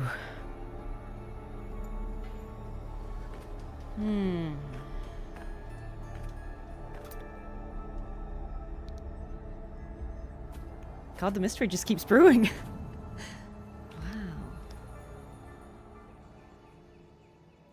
Ooh, where are we now? Oh, okay, okay. There's no mistaking it now. It's Imperator's frequency. Imperator's frequency. All right, all right. Explain. Looks like a planetarium. Yeah.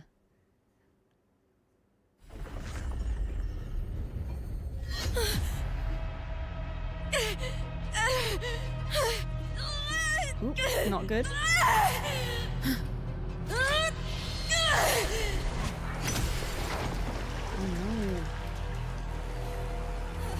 no. Clearly she's being controlled by the dark tide of Lipton. Thou carry the scent of Cartethyia.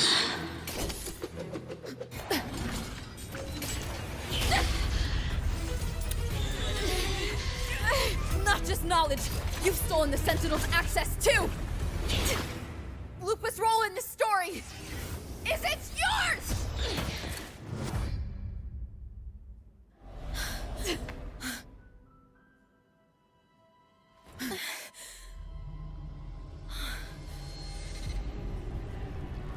Is that Contender Mia? It's the Threnodian. Lupa, this is something only you can do. Tell me what I need to do. Read the script. Adapt as required. Oh my god. I believe in you, warrior. This is getting very interesting. To lose our strength is the deepest fear of Septimontians. Pride hides the terror within. We fear no death, yet tremble before shame and failure. Did Domina Julia deceive me for this? I never got the chance to ask. The dark tide consumed all. Death took her, as it will take me. Today as yesterday, we weave time beneath the tide. Swim, swim, wretched yet lovely fish. Dream deeply in my fiction, on the stage of a repeating tale, waiting for the day thou shalt consume the world.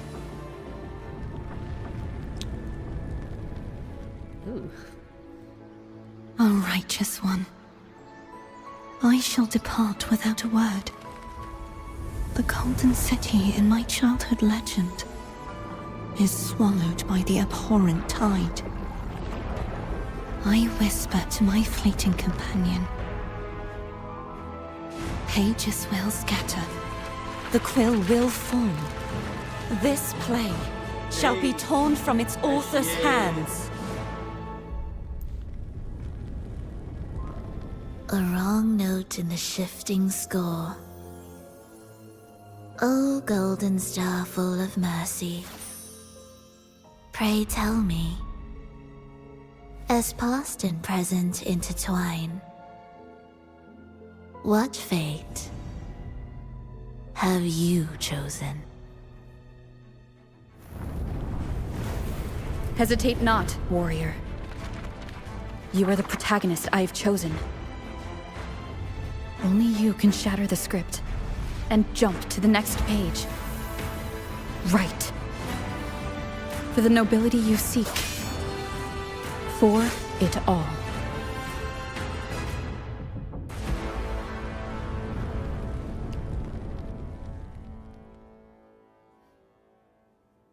Wow, okay. What a great cutscene.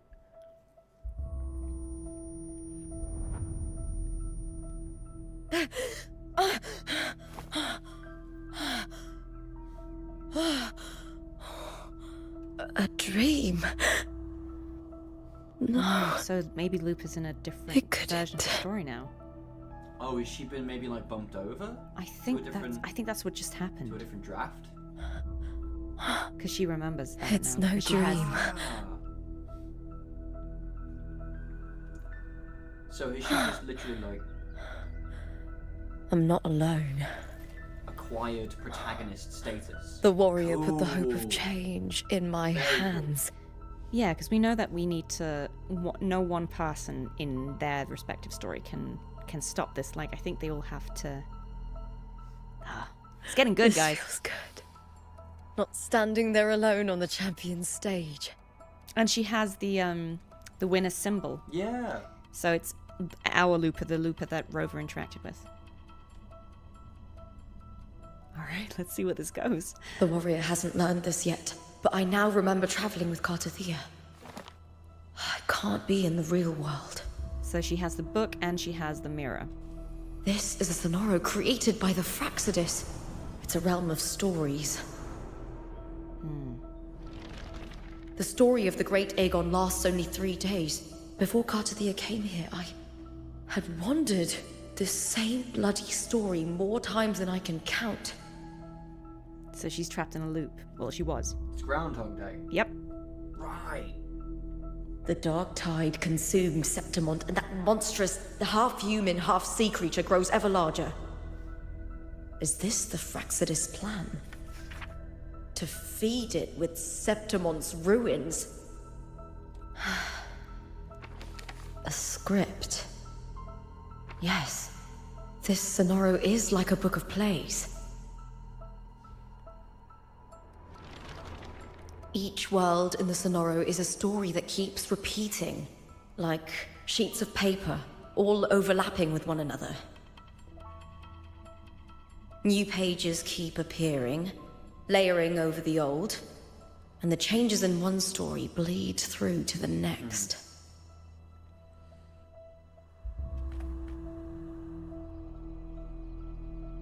After Cartethyia's actions, Septimont, once destroyed by the dark tide, has begun to return to normal in the story where the warrior arrived.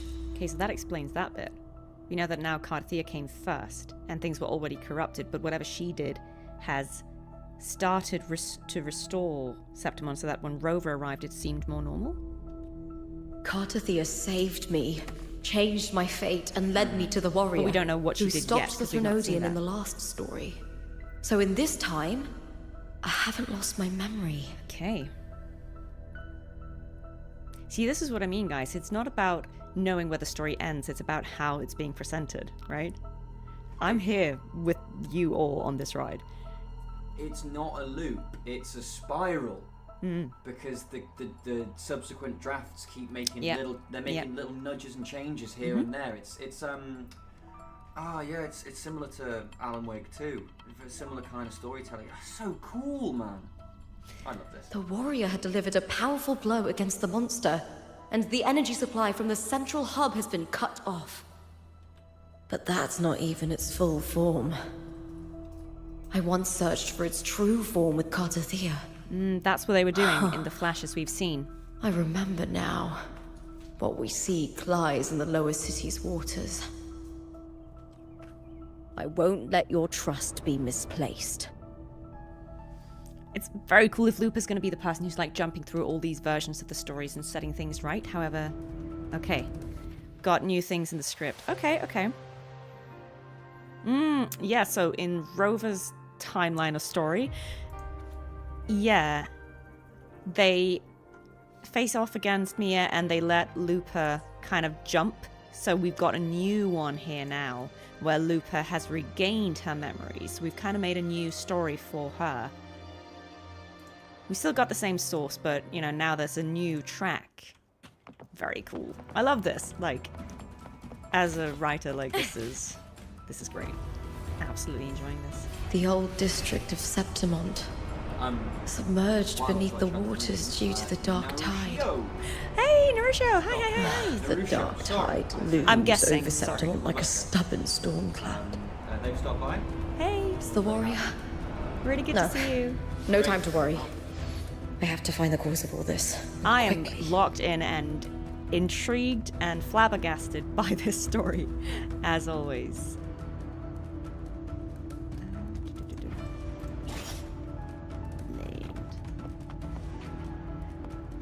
Lupa is on a quest. She's going to retrace her steps that she took with Cartethyia, it seems like.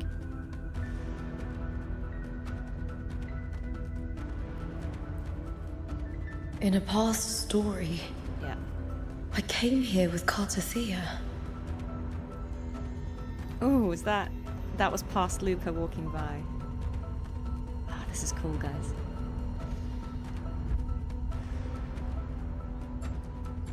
I like the way they segue into the other realities or like versions. It's so good. Cinema.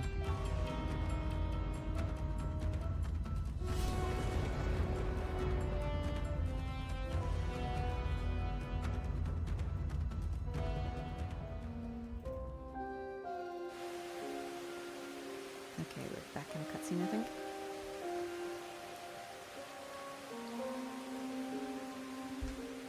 Okay, so this is going to be the past because Cartethyia is there. And Lupa looks a bit beat up.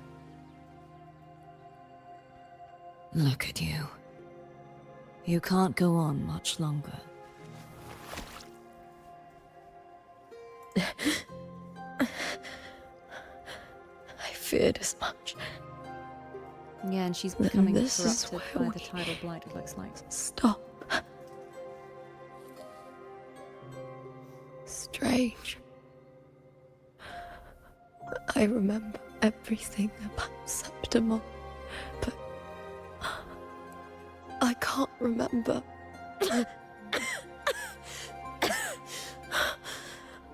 can't even remember my name.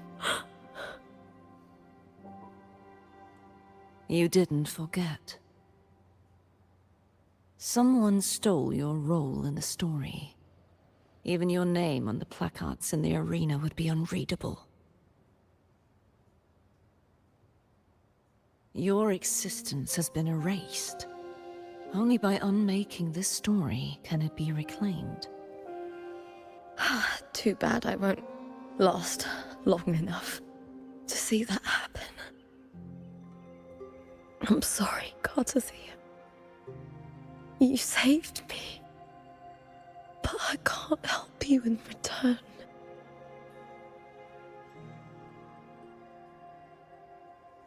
When I was a child, long ago, I heard tales of Septimont.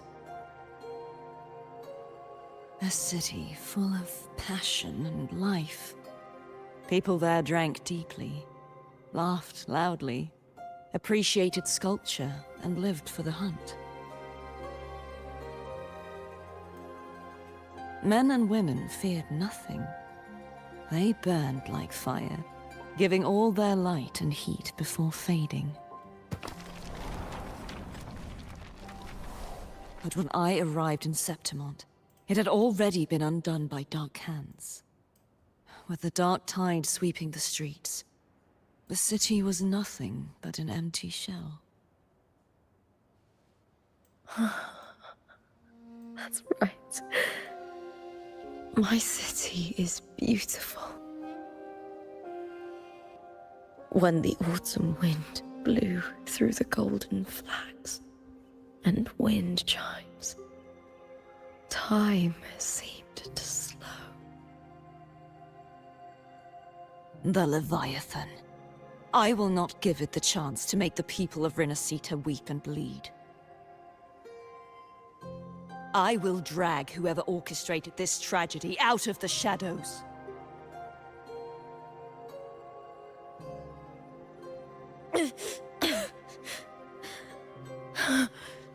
Septimont. Can I leave it to you?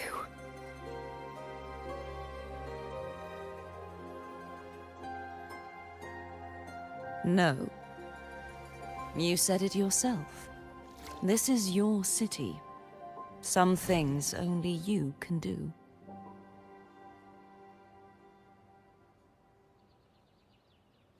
The monster leaving its trace in the dark tide. I can feel it. Its frequency is similar to my own. The Threnodian created me to be a resonator for its power. But I wasn't the only one. Many vessels before me failed. You mean... There is still much I don't know. I'll keep searching. But no matter what, you have a certain specialness. Once I sought to end it all. Someone stopped me. Even a life mocked by fate can break its curse. Whatever you seek to do, whether you're weak or strong, you must strive for it.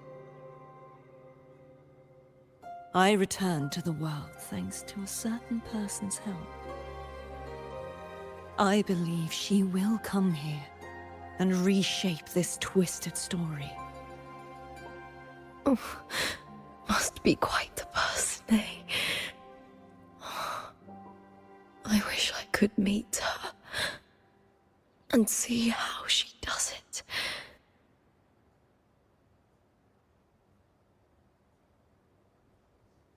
Then you will see for yourself. Victory isn't won in an instant. It takes patience and perseverance. What we can't do now, someone will carry forward later. If you want to save your city, then hold on. No matter the pain, no matter the doubts, you must keep going. Just like how you wandered Septimont before I came.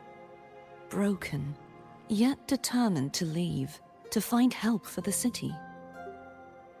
Jump to a new story, and bring my message to that person.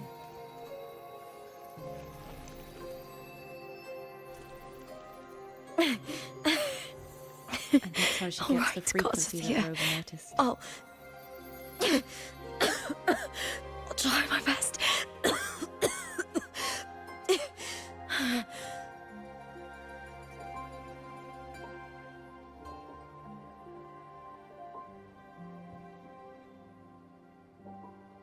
First, tell me, what is that person's name?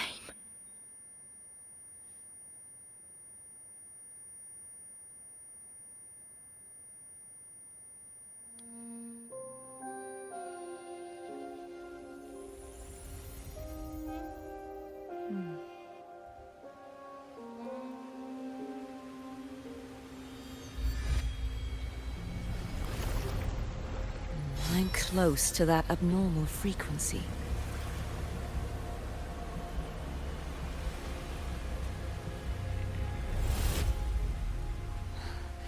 You're in the submerged aqueducts.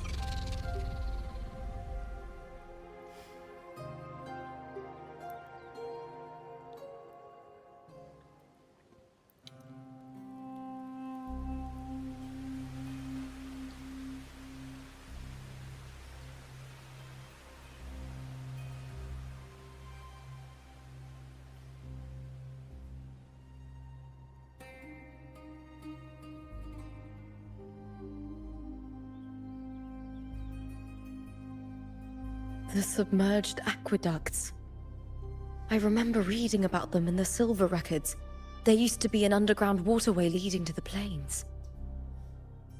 But now, with the old district completely flooded, we can only access it if we drain the water first.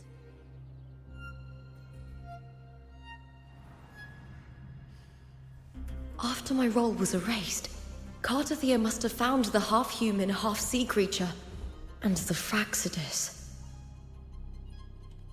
Like the warrior, she chose to remain on the closing of that page, to give new stories a fighting chance.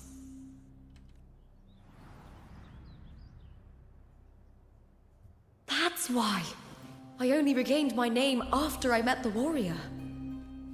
During our journey, the overlapping worlds the warriors saw were the monster's doing. It tried to use Mia to steal my role again, to corrupt Septimont once more. Only I can erase it from this story. Only I can prove that I'm real and it is fake. What happened to the Mia who vanished in the Veil of Glory decades ago?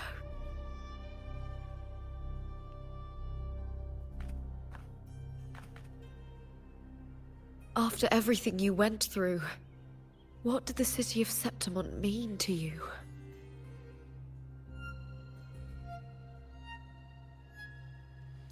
Guys, I was locked in. That was a long cutscene, but I feel like that was probably Remember, the entrance to the very underground significant waterway is in the understanding old the story. district's bell tower. Let's unpack that for a second when she's done. Of course. The upkeep of these waters always falls under the Silver's jurisdiction. Maybe I can awaken the sleeping giant of glory. In Septimontian tradition, when it bears its blade and watches over the warriors leaving for the hunt, all gates and passages open.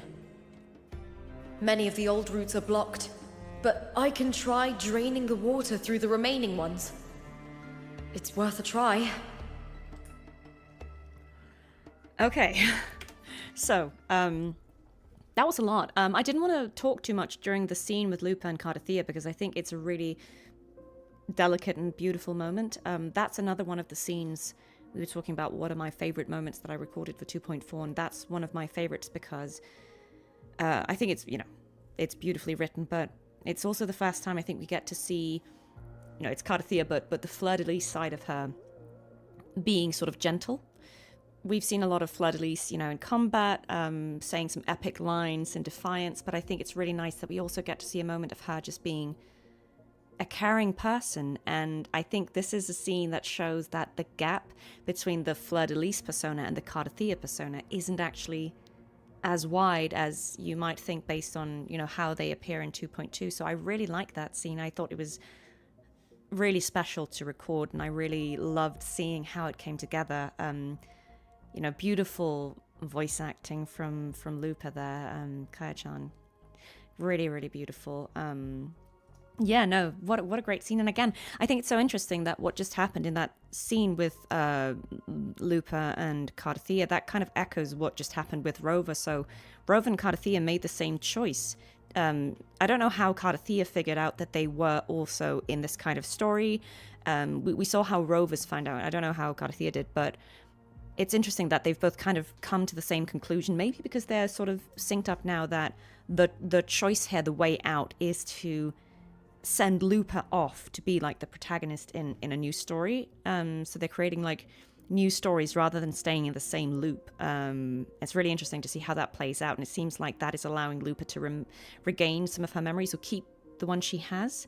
So yeah, really curious. And was it Phrolova who said that the person closest to the protagonist can influence it the most? And I don't know if in that case that means by Lupa becoming the protagonist in 2 out of the 3 storylines, or in several of them, and maybe Rova and Cartethyia are the characters closest to the protagonist. I don't know, but I'm intrigued to see how this is all playing out, and it's very exciting that Lupa now has enough information that she can start kind of retracing the steps and hopefully figure out what needs to be done.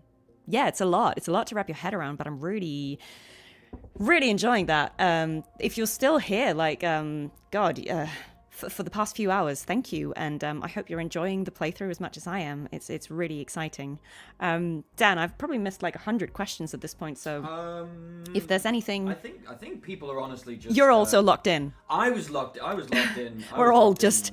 I was so locked in. Experiencing cinema. Yeah, I neglected my duties. No, I think people are just having a great time sort of chatting about all of these lovely fleur-de-lis and Cartethyia moments. I love that. It's like you said about how the overlap between them is becoming essentially complete now. And I think it's really interesting that we've had times where we've seen after their merging in 2.2, we had that moment at the end of Dawn Arrives where fleur-de-lis she smiles and takes the knight away, which is a very Cartethyia thing to do. Fleur-de-lis wouldn't have kept in my opinion, Fleur-de-lis wouldn't have kept the toy. Cartethyia would have kept the toy, which I love. And then we also see kind of the inverse of that in the cutscene towards the end of the first half of this, where Cartethyia, the screen pans out and she's floating down, right, and she's backlit by the white light, and that's just before she has the transformation. But she's done the move, whatever the move is, the mommy step on you thing to make everyone kneel, right? That is the term. Cartethyia does that. The only time we've ever seen that happen is in the Resonator showcase, right? True. When it's fleur-de-lis form. That, And it's just great to see these moments where the one form is sort of learning little fun things with it. Like Cartethyia knows that she can absolutely aura farm in her small form, right? Yeah. You wouldn't have seen that happen before the merging, so it's just great seeing all of the the gap between them, I think, is becoming, it shows again that they are one person. It's like two sides to the same person's personality, and I think it's really cute. And maybe you've noticed that in the subtitles, it says Cartethyia. It doesn't say fleur-de-lis at any point. It's Cartethyia all the time because that's the name she chose for herself. So and obviously that is her first name. Fleur-de-lis is her title in the order, so it makes sense that she's not using it anymore. But I really just enjoyed that bit. I thought that was it was lovely to record, and it's lovely to see how that came together. What a beautiful moment. And my God, this story is great. Covered in tidal questions? light. One or two. It is even okay, let's do them before we carry on. Did I ask this one before? I think I did. Sorry, I just didn't tick it off because I'm an idiot. Another one from Lady Cartethyia, who asks, where can they buy the special Chinese syrup? The paper koa. I mean, Amazon, if you want to do that. But I think any Asian shops probably have it. I think it's a very commonly used. It's not just for voice actors. Like, it's just a herbal remedy for the throat. I think it's probably like the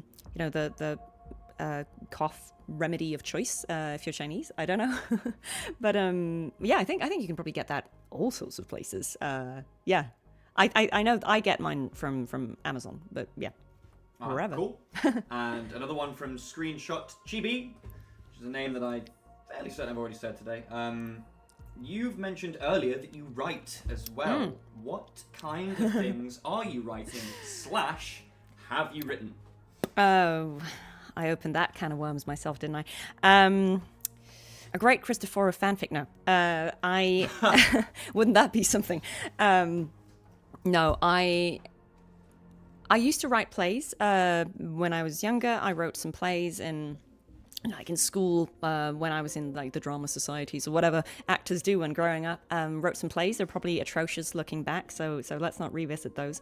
But I have a book project. I'm outing myself now. I have a book trilogy that I've been working on for an ungodly amount of years, and I keep being too busy to finish it. But it's super convoluted. Anyone who's enjoying the storyline will appreciate it because it will have not identical but similar, I think, multiple timelines and some circularity and some confusing bits in there. So give me like 20 more years, and eventually that will be hopefully out somewhere, and we can all laugh about it then. And okay, we're gonna squeeze one more thing in really quickly, because someone asked, could you please voice your amazing true form revealed at last? That was from Hussein. I'm so sorry, I butchered that. But then someone else said what they want to hear one day is a reversed alt voice line. So not small going to big, but the other way. Big going to. Okay, so. Do you think you could do that? Yeah. So wait. So it was Ocean's Bound. Or it would be true form. Oh, true form revealed at last. Okay. Yeah, that's interesting. Okay. So you're doing the flip reverse. Okay. Right. Okay. That's the one and only time we'll hear this. You hear it first. True form revealed at last. Perfect. I mean, that works too. That works too. That works too. Absolutely bang. Thank. Great suggestion. Love that. Okay. All right. Let's go, guys. We need to figure out. Activate the patrol. Is this like a side quest, or is this I think the purple one's a side quest, aren't they? Yeah. I don't know. I feel like maybe this is a side quest. Maybe I shouldn't. I don't know. I don't know, guys. Should I be doing this? This is one thing where you can spoil me. Like, do I need to be doing this right now? I'm gonna wait for. I need to wait for chat Yeah, to yeah. catch up. Chat, let me know. I'm I? like 40 Oh wait, use the spear to cleanse the tidal blight. That does Oh, that's seem. gotta be it, right? That seems pertinent. That's gotta be it. All right, all right. Right. Okay. So that was so she could cleanse the blight from the statue. Gotcha. Oh, that did something. Can't just clear the head. Okay. To get it to lift its sword and open the gates, I need to clear the arms too. Right. Okay. Okay. So there's more. I'm getting Shadow of the Colossus vibes here. Yeah, Dan loves Shadow of the Colossus. Great game. Fear with me! Triumph at the spear tip! Okay, yeah, so we know what we gotta do. We gotta clear all the corruption from the statue of Tarkus. Got it, got it.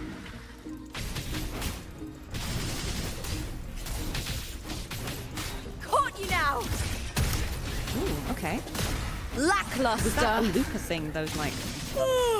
that water that comes out, is that like the tidal void? Meaningless move! With me! Because her animation seems to be all this red fusion energy, right? Interesting.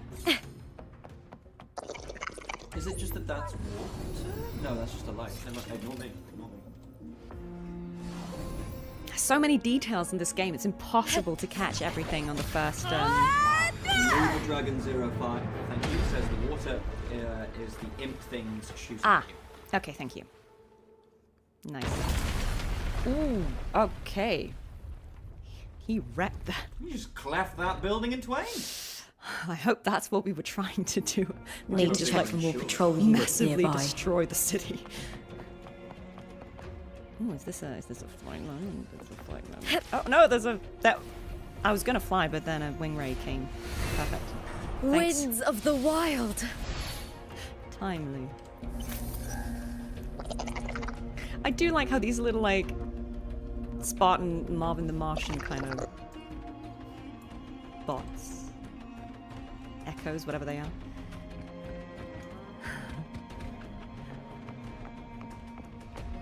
This is cute. I can't wait to explore Septimont properly and... Oh! Whoa! Whoa. Was out of pocket? Don't hit my little friend here.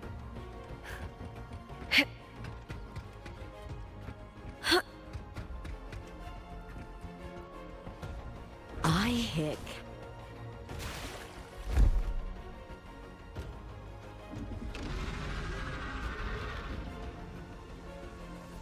Well, I think we can safely say Tacit Discord to try and stop us. We're onto something. Oh, he hits like Is a that- truck. The fight is on! We heard that Carousels were dangerous, so That's some attack. Together we have! yes, I think so. I smell fear.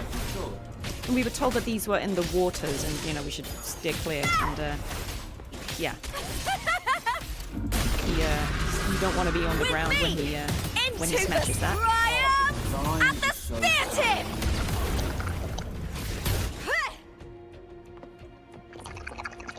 Ooh, that must be a Lupa thing. Like we've got this one wolf eye at the top. I did not notice that before. That must be like her powering up some alt thing. I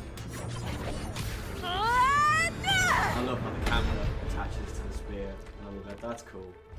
Very, very cool. So that was all three, wasn't it? So like statue's fully freed now. Oh, okay, yes, it's gonna match that other one. Unlocks the gate, which maybe hopefully drains the. Yeah. Yeah. Nice. I'm just gonna say it now. The Water Temple in Ocarina of Time has a lot to answer for. The water is drained. Throwback. Time to head to the bell Lot to tower. answer for. That monster is hiding in the depths of the aqueducts.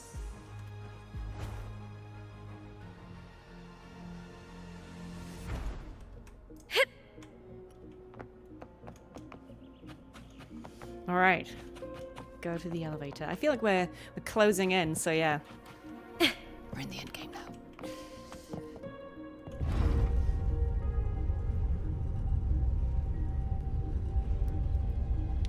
Guys, the storytelling just keeps impressing me in this game. Like, it's always been good, but yeah, this is impressive. Okay, so these are the aqueducts, I guess. Oh, okay. Just this gate standing between me and the heart of the aqueducts. It won't open. I'll have to find another route. Huh? Huh. The copper mirror is calling. Okay, we're getting The warrior used it to see the past. I wonder if there's anything of that here. Okay, maybe we can get some more flashbacks, more information from these. Oh, Cristoforo and Julia. I've already pulled that body from the sea. Excellent, Domina Julia. Keeping one's word is the foundation of any solid partnership. I know, Septimont's current effort doesn't quite heed the Senate's wishes, but we'll see to that. A cup of poisoned wine, a passing fly, a dagger. Fate strikes where least expected. With someone as clever and calculated as you at the helm, the House of Silver need not fear for its survival. So I do not work with you for our sake. I do this for Septimont. Some of us have forgotten the terror of life adrift at sea. To survive the tide, one must make the right choices. We'll speak of other matters later. But tell me, why would you want a dead woman who fell into the sea? Dead woman? You mean Mia? Okay. Indeed, she is the very heart of the unit I spoke of. The one we intend to build deep within these underground aqueducts. Alive or dead, her body holds the information we need. The Fraxidus's experiments here will continue for some time. That's unethical. In the meantime, covering up this little laboratory's existence will require your assistance, madam. The heart? That weakling's resonance abilities were meager at best. Her performance in the arena was nothing special.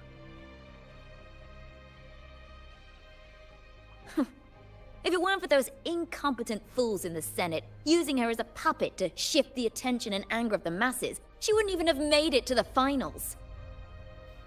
Do not be upset, my dear Domina. You're absolutely right. The girl is so feeble she can't resist her creator's will in the slightest.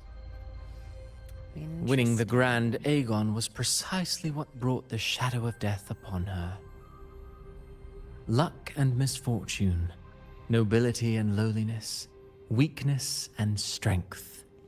A person's nature is like two sides of a coin. And I've always found beauty in inevitable tragedies.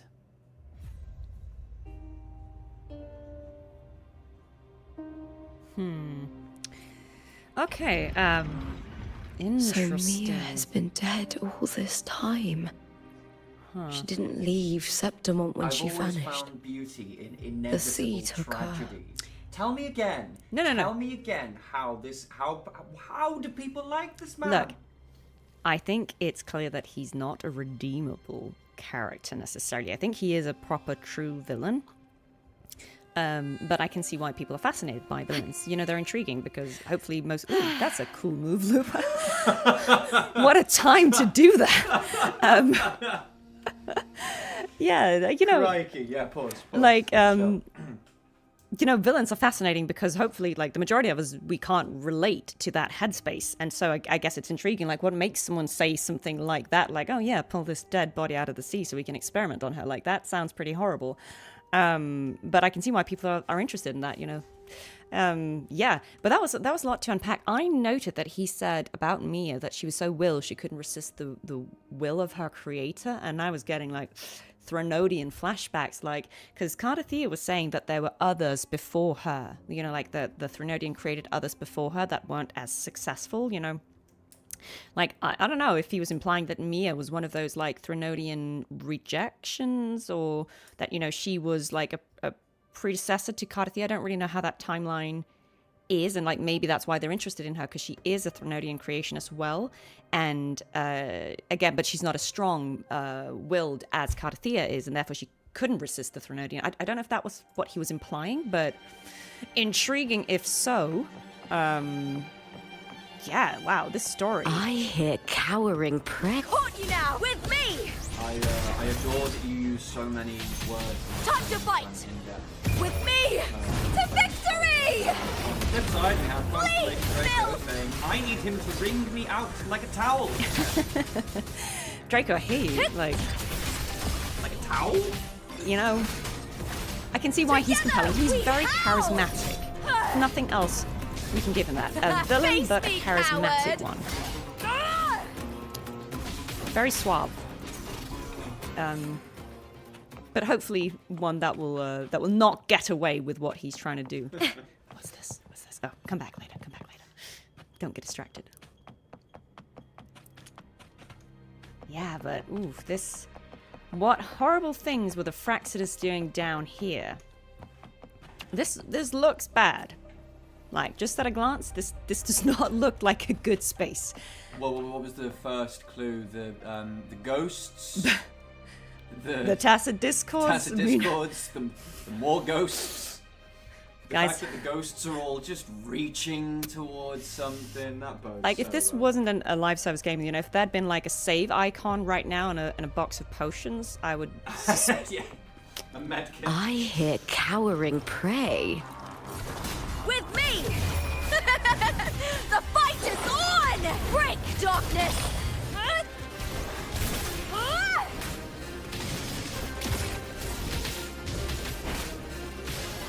All or nothing! You haven't seen these echoes before, or like tacit discord, so... Oof, god, more of them, okay. It's like extra creepy. Triumph at the spear tip! Die, evil!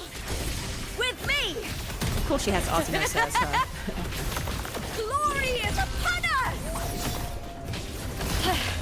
That's some attack. Winds of the wild. Lackluster. With me! To victory! It is fun to play that. Might need a fusion team. With me! Let's start! Okay. That's opened a path. God, what is going on here with these, like, hollow, spooky things?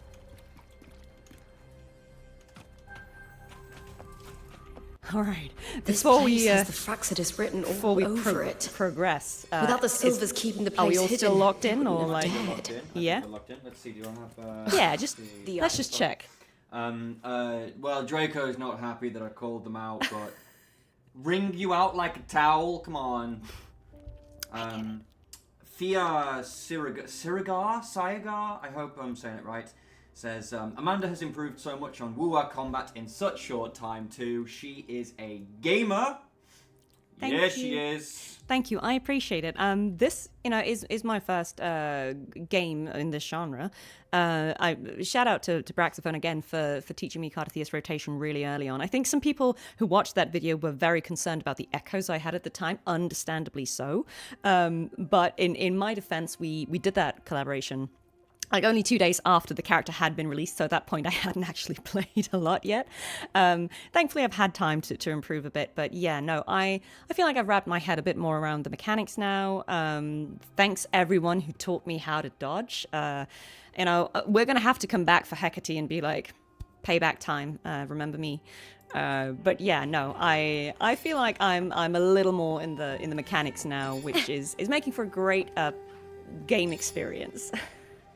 Okay, finally, Inferno Rider is back. Hello again, Hey. friend, after being split in half by a little voice line before. Waiting for your reaction towards Mia's theme. I want to see how bad I'm going to get power crept. I don't know if you know the Inferno Rider theme. No. It's pretty cool. It's pretty cool. All right. I mean, I will have to add that to the list. We may be about to be power crept on it though. So all right. In my okay, previous fair. match. It's only fair. It's the circle of life. Oh, Christopher and Phrolova.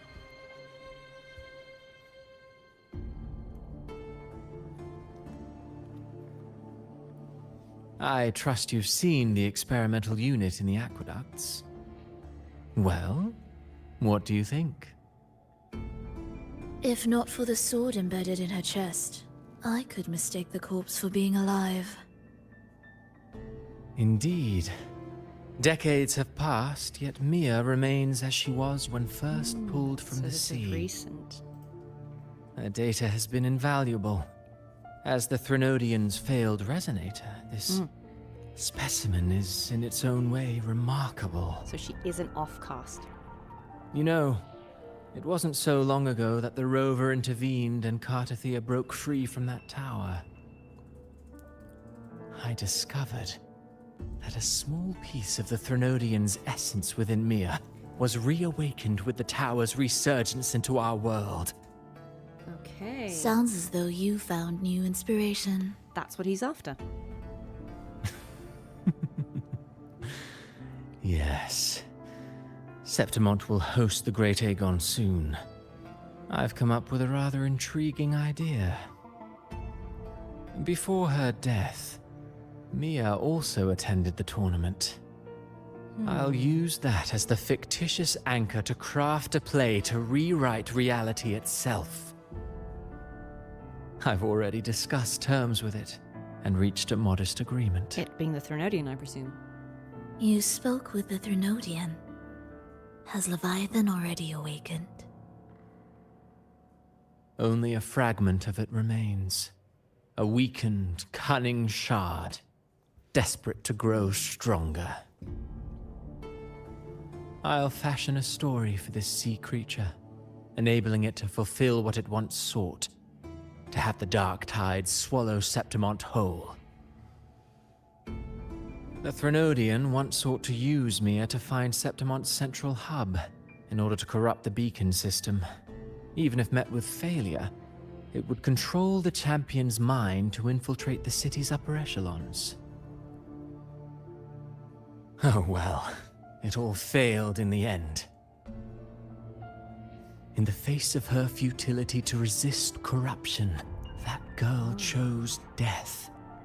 She drove a sword into her heart and leapt into the sea before choking on her own blood. So she did what Fleur-de-Lis was trying to do. She killed herself rather than let the Threnodian corrupt her. Fascinating, isn't it? Faced with the same predicament, strength and weakness still make a difference. Right, okay, so... yeah, he is now comparing Fleur-de-Lis to Mia. They were both created by the Threnodian, allegedly, and, intended to be resonators. But because Mia didn't have, I suppose, the mental resilience necessarily that Fleur-de-Lis had, she, well, chose to kill herself. Well, that, which I still think, that obviously takes a lot of courage and strength as well. But, maybe she recognized that she couldn't fight it the way Fleur-de-Lis was able to resist it for 20 years, and that she would eventually succumb to it, and she chose that way. That's still really brave, though, so... Christopher, you're doing her dirty. The Blessed Maiden single-handedly thwarted the Threnodian's designs in Raguna, but this poor soul had no choice but to take her own life. Phrolova looked sad there. I mean, I know she looks a bit dispassionate, but she seemed sad at that. A little downturned A man. death so theatrical, so saturated with sorrow. How poetic. How beautifully tragic. Yeah, Christopher, that's a weird thing to say. I don't care for your taste, Christopher. She is all of us. I don't much care for Joe. Yeah. I'm merely curious. What ending have you penned for Septimont this time? Oh, such an impatient reader, Phrolova. This play is nothing more than an amplifier, designed to nurture the Threnodian's lingering power. Once it grows large enough, I'll overlay the Sonoro onto reality. All that's needed is for Domina Julia to select the right champion. Swapping out the protagonist is hardly a challenge. Once the sea creature grows within the cradle I forged from the dark tide, the hymn of journeying paradise will spread from Septimont across Renacita. Okay, so I know this because I worked on this game, but to any viewers who might not know this, what he's talking about here is, again, the song that the Threnodian, when it affects people, it causes them to sing. This, like, creepy song that is almost like a plague that will spread and corrupt. That's how it kind of works. Yeah, and it's also why, 2.0 is called All Silent Souls Can Sing. Like, this is kind of the theme of how the Dark Tide works and what the Threnodian does to people, as I understand it. So I think that's what he's referring to here, that, that song will corrupt everyone and spread from Septimont out towards the rest of Renacita. Really, compared to those Septimontians who've long forgotten Mia, the story I've written for her is far more thrilling. Don't you agree? She's unimpressed. And what if it fails? Then so be it. You know, Phrolova, stories are but mankind's attempt to imagine and rehearse fate. If this play proves Rover worthy of becoming the protagonist of my story, if they pass their trial by fire, then isn't that a victory as well? It's interesting because Phrolova chose to, help us. She gave us the script. She kind of spoiled this for us. Disgusting. Yeah, you said it, Lupa. To treat Septimont like a plaything. Unforgivable. What is so poetic or romantic about a story where someone is driven to death?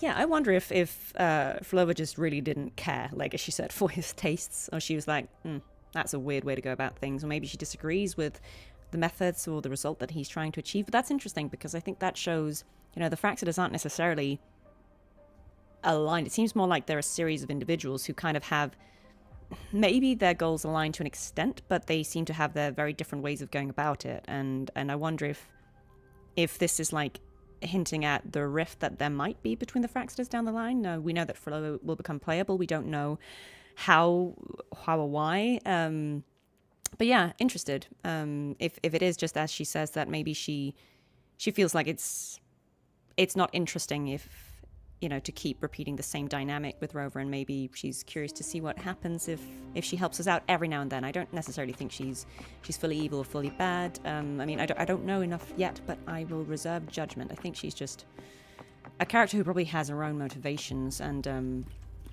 we will see where she ends up being on that spectrum. I think there's something I'm a little bit curious about here, which is yeah, look at Lupa. Yeah.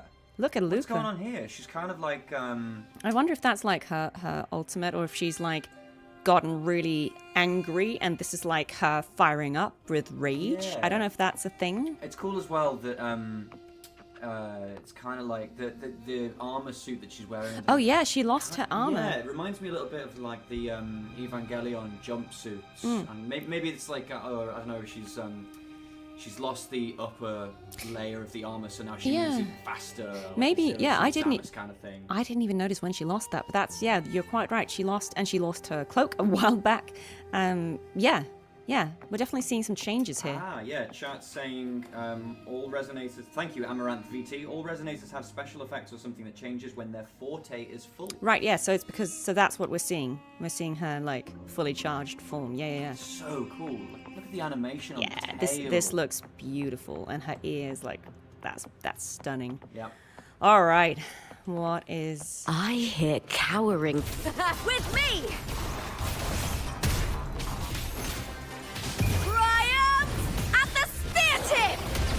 That all looks so good. Please, Phil! Yeah, so now she's back to her normal. Glory is upon us! Caught you now! me! These poor efforts. The fight is on! What did these plushies do? Break, darkness! It's the, that kind of like static effect. Together, we howl! Going in. Is that what usually happens, or is that... I think that must be a story thing. Yeah, it feels like it. Like they're coming With me! From the outside of the door. Yeah, probably just like some now random it's with enemies. me! To victory!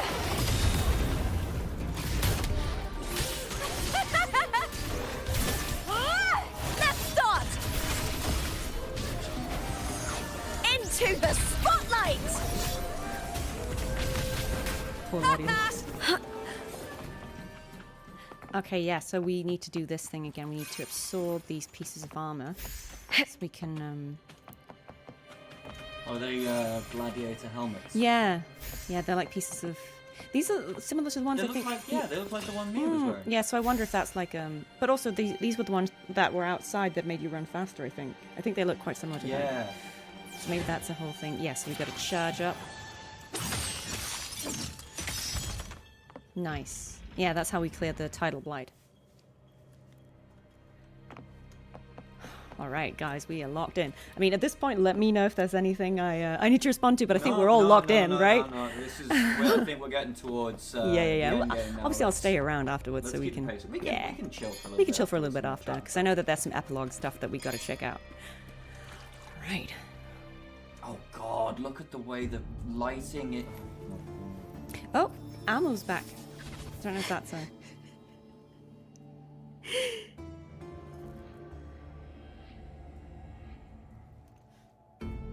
Still lingering, Mia. Oh. Wonder if Lady of the Sea is the Thronodian. A fading reverberation that should have dissolved in the deep long ago.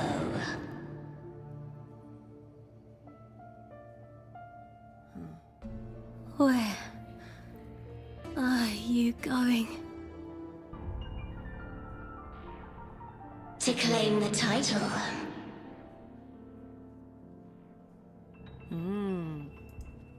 Was that not your unfulfilled wish?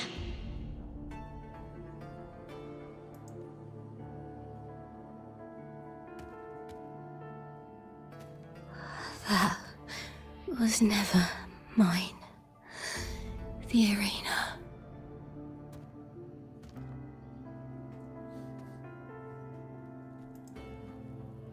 I don't need this victory. But I do. Without a champion and the lion beast, I cannot touch the central hub left by Imperator. You, Cartethyia, both my daughters, my very creations.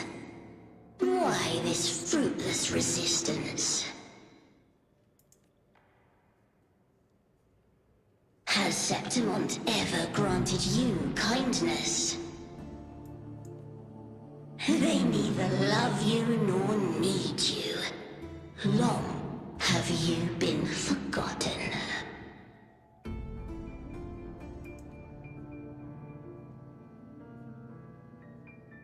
We were raised by them.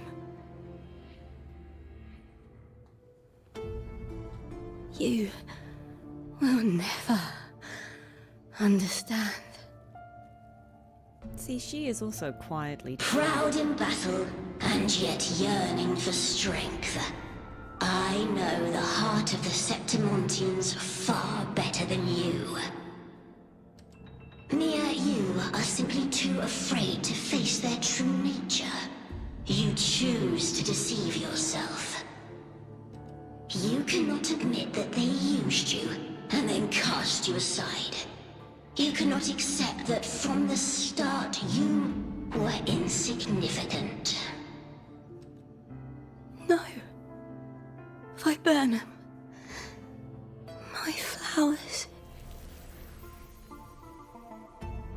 Hush, it matters not. Your thoughts are of little consequence. Threnodian's horrible, guys.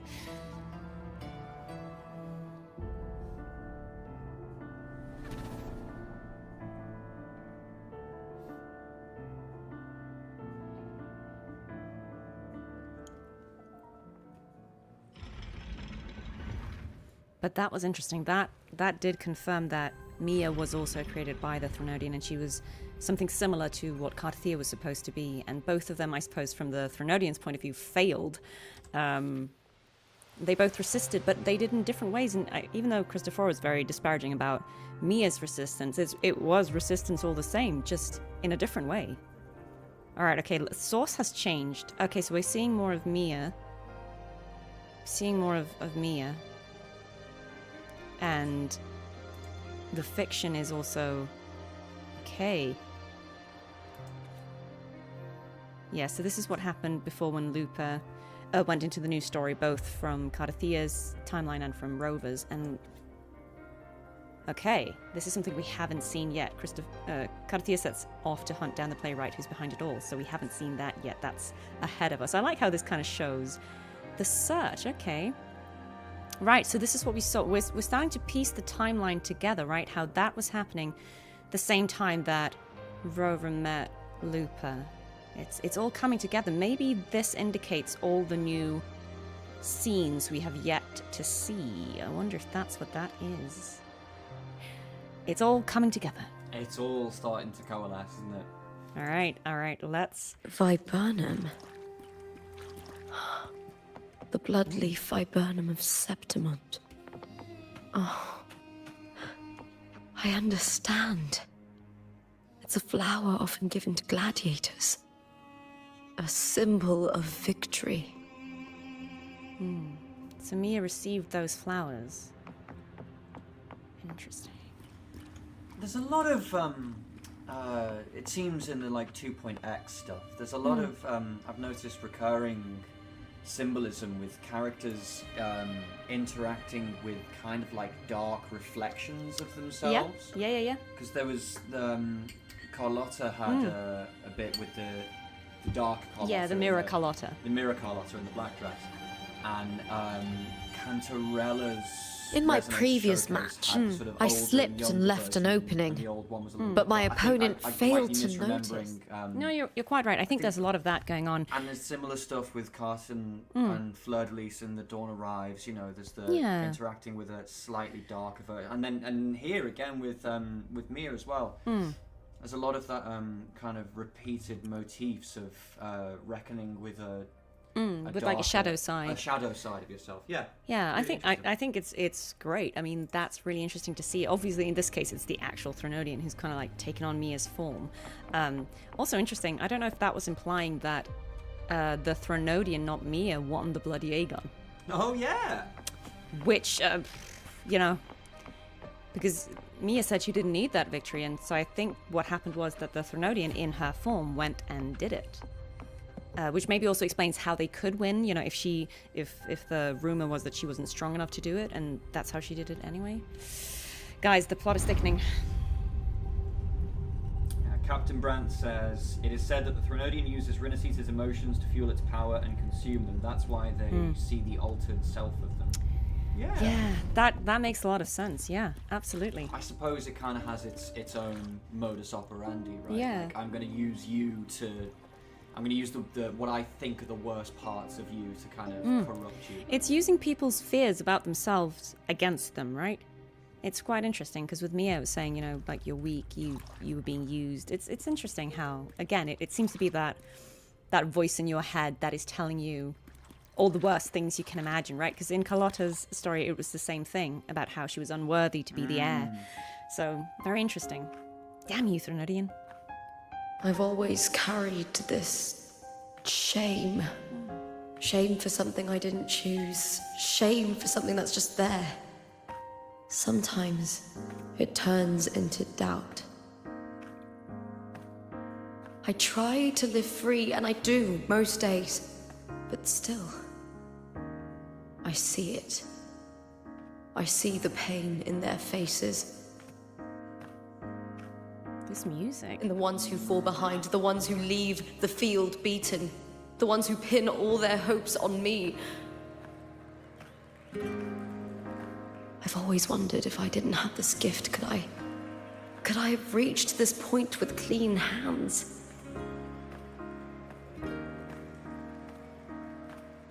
Should I have judged those who trampled the rules to survive? Or was I blind to my own arrogance?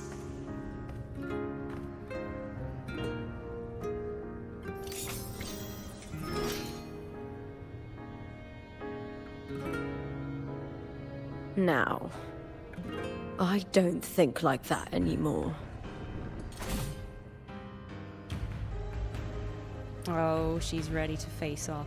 The warrior is stronger than me, no doubt, but she treats everyone the same. She didn't choose to stand alone. Instead, she chose to trust me. Cartethyia spent years trapped by the weight of everyone's expectations. Never stepped foot in Septimont before, but still sailed across the seas to be here. And Mia, her resonance ability might be weak, but she never ran from a fight.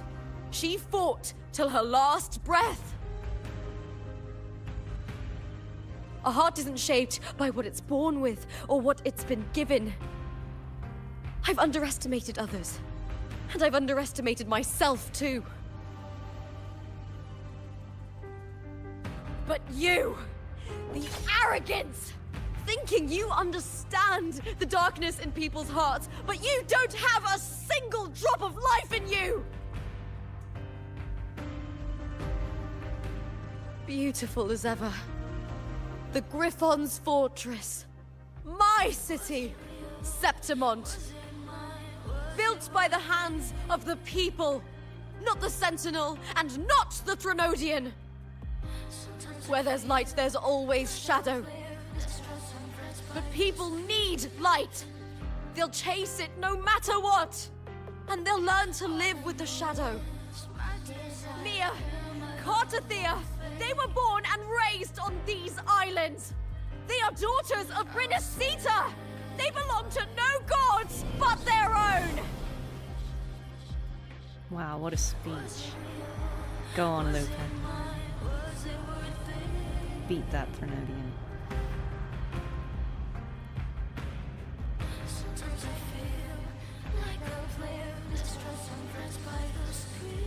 Is this the song we were talking about? Is this the theme? It's coming.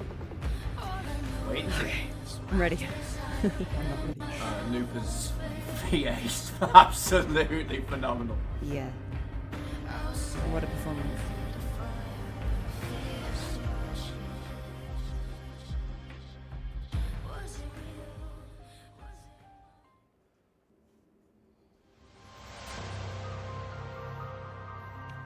Oh. Better to die than to be a puppet. Death does not scare me. If divinity takes up arms against the innocent, I will raise my sword against divinity.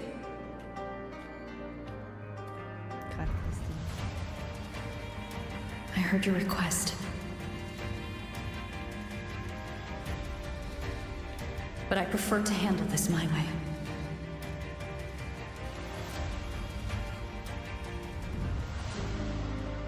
Victory isn't won in an instant. It takes patience and perseverance. This is beautiful. Seeing all these acts of defiance and strength. I believe in you. Warrior.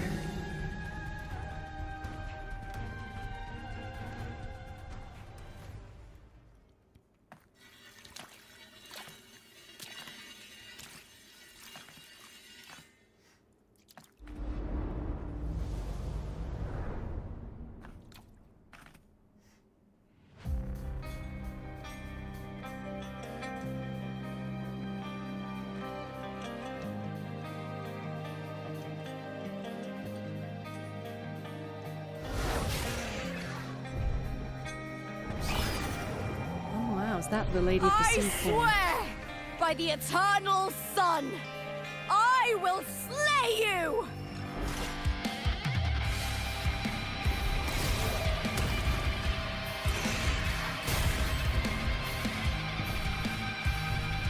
Okay.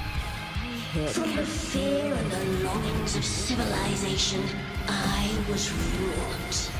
Born of the hearts of countless men and women, of babes and of the aged.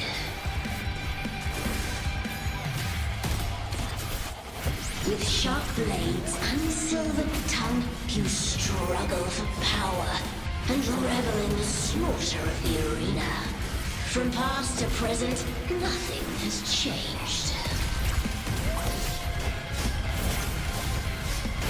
Ha!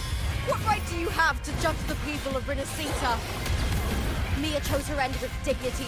Your very existence is an insult to her. Look at you cowering in this little incubator, desperate to evade your end. You will never understand what it takes to face the fear of death. Together, with me! Triumph at the spear tip!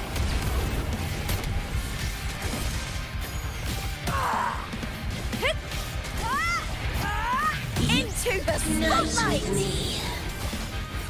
Win with me to victory!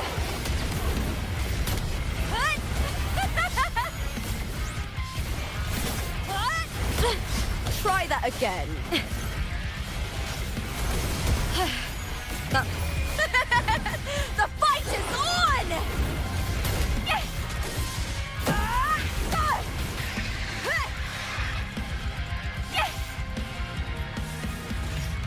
A human life is nothing more than a scream between life and death.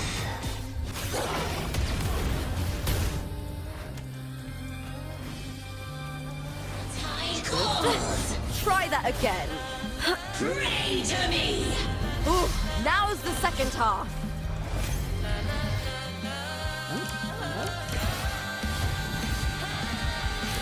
Oh, button mashing. Here we go. Burned with me Here we to go. victory! Boom.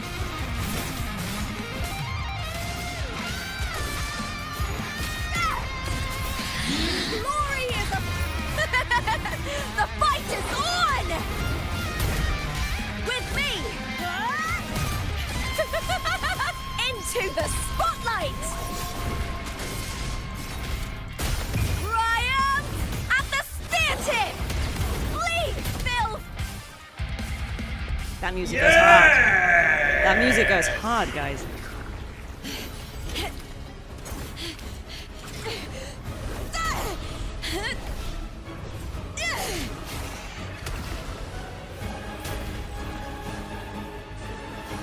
Greatness has no summit, and victory is never the final word.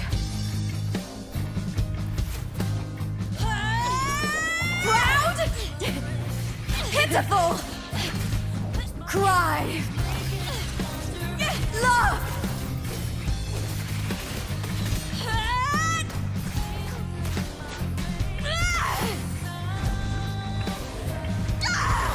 Race to the finish! To face death with the crown of glory! By my will! Let this life burn in all its fury!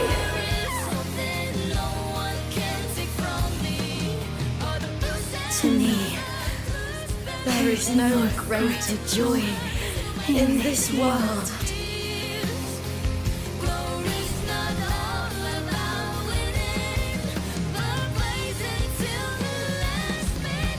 What a shame.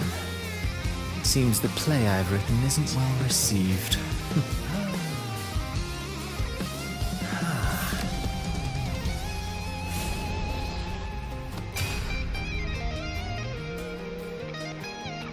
What are you two plotting in Renacita?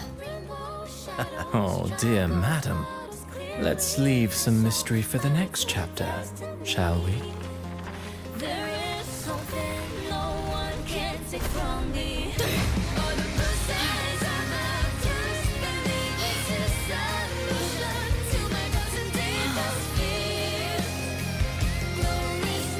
Lupa.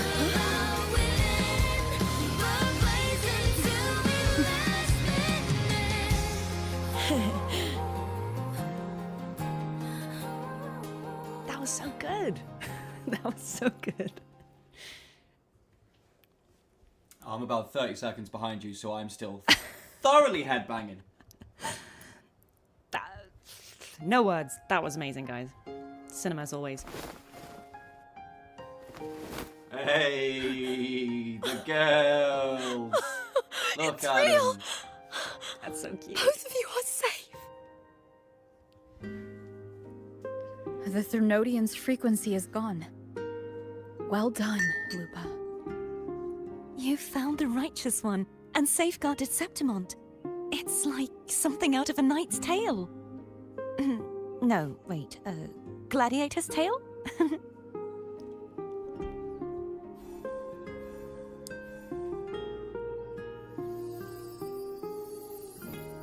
Oh, we haven't seen Abby in a second. Phew!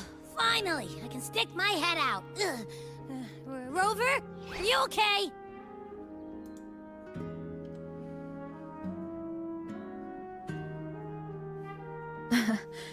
I'm fine, Abby. What happened to you earlier? Wait, we're already in Septimont? Oh, Abby missed everything. I was just talking to you, and then boom! It felt like something just covered me. First it messed with my frequency, then I just passed out. Wait, Cartethyia? And a girl I don't know? Did you just head pat Abby? You're lively. Your echo's more boisterous than a tada. Classic Abby sleeping through all the good parts. Yeah. What happened Bless. while I was out? Comes for the food, leaves for the plot. I think it's time we compare notes. Let's fill in this story's blanks, shall we? Yeah, let's fill out the blanks, guys. That was amazing. Ah, okay. Ah, and that story, the bad storyline is erased. It's all erased. Reality. Reunion. We are the true playwrights of the story. Take that, Christopher. Yeah, so this is what he was writing. Nice. We did it. We did it, gang. I love that it just fizzes out. Yeah. Like you did it, you beat it, you scrapped it. That doesn't exist All right. anymore. Cartethyia, tell us what you were up to. When I sensed the Threnodian's power here in Septimont, I immediately set out to find its source. Okay, so that's why she left? It was quite sudden. I slipped through the smallest of cracks to enter this sonoro, which severed my contact with the outside world. I found Lupa in the city. She had lost her role. We traveled together for a time, and discovered the architects of the destruction, the Fraccidus playwright Cristoforo, and the Threnodian. Sadly, the playwright did eventually erase Lupa's existence. As for me, I descended into the submerged aqueducts where I found the Threnodian. It had inhabited Mia's remains and was hiding within an experimental unit.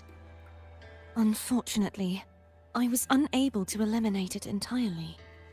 It evaded me, slipping into hiding. Okay, so that's interesting. Cartethyia basically did the same thing that we saw Lupa do, which was go into the aqueducts and fight the Threnodian in Mia's shape. I reasoned that you would sense the anomaly and come to Septimont, so I sought to offer you my aid. I battled the playwright, and in doing so, stripped him of his ability to control the script. Okay. Afterward, he, along with the other Fraccidus overseers, fled from me. With that, the sonoro began to collapse. It was then that we finally met. So those things we saw at the end, like Cartethyia confronting Scan Cristoforo and Rover and Lupa both fighting Mia or the Threnodian, I guess that was all happening kind of simultaneously. Is there anything else you wish to ask, Righteous One? Lupa and I formed a few theories during our investigation, though they may not be entirely accurate. In this sonoro, where stories manifest as reality, roles define the identities of those within it. Okay, so these roles are probably what we were talking about, like the limits to Christophora's ability. Like maybe you can't, like, if you've been given a role, you can't, like, diverge too much from that. To lose your role is to lose both your name and memory. Got it, and that's why Lupa didn't remember anything when Rover first meets her. It's because she'd lost her role. In truth, Mia has long since passed and does not truly exist here. It was Lupa, not Mia, who won the 3-day Aegon. Okay, so it isn't that Lupa has taken over Mia's role. Mia took over Lupa's role, which meant that Lupa had no role and forgot herself. I think. I suspect the stories created by the playwright cannot stray too far from their original frameworks. Right. A limitation of his resonance ability. So the Threnodian needed to win the Aegon, and so it needed Lupa's role because she's the one who wins the Aegon. This is why he erased Lupa's name, swapping her and Mia's identities. Okay. This allowed Mia to summon the Dark Tide upon Septimont. Right, so that's probably, like, that had probably already happened in the timeline that Cartethyia arrives at. That's why Lupa was the sole survivor, or, yeah, and why she was so injured, I Is guess. there anything else you wish to ask, Righteous One? Yeah, the central hub within the Veil of Glory was established by the Sentinel, and it appears no one had ever entered it before. Activating it requires 2 key conditions. Victory, which grants the blessing bestowed by the Lioness of Glory through the Sentinel's mandate, and a trace of the Sentinel's frequency. Okay. Hold on. So, the Threnodian wanted to get into the central hub. To do so, it needed victory and the blessing by Arsenos. So that's why it needed to win the Aegon, because that's how you get Arsenos' blessing. So that's why it needed Lupa. And a trace of the Sentinel's frequency, and I'm guessing that's why Mia needed to take on Lupa's role, because Mia didn't actually necessarily maybe win the Aegon, because she wasn't strong enough. I think maybe that's what was going on here. The Threnodian set its sights on Mia for this very reason, which in turn brought its attention to I swear Lupa. I am guessing. I know that I said these lines, but I genuinely have forgotten. I genuinely had forgotten because it's been months. It's been a hot second. It's been I've done a lot of stuff since, so.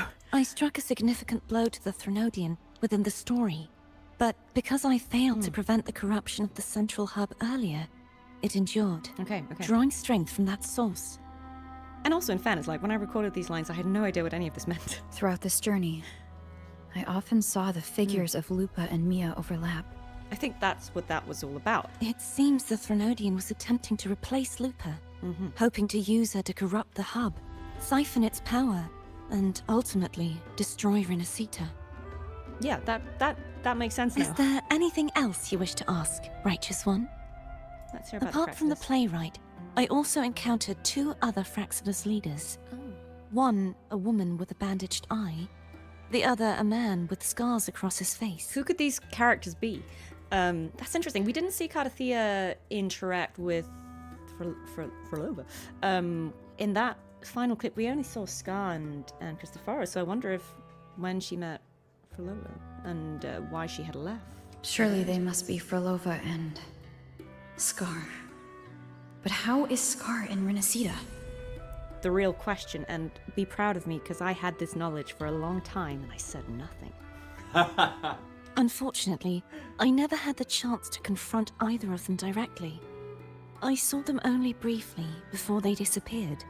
I'm not sure why they've gathered here in Septimont. Surely they'll be back. Prepare for whatever plans they have. Is there anything else you wish to ask, Righteous One? The Okay, Threnodian's that makes frequency sense. has vanished from Septimont, but I fear this is far from over. There is something else. Perhaps due to the dark tide in the Sonoro, I can feel my balance shifting. The Threnodian's pull is growing stronger.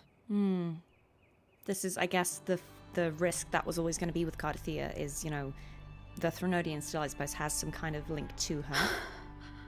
Now that I think of it, this could very well be part of the Fraxidus' plan. So I guess Cartethyia is still a target for the Threnodian because of obviously what You what need she to has. head to the Black Shores, Cartethyia. They've been dealing with the Threnodian for years. You should go there and run some tests. they'll know how to handle what's coming. Cartethyia to Black Shores. The Black Shores. Is that where you're from?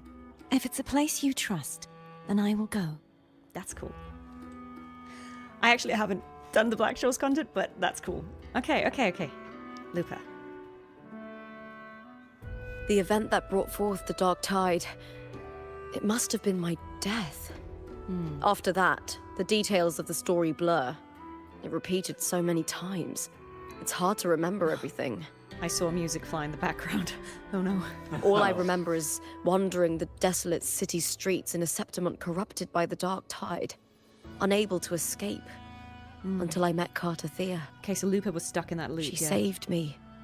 But in that story, we couldn't fully resolve the source of the disaster. Then in another story, I encountered you, my fellow warrior.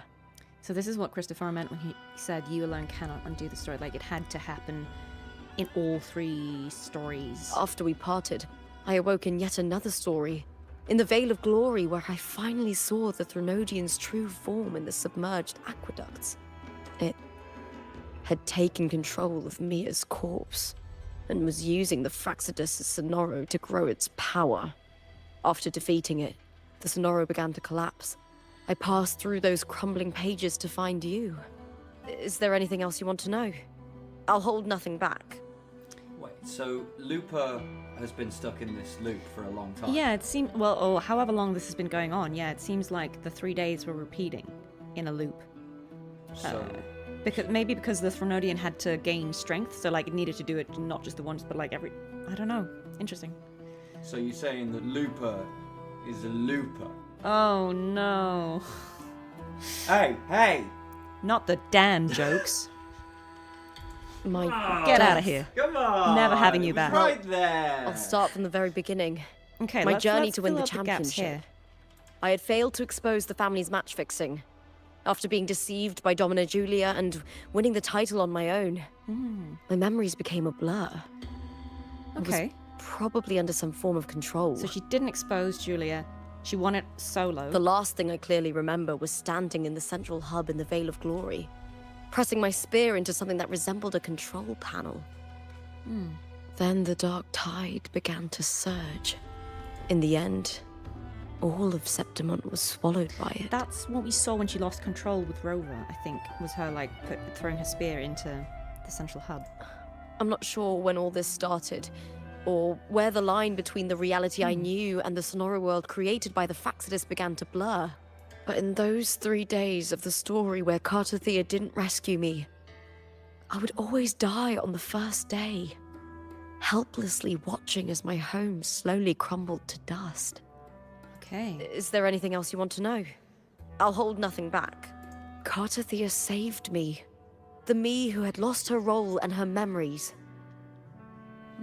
We wandered the abandoned city of Septimont and pieced together that the Fraxidus and the Threnodian were the true architects of the chaos. Yet in the end, my role was claimed by the Threnodian. My body disappeared before Cartethia's eyes.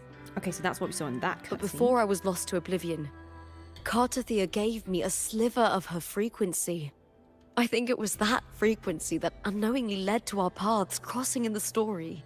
Interesting, and maybe that was because Rover is drawn to Cartethia's frequency, so when Rover was tracking it, maybe they were tracking Lupa. Is there anything else you want to know? Is that... I'll hold nothing back. Wasn't Cartethyia given a sliver of someone's frequency at one point as well? Yeah. Is that what happened when... I'm just saying, No. she's passing forward so many... It's great, really the parallels. Cool. Like, so much of the development in the character, she's passing it forward now to the next ones. Love it. W character development. Many years ago, Mia cast herself into the sea to escape the Threnodian's control. Mia's the real MVP here. But Domina Julia recovered her broken body from the depths and handed it over to the Fraxidus. For years, they subjected her remains to twisted experiments until the Threnodian's essence, still lingering within her, finally awakened. Right. So that's been going on for a while. The Threnodian took control of Mia's corpse, turning it into a half-human, half-sea creature monstrosity. It formed an alliance with the Fraxidus. Yeah, that's hard to defend Fraxidus fans. The last trace of Mia's reverberation was forced to be part of it. Tortured and ravaged. Is there anything else you want to know? I'll hold nothing back. I take it back when I said that they're just a bunch of theatre kids. They may be theatre kids, but they're also quite villainous. I mean, the two are not mutually exclusive. Putting on the worst The script amateur and the copper stage mirror you play gave me. ever. I'll return them to you now. It was a long story, but the ending turned out well. True. Though, thinking of Mia still upsets me. Yeah, bless Mia. She deserved better. Her reverberations, trapped in that monstrous body. I can't imagine her suffering over the last 20 years. So that confirms that it was the same timeline as Cartethyia, I think. When you defeated the Threnodian, you also set her free. So when Mia was being puppeteered by the Threnodian, was she like aware of it at the same time? I don't know. Because if she was like conscious at the same time, that's so much worse. I don't know. I mean, because she was dead, so I don't know. Oh, this poor girl. Yes. It was an honor to have that final battle with her. But it was lovely to have Lupa, to be the one to set her free, and also because she looked up to Mia, and, you know, they're both gladiators. They both shared that love for the arena. Thanks to you and Cartethyia, I was able to rewrite the tragic ending of this story. Ending. Thank you, my fellow warrior, for believing in me. I wonder if that actually is a different outcome if you don't trust Lupa. There's one more thing.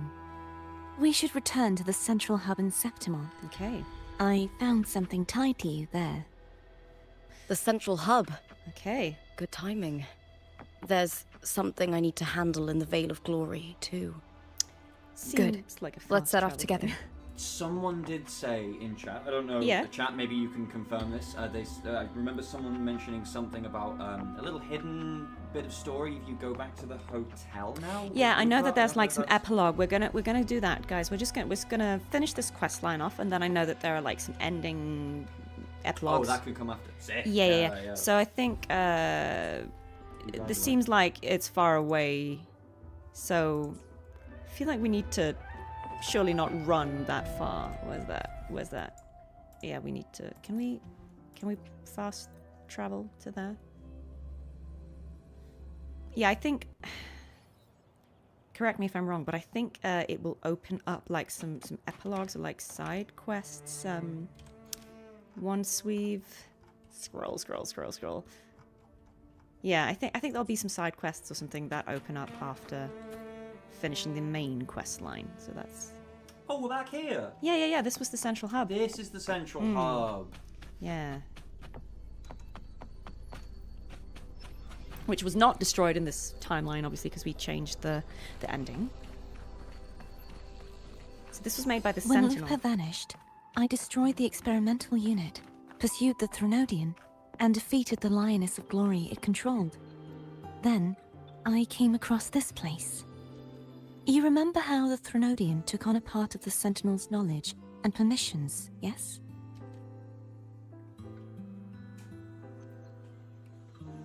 For the Sentinel, the information stolen was their very memories. For this reason, even the Sentinel forgot that before merging with the Threnodian, they transferred some of their knowledge to the central hub in Septimont. Okay, so this is like the lost knowledge that the Threnodian was after, I guess, or wanted to destroy? The knowledge they would later forget. Huh. It was a secret. One the Threnodian should never learn. The Sentinel moved it there for safekeeping. Within it, I found a special frequency. A part of it felt like yours. I believe it's what the Sentinel left for you, so I took it. Interesting.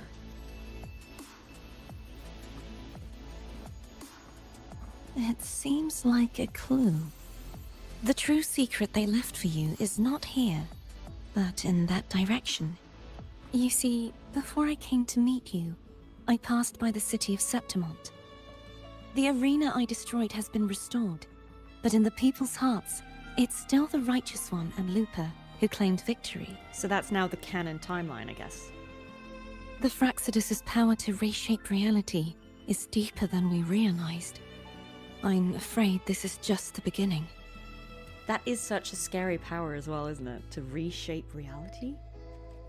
I once believed the Threnodians sought to use the Fraxidus to regain power, but its true goal is the central hub. I believe it's due to this secret the Sentinel has hidden. That direction, it leads to the hunting grounds. The blight cloud still lingers there. When the high tide comes, Septimontians hunt and cull the spawning Tacit Discords. Okay, I feel like that's going to be like future main story probably. The dark tide connects everything. I cannot pinpoint where the Sentinel's message lies. I'm afraid you must go there yourself. But the worst of the storm has passed. Let's take a moment to rest. Lupa needs a nap. Lupa, will you be our tour guide? Show us the sights and glories of Septimont? That's cute. I'd love to hear more about what you mentioned earlier. The wind blowing through golden flags and the sound of wind chimes. Of course, it would be my honor. But before we go, there's something I need to do first.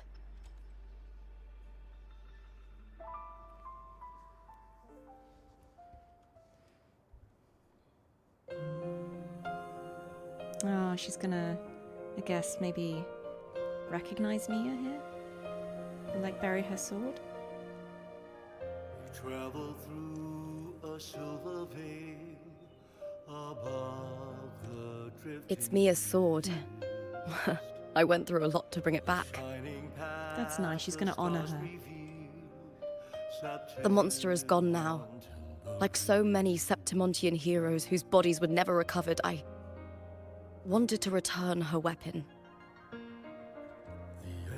This is where she gave her life. I can't say if she loved or hated Septimont more. But she once spoke of the bloodleaf viburnum. It's a tribute often given to gladiators by their supporters. So, I think, she would have wanted to rest here.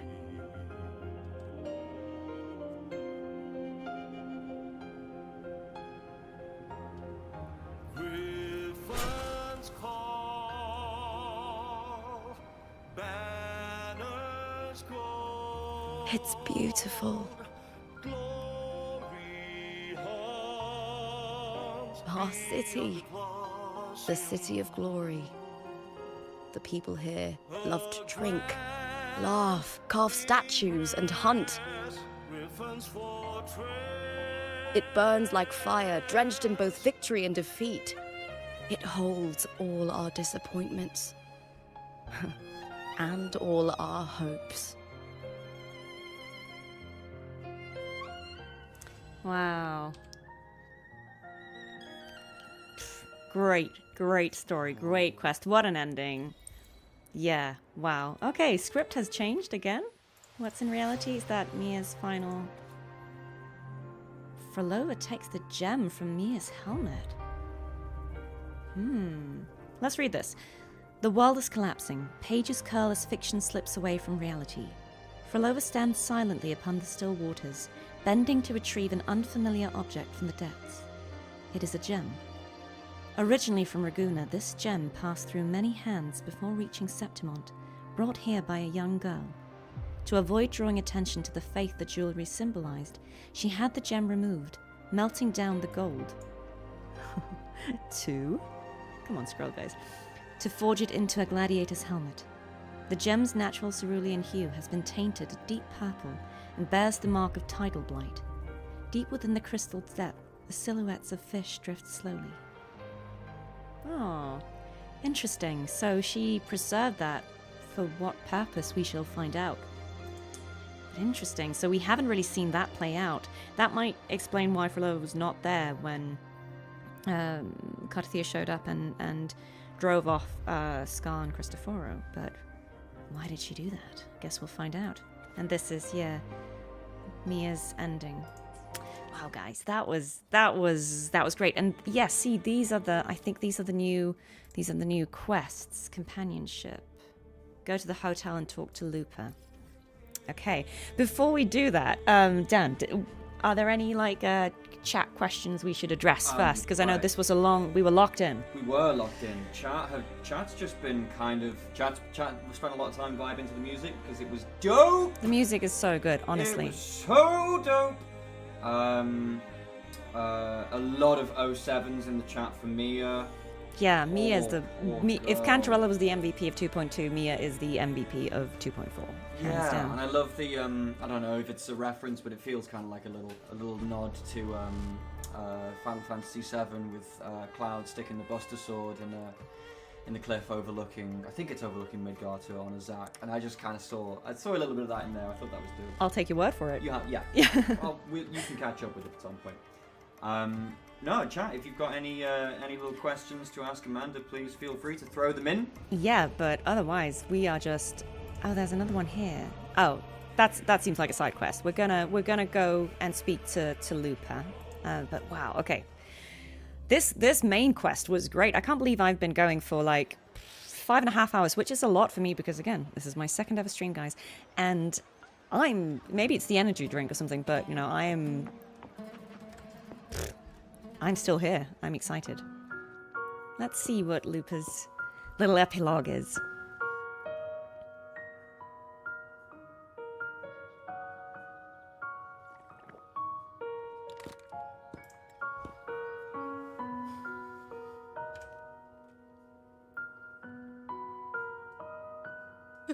You've come, warrior. She tipsy.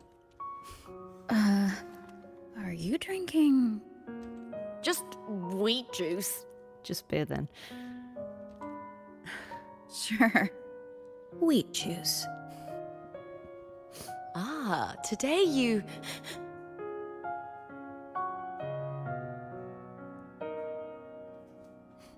Oh, you smell nice. Like dried wheat. Warm.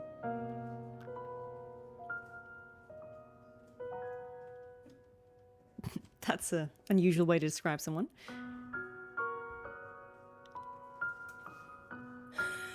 Well, that's just what I think.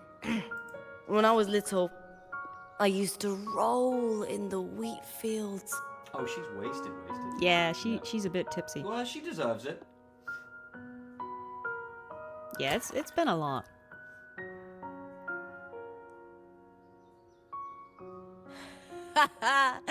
It's good to have my fellow warrior by my side.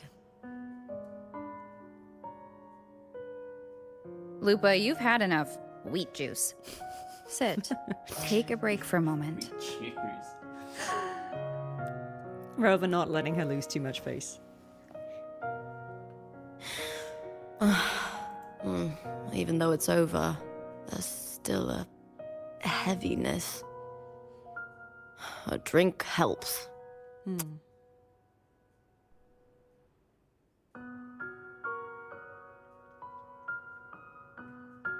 I've sent word to the F4's palace about Domina Julia. But finding the silvers that fled will take time.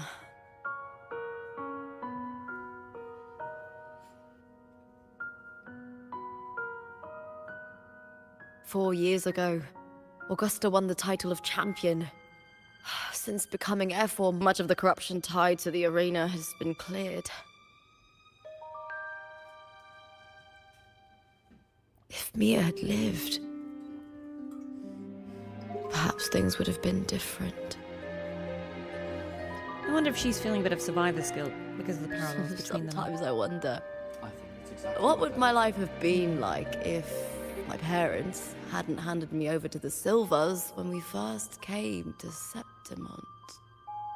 Huh. Just like one of those stories with the different endings.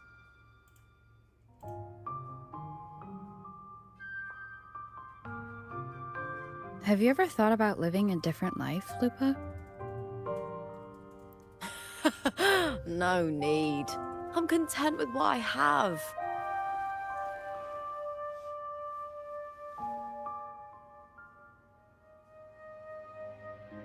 For everything gained, something is lost.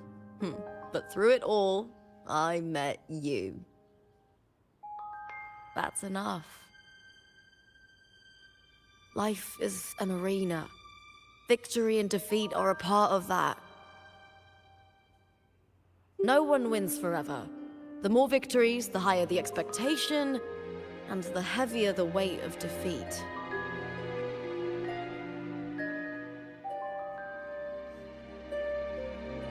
Do you fear that one day you might face defeat?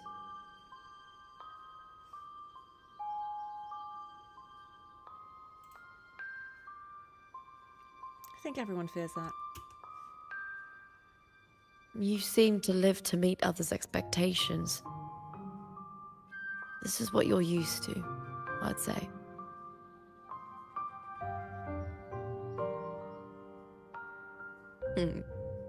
Even if one day you meet defeat, remember this. Those you've helped will never let you face it alone.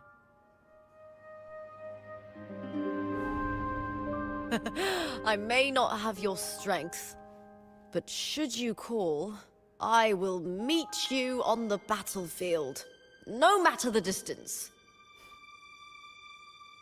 I swear it, by the eternal sun, my fellow warrior.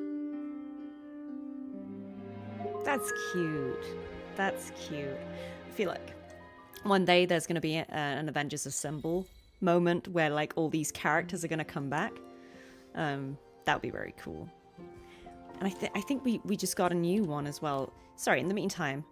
Oh yeah, one quick question from I think someone you know a little well, from Cartethyia. Oh hi, Cartethyia. Who asks if you would be able to show your in-game graphics settings because apparently it looks phenomenal. I mean, yes, let me do that. So I'm not a graphics expert, so it was someone's video, and I'm sorry I forgot who it was. But someone made a great video about like what settings to have. And so essentially, I think we are on like the high settings, but we turned off certain things. Volumetric fog, volumetric lighting, motion blur, and bloom. I think basically that's all I did. I turned that off at, I'm so sorry, I can't remember if it was Hydro, like someone's video, if you know here, or you know who I'm talking about, like shout them out. I'm sorry, I'm not giving credit. And then I think in the color settings, I show, like these are the settings: 0 brightness, 60 saturation, 60 contrast. And the global filter is the vivid one. So, and it's set at 50, which is like the default. So those are the settings that I chose at someone who knows more's recommendation. But yeah, all credit to This is a testament to that. my connection with the this world looked around phenomenal. me. And don't it's let very PC much my hear it, companion but now. Maybe, yeah, this was the right call. PC has other qualities. All right. I think we have Cartethyia's follow up now. I think we need to leave this hotel to find her. While you're walking, would you mind saying, "False divinity, suffer my disobedience"? Yes, of course I would love to. Again, trying not to blow the mic out. False divinity, suffer my disobedience. Always a classic. Goosebumps. A favorite line to say to parents and teachers and bosses everywhere, although not to their faces, probably. Don't get in trouble on my account. So this is the restaurant where we met Lupa, I think, for an energy drink and whatever Septimontians eat. And, oh, there she is. Hi, Cartethyia.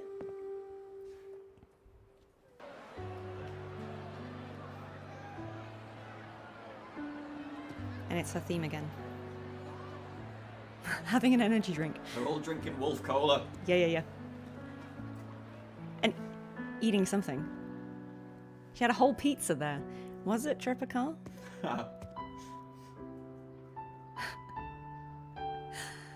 Let's troll her.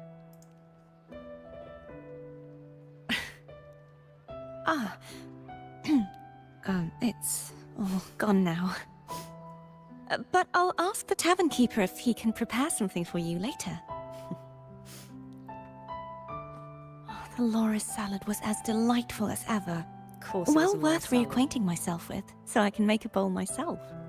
Fresh, crisp, sweet. Wow. She loves food. Relatable. She had a whole little zone out there. Come, sit with me. Let's enjoy a moment of peace. No, that's just a normal pizza, isn't it?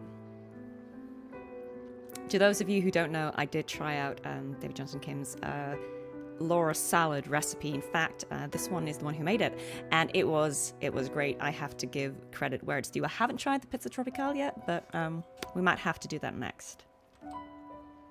Yes, and so, I've been thinking about what I vowed to you before. To savor the things I desire, visit the places I long for, and meet those I wish to see. To become a roving knight is my true ambition. A wish list is something to be experienced, one step at a time. I'd say your first wish has already been fulfilled. A roving A roving knight. The third too, though by unexpected means. Those are my adoptive parents, and their child. Perhaps it was fate's cruel jest. I couldn't find any trace of them after they moved from Raguna, but here in Septimont, I discovered where they had resettled. Only, they no longer recognize me. The truth that I was their daughter was a memory the Threnodian crafted for them, disappearing when it was sealed away in the tower. I don't know what they went through after that fateful day, but at least they are still alive. They even have their own child. Oh my god. They walk here every day, so I come and sit for a while to watch them from a distance. Oh, Cartethyia. That's quite sad. But let me dispel the sadness for a moment by observing that both her parents wear glasses, which lends credence to the actually meme. Cartethyia.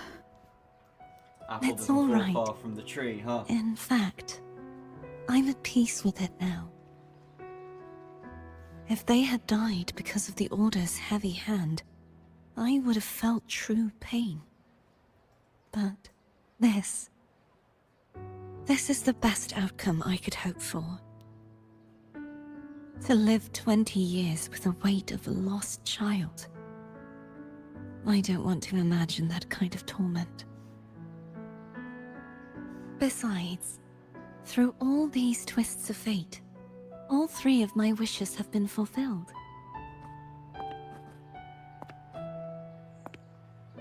Now, if I crave a Laura salad, I can prepare it myself and savor its taste. And I still have many years ahead to see the world and the places I long to visit. As for the people I hope to meet, this unexpected journey led me to find them in another city. The winds of Rinascita always seem to bring me what I seek. I am content. Oh, that's cute. I think that's really nice. I think closure for Cartethyia. Like in the Midnight podcast, if you listen to that, you know, she talks about going back to Egla Town and visiting her old childhood home, looking for her parents, and she can't find them.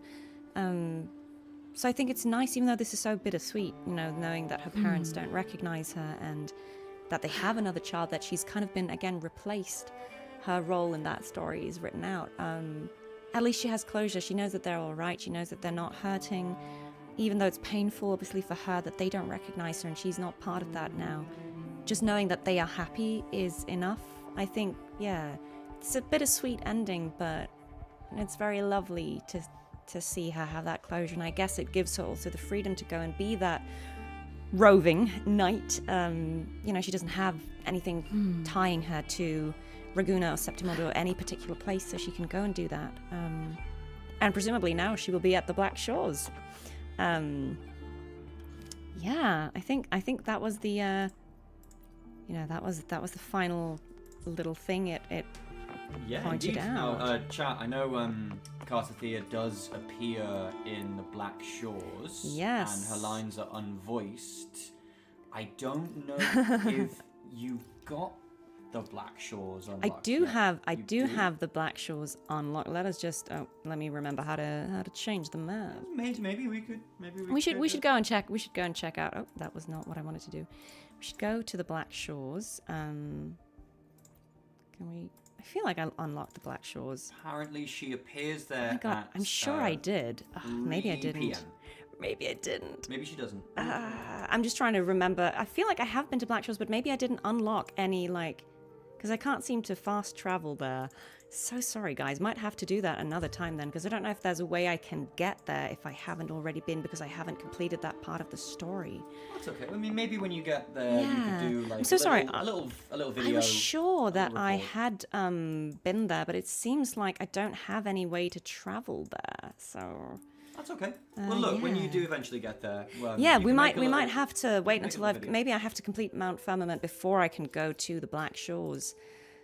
Sorry about that, guys. But then, I will happily check in on Cartethyia, and I know that she has some unvoiced lines that we can maybe do a live reading of. Thank you for being here for all of these, how many hours? 6 hours almost or something of streaming. This was a ride, but thank you for being here. And I don't know if there are any final questions that anyone has, anything we haven't covered, but otherwise just thank you so much for being here. Thank you to the mods for being brilliant. Thank you to everyone in chat for being really lovely. Thank you to Dan for keeping an eye on that and reading all the questions. You guys are all legends. Thank you so much. I had a really good time. It's been an absolute pleasure, chat. Thank you very much for having, for having Amanda. I know she really, really enjoys doing this. Yeah, this is great. This is great fun, and I'm sure there's still Canderella's quest that we will probably revisit at some point, and maybe by then I will have unlocked the Black Shores, so we can go and check up on Cartethyia. But thank you so much, guys, for being here. It was a true pleasure. I'm very new to streaming, to content creation, or whatever we call this, but you guys make it fun. You guys make it a lovely space to be in, and it's really special to discover the story with you all. So oh, someone says side quest with Buling, but how? Where? That did not unlock for me. Do I need to go somewhere to find her? That didn't automatically unlock, I think. Is that something I can do immediately now, or is that something I will need to continue playing to get? Let me know if there's an easy way to find Buling. I will happily. I think you have to advance 2 days, someone is saying. Okay, should we try that? Should we try going forward 2 days? Let's see. He's trying, see if that unlocks. While we are traveling, Han on YouTube asks, when you got the role of Cartethyia in Fleur de Lis, did you see the character design or hear other language versions to help shape her voice? So in the audition phase, I did actually see the character designs for both of them. Sorry, there's a guy here yelling a little bit. Let's just move away from him. I did see the concept art for both of them, so I did kind of have an idea of what they would look like, but of course I didn't have the full details of the story or what those two forms meant. I heard the Chinese version when recording. I think that's what all, for all localization, you hear the original, and obviously Chinese is the original language, so that would have been the voice lines that I've heard. You don't hear them for every single line because that would take a long time, having to listen and then record. So the way it works is that there are lines called wild lines, which are just, the normal lines that don't need to be synced up to a cinematic animation. So for those, you don't necessarily listen to the original reference because you can just kind of record them at your own pace, and it doesn't really matter because the animators will sync up the facial movement to match. But obviously for the cinematics, it all needs to be completely in sync for all language versions, and so that is when you would hear the original version of those lines, and that is, you know, just it's like dubbing, right? It's a slightly more technical discipline, but you know, it's a really good way of making sure that every version is sort of consistent. Of course, the challenge can be that in some languages you can say a line with more or less words, and so maybe in Chinese you could say something in very few words that would require more words in English, and that can be, you know, a fun challenge to try and see how you can convey the same message. But yeah, that I would hear the Chinese voice actor in those instances, which is always an amazing reference. Yeah, I don't know. Let's see if we can find Buling. Is that on Twitch? Arieli, I think it's Arieli, with a 3 in it, says, for the Buling after story to appear, you've got to start the banner event first. No need to do the match. Then you turn time to evening and her quest will appear. I don't know what the banner event so the is. banner event, is that Banners Never Fall? Would that be, maybe you can confirm? Is that Banners Never Fall?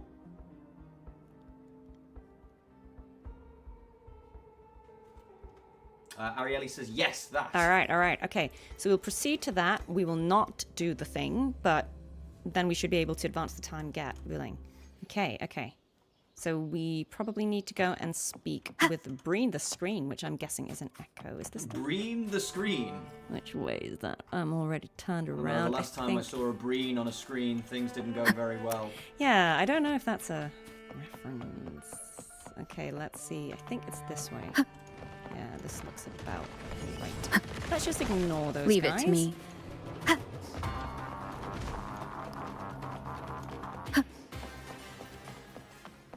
And yeah, let's chat with Buling, and then after this, I'm probably gonna have to call it because this is a long stream for me. I need to eat some food and maybe have some wheat juice now. All right, this is Breen the Screen. Oh, he's much nicer than the other Breen. Yeah. What's this? Beep. Welcome, Fearless Gladiator. What are you trying to say? Greetings, fearless gladiator. Here in Septimont, our champions revel in sculptures, hunts, and the roaring cheer of horns. But remember, a peaceful Septimont depends on every hero to track down those pesky tacit discords. All right, so that's like going to be a combat challenge, right? Okay, nice. Any rewards? Rover always cares about the loot. Okay, amazing rewards. Yeah, we love that. We're going to do that another time, but Kind of sounds like, for any classic Doctor Who fans, Breen the Screen sounds a little bit like K9 to me. Okay, so this is just explaining how this works. Banners. Okay. Something for another day. Okay, so we got to go find the banners, reclaim the districts. Okay, cool.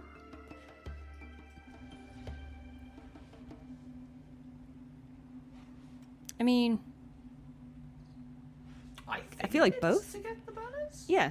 Yeah. Was that a trick question? All right. Okay. Cool. So, is this enough now to rest? And yep, got it. I was clicking through everything so we can. Yep. I'll remember all of this. I tell myself. Great. So let's see now if. What was I supposed to do again? Where does Buling appear? Someone said something about cable cars. Cable cars, okay. Buling appears near some cable cars. Yeah. Can we get a little closer than that? Arieli says skip to evening. Skip to evening, yes. Thanks for walking us through this. Gonna go to evening.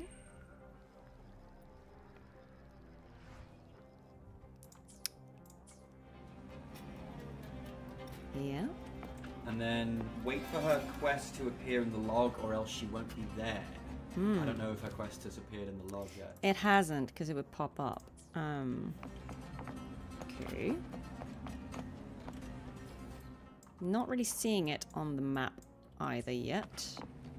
Don't know if it's a certain time. I mean, that's a tricky quest to find, isn't it? Like, if you have to... Yeah, I don't know. She appears near the cable cars on the south of Septimont. South of Septimont, okay. See, oh, this looks like the cable cars, doesn't it? Oh, yeah, it does, doesn't it? So maybe if we go back up here, try and run over there, let's see. Let's see. So where's the cable cars? Oh, no, these are not her, these are different quests. Got it.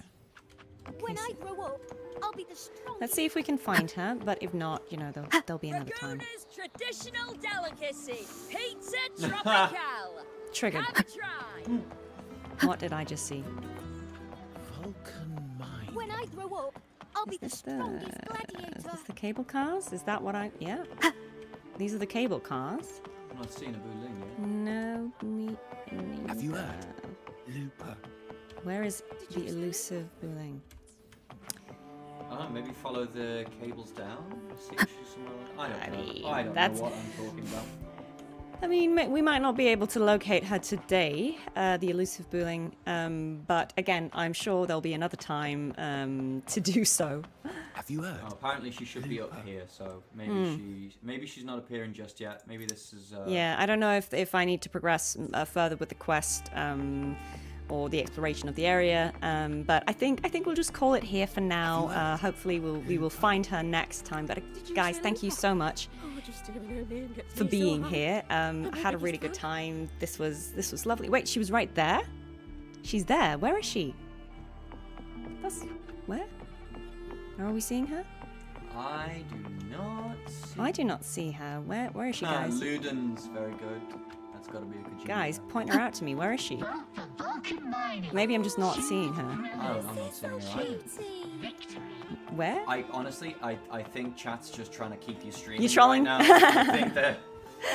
I love you. Okay, look, it's been a blast. Change the time to 6 one last time. Okay, let's try it one last time, and if she doesn't manifest, we'll let's go to tomorrow and 6 o'clock just for safety.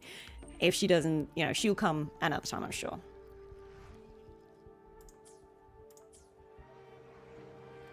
Farewell, the great city of Septimont.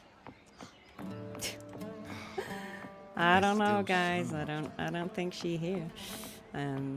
She will come when she is good and ready, so it's fine. We will see her another time. We're gonna call it here for now, but this has been absolutely lovely. Yeah, some people saying it might be buggy. We've been going for 6 hours, so I'm probably gonna have to call it here, but it's all good. It's all good. We will catch her at some point. But thank you so much, guys, for being here. It's been a pleasure. The quest was amazing. Shout out to everyone who worked on this because all the voice actors were completely phenomenal. Yeah, I will see you guys around, and thank you so much. If you enjoyed this format, let us know, and maybe we'll see if that's something we can recreate another time. But thank you so much, guys. I'm gonna stop the recording here, and take care. Have a lovely rest of your day, evening, wherever you are.